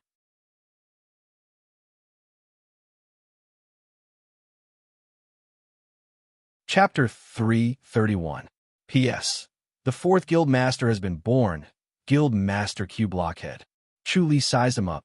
Han Fei's palm technique was extraordinary, and his skill was profound, even better than what he had cultivated. Chu Li raised his voice. Feng Huang Mountain, your other companion is dead. The expression of the green-robed man changed slightly. Seeing that Chu Li was still standing there, he knew that his comrade did not succeed. The thought of leaving arose in his heart. With a deep snort, his body suddenly swelled up. His face turned purple as he activated a secret technique. Chu Li had already seen through the secret skill of the Feng Huang Mountain. The Path of the Heart technique was short, and it could be activated very quickly.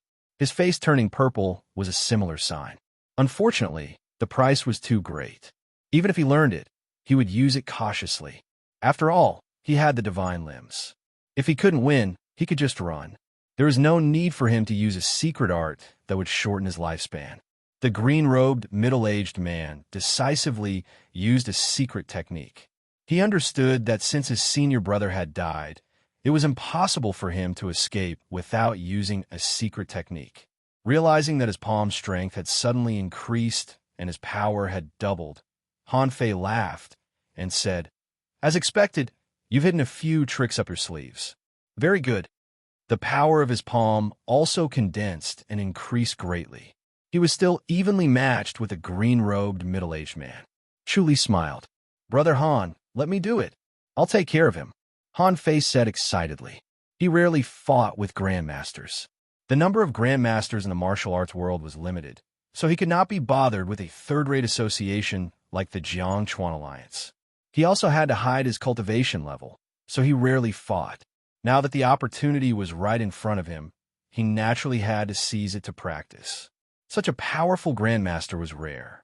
If he were to encounter someone even more powerful in the future, he would most likely be defeated due to his lack of experience. He had thought far ahead, so he fought with great vigor. Chu Li watched with a smile on his face, but his heart was filled with murderous intent. He was not prepared to let this person go. Feng Huanghe was really bold. They actually dared to assassinate him because of Gu Yu. After all, Chu Li could use the power of the High Duke's public house to deal with Feng Huanghe. Feng Huang Mountain dared to do this. They were not afraid of the High Duke's public house. This was the confidence of a first-rate sect. The public house was currently weak. If they really wanted to deal with Feng Huang Mountain, it would cause unpredictable consequences. It was very likely that it would cause the other sects to retaliate. In that case, the public house would not be able to control the situation, and it would cause the flames of war to rise everywhere. Bang, bang, bang. The palm force dispersed in all directions, and Chu Li and the others' clothes fluttered as if they were standing in a gale. Co sure frowned. He felt that it was not a good idea to continue fighting like this. Han Fei's palm force became fiercer and fiercer. In the beginning, he was at a slight disadvantage, but now he was not inferior. The energy contained in the strange fruit had always been hidden in his body and had not been completely absorbed. Under the pressure of the Grandmaster, it was gradually stimulated. Chu Li shook his head and sighed as he looked at his rapidly increasing cultivation level. As expected of a fortuitous encounter, there was no point in being envious. Bang! The green-robed, middle-aged man's chest was hit. He spat out blood and was sent flying. He took advantage of the momentum to activate his lightness kung fu. His speed was extremely fast as he flipped out of the boat. Chi! A streak of silver light caught up to him and shot into his heart. The green-robed, middle-aged man's movements paused. He widened his eyes and stared at Chu Li. He fell into the river unwillingly. The surging river was swept away in the blink of an eye. "Brother Chu, your flying knife skills are amazing," Han Fei praised. Chu Li smiled. "I was just lucky.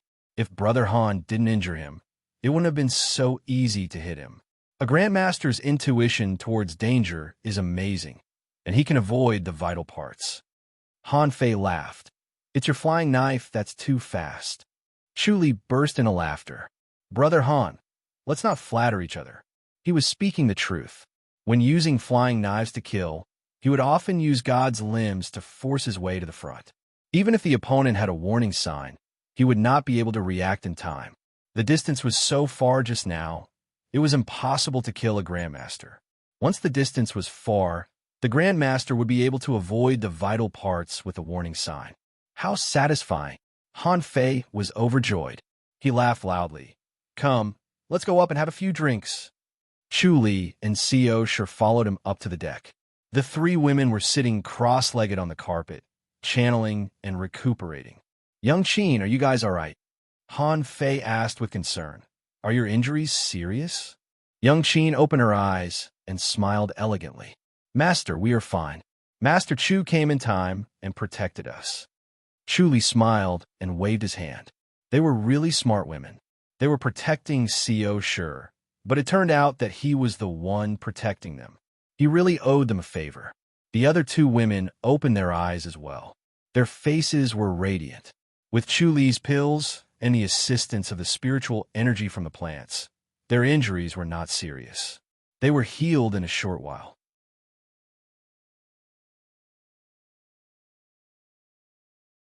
It was their first time witnessing such a speedy recovery. It was a novel and exciting experience.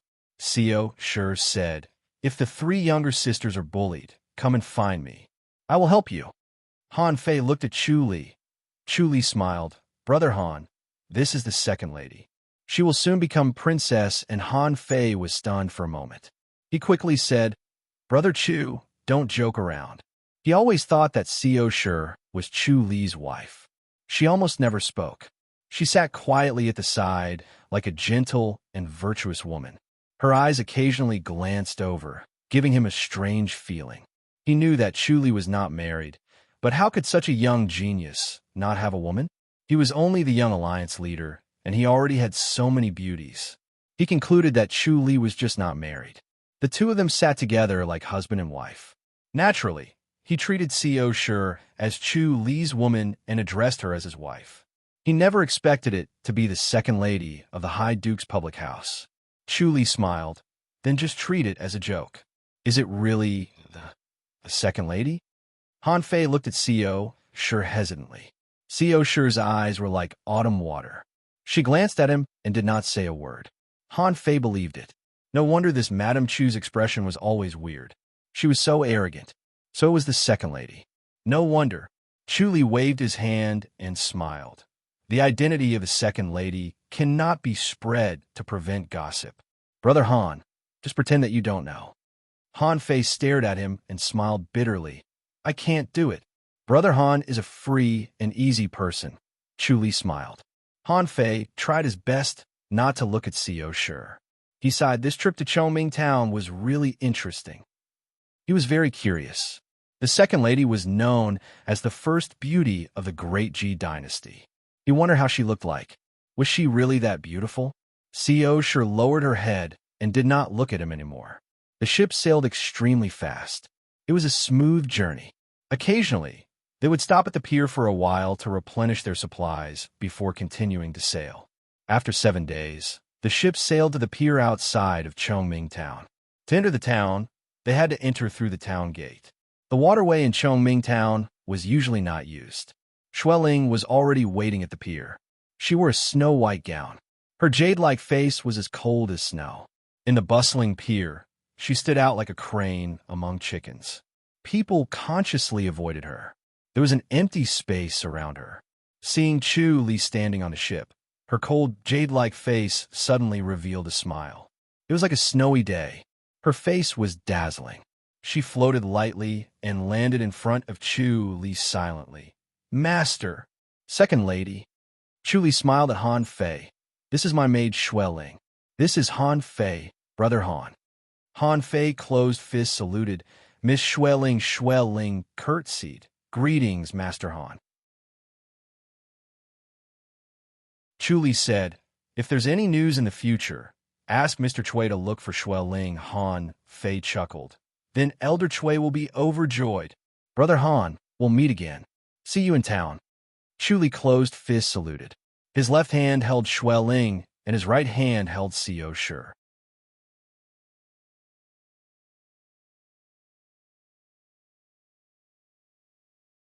Chapter 332. The three of them appeared in the glories wool courtyard of the public house. Co Shi sat in the pagoda lazily.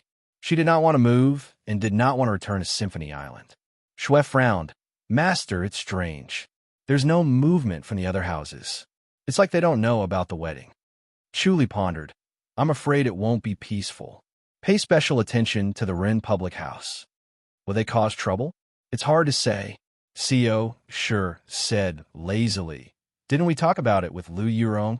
Even if we want to work together, we have to be careful. Chu Li said. He could not read Lu Yurong's mind. Lu Yurong's tricks were cunning.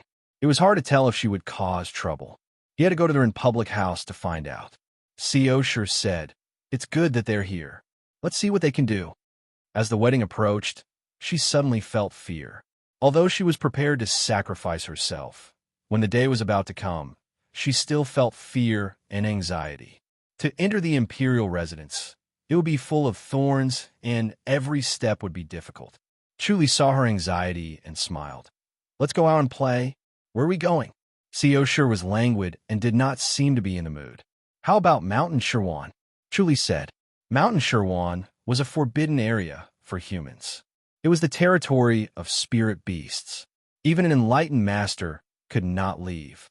The 100,000 Mountains was a forbidden area for humans. It was the territory of spirit beasts. Even enlightened masters couldn't leave this place. However, with his god's limbs, he would be able to escape if he were to encounter any spirit beasts. She had never seen a spirit beast in her life. Xue hesitated. She wanted to say something, but stopped. The Grand Myriad Mountains was too risky. If he really encountered a formidable spirit beast, then no one would respond to his cries, and he would die without a doubt. Chu Li smiled. How about we look at the spirit beasts and relax? All right, let's go to Mountain Shirwan. Co sure said, but we'll only walk around outside. I heard that the deeper we go, the stronger the spirit beasts. Even an enlightened master is no match for them. Of course, Chuli nodded. Let's look outside. Shui whispered, Master. Chuli smiled. It's okay. I won't take the risk. I'll take a look. All right, go find out about Brother Han. Meet with his subordinate, Chui Yu. He'll send you any news in the future. Yes. Shui Ling nodded helplessly. He knew that there was no point in trying to persuade her. This is 100,000 Mountain? Co sure looked at the vast mountain range and frowned. That can't be right.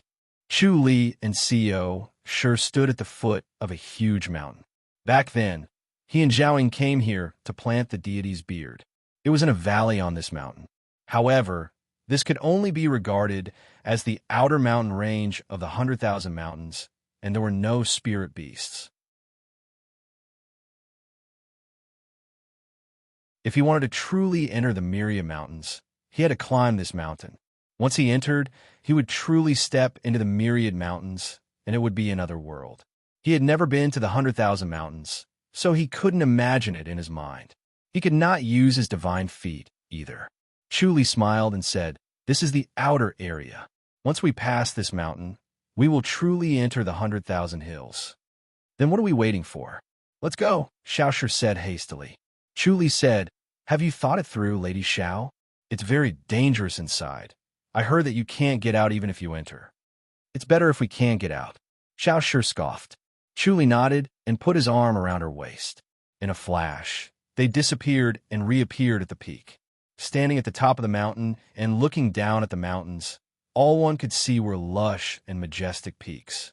Giant peaks stood in great numbers. It was so densely packed that one couldn't see the end. Every peak was connected to heaven and earth, and they were all covered by white clouds. The peaks were surrounded by white clouds, as if they had arrived at an ethereal paradise. The 100,000 mountains. It was said that there were 100,000 peaks, and it was said that it was bigger than the human territory. Even with his light body technique, he might not be able to pass through it even if he ran for a month. Without seeing the 100,000 mountains, he would not know how small humans were. It's spectacular. Co sure sighed. Looking at the magnificent scenery, she felt her heart relax.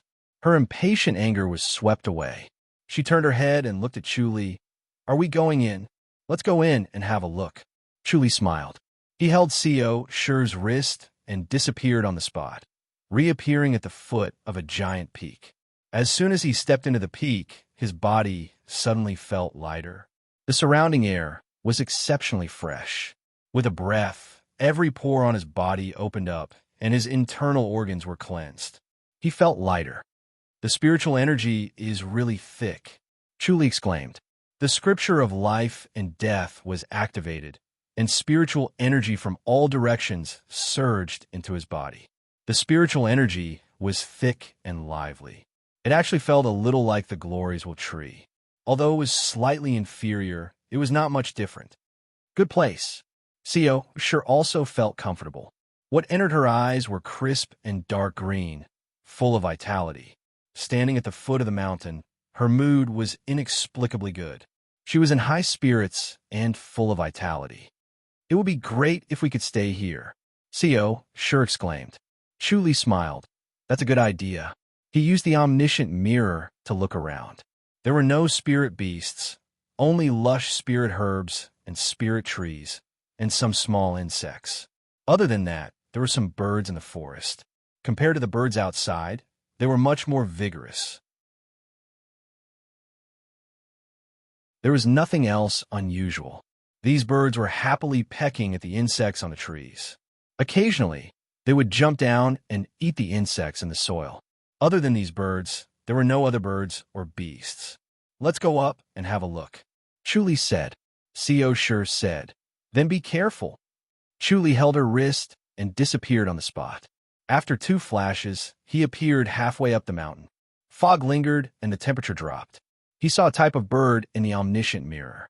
He immediately stopped and did not dare to move. In the omniscient mirror, 2 crane-like birds were standing on a pine tree. They stood firmly on one leg while the other was tucked under their abdomens. On their foreheads was a vermilion crown. They had long and thin beaks. Their eyes were like gems, clear and intelligent. He recognized them as spirit cranes and did not dare to move. The two spirit cranes had already noticed his spying and turned their heads to look at him. He did not dare to move. These spirit beasts' intelligence was not inferior to humans. Many of them were even more intelligent than humans. This was the first one who could feel his omniscient mirror spying.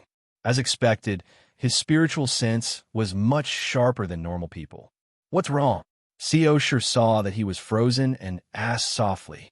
Chuli smiled bitterly. "Spirit cranes." Seosher's expression changed slightly. "Let's go." Spirit cranes were very powerful. Humans were no match for them. Chuli said, "Let's see." His heart was stirred.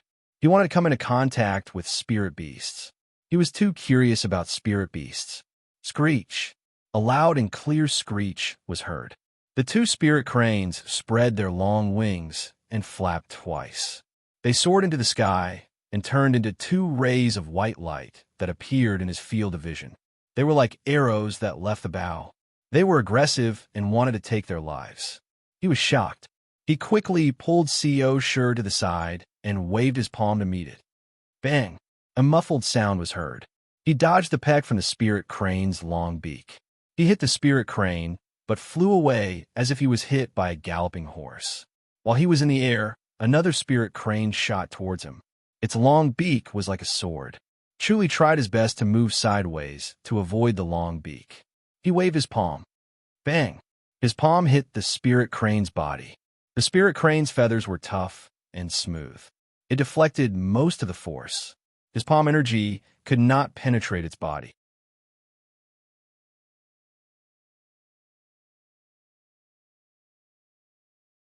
Chapter 333. Chuli twisted his body and dodged again. He threw a light punch. Bam! The solid fist force hit one of the spirit cranes, but the spirit cranes did not care and continued to peck. The other spirit crane followed suit and attacked. The two spirit cranes were like grandmasters attacking together. One advanced while the other retreated. Their teamwork was extremely fast. If he did not use God's limbs and only relied on his light body technique, he would not be as fast as them. Bam! Another punch hit the spirit crane's wing and stopped it from getting closer. The other spirit crane pecked with its long beak as fast as lightning. Chuli pulled Seosher and disappeared. He appeared at the foot of the mountain in a sorry state. He looked up and shook his head helplessly. "They're really powerful." Seosher was dazzled by what she saw. The two spirit cranes were like two white shadows, sometimes in front of him and sometimes behind him. Only when Chuli hit them occasionally did he see what they looked like. They were unusually spirited and exuded a threatening aura. They were indeed spirit beasts. "Can't beat them." She smiled. Chuli shook his head. "They're invulnerable and inner energy can't hurt them. Spirit beasts are blessed by the heavens and the earth.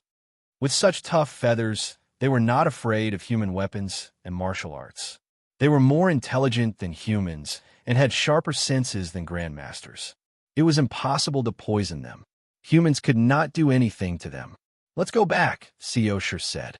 Chuli said, "I heard that spirit cranes are friendly to humans. This doesn't seem like it." "Friendly?" Seosher chuckled. "Would you be friendly with an ant? At most, you'll be too lazy to care. Spirit cranes are indifferent, and they don't care about humans. That's not friendly." She had read a lot and was interested in spirit beasts. She had seen many strange and interesting stories. "How can I break their feathers?" Chuli asked. "To break their feathers, you need their claws." Seosher shook her head. "But to get their claws is harder than breaking their feathers, so it's a wild wish." Chuli shook his head. "You really want to become enemies with them? It'll be troublesome if you hurt them," Seosher said. Chuli said, "I want to get some of their blood. If he could get some spirit crane blood to make a concentration talisman, presumably the effect would be extremely high. There's no need to kill them, just a little bit of their blood. Don't mess around." Seosher was shocked. "If you really get their blood, they will definitely kill you." Chuli said regretfully, "Then forget it. Let's go somewhere else." Luckily, it was a spirit crane this time. If it was any other spirit beast, it would be really dangerous. Co sure said. Let's stay here. This mountain is enough for us to walk around. That's fine too. Chuli smiled and said, let's look for some spirit herbs and bring them back. He discovered that this mountain peak had many spirit herbs that could not be found in the outside world. All of them were exceptionally precious. In particular, there was a type of spirit herb that was most needed for the Taiwa gold pill, the moon-eater grass. As long as it was moved to the side of the Glories Will tree in the Duke's public house, it could be slowly expanded. With this, he would not have to worry about Mei Aoshuang arguing with him anymore. Instead, she would have to owe him a big favor. This moon-devouring grass was almost lost in the outside world. It seemed like the 100,000 Mountains was an endless treasure that needed to be slowly excavated. Unfortunately, there were almost no people who dared to enter, and even the heavenly deity realm experts did not dare to take the risk. Without the god's limbs, he wouldn't have been able to escape the pursuit of the two spirit cranes. He would definitely have died under their beaks. Their beaks were like swords. Their bodies were as fast as lightning. Based on the toughness of their feathers, one could guess that their beaks were sturdier than treasured swords. Even if his body was strong, he would not be able to withstand a single blow. Let's go. Chuli held her wrist and appeared in front of a giant tree in a flash. He bent down and plucked 2 six-leaf grass. Seosher squatted down to examine it. What is this? Moon-eater grass. Chuli smiled. It's the spirit herb that Taihua Valley needs the most. I plan to grow some in the Glories Will courtyard. I'll sell it at Taihua Valley. Moon-eater grass. Co sure muttered. Chuli said, it's the main ingredient for refining the Taiwa gold pill. It's almost extinct in the outside world. Co sure smiled, understanding his intention. Chuli's expression changed. He quickly grabbed Co sure and disappeared in a flash. The 2 spirit cranes appeared where he was. Seeing them disappear, they immediately soared into the sky and disappeared into the sky. Chuli appeared again in a flash. He looked up at the spirit cranes in the sky and let out a sigh of relief. They're competing with me. Co sure rolled her eyes at him. This is their territory. How can they not be angry that you stole the spirit herb? Chuli said, let's go back first. The 2 of them returned to the Glories Will courtyard. Xueling was not there. She was very busy. Not only did she have news from the New Moon brothel, she also had news from the Glories Will courtyard. She had to gather and organize everything before handing it to Chuli. Other than that, she also had to cultivate hard. Chuli planted the 2 moon-eater grass. Under the spiritual energy of the Glories Will tree, they would soon bear seeds. You only found this one type of spirit herb? Co sure smiled. You could get more back. Chuli smiled. Take it slow. I'll go check it out when I have time. Get 1 or 2 at a time. It'll be troublesome if there are too many. He was worried that if he got too many spirit herbs, the spirit cranes would follow the scent of the spirit herbs. That would be troublesome. He could run, but the people of the High Duke's public house could not. If the 2 spirit cranes were angry, it was rare that the High Duke's public house could escape. You can suppress your greed. That's rare. Co sure nodded. If a normal person saw the rare spirit herbs in the 100,000 hills, they would be eager to plunder them. It was like falling into a treasure. How could they suppress their greed? Chuli smiled. I'm asking for something big. If I can build a good relationship with the spirit beasts, that would be the best. Co sure laughed and shook her head. You really can dream on. Build a good relationship with the spirit beasts? You want to eat fish, and the fish wants to build a good relationship with you. Why don't you eat it? The spirit beasts are different. Chuli said, they are very intelligent. They can communicate.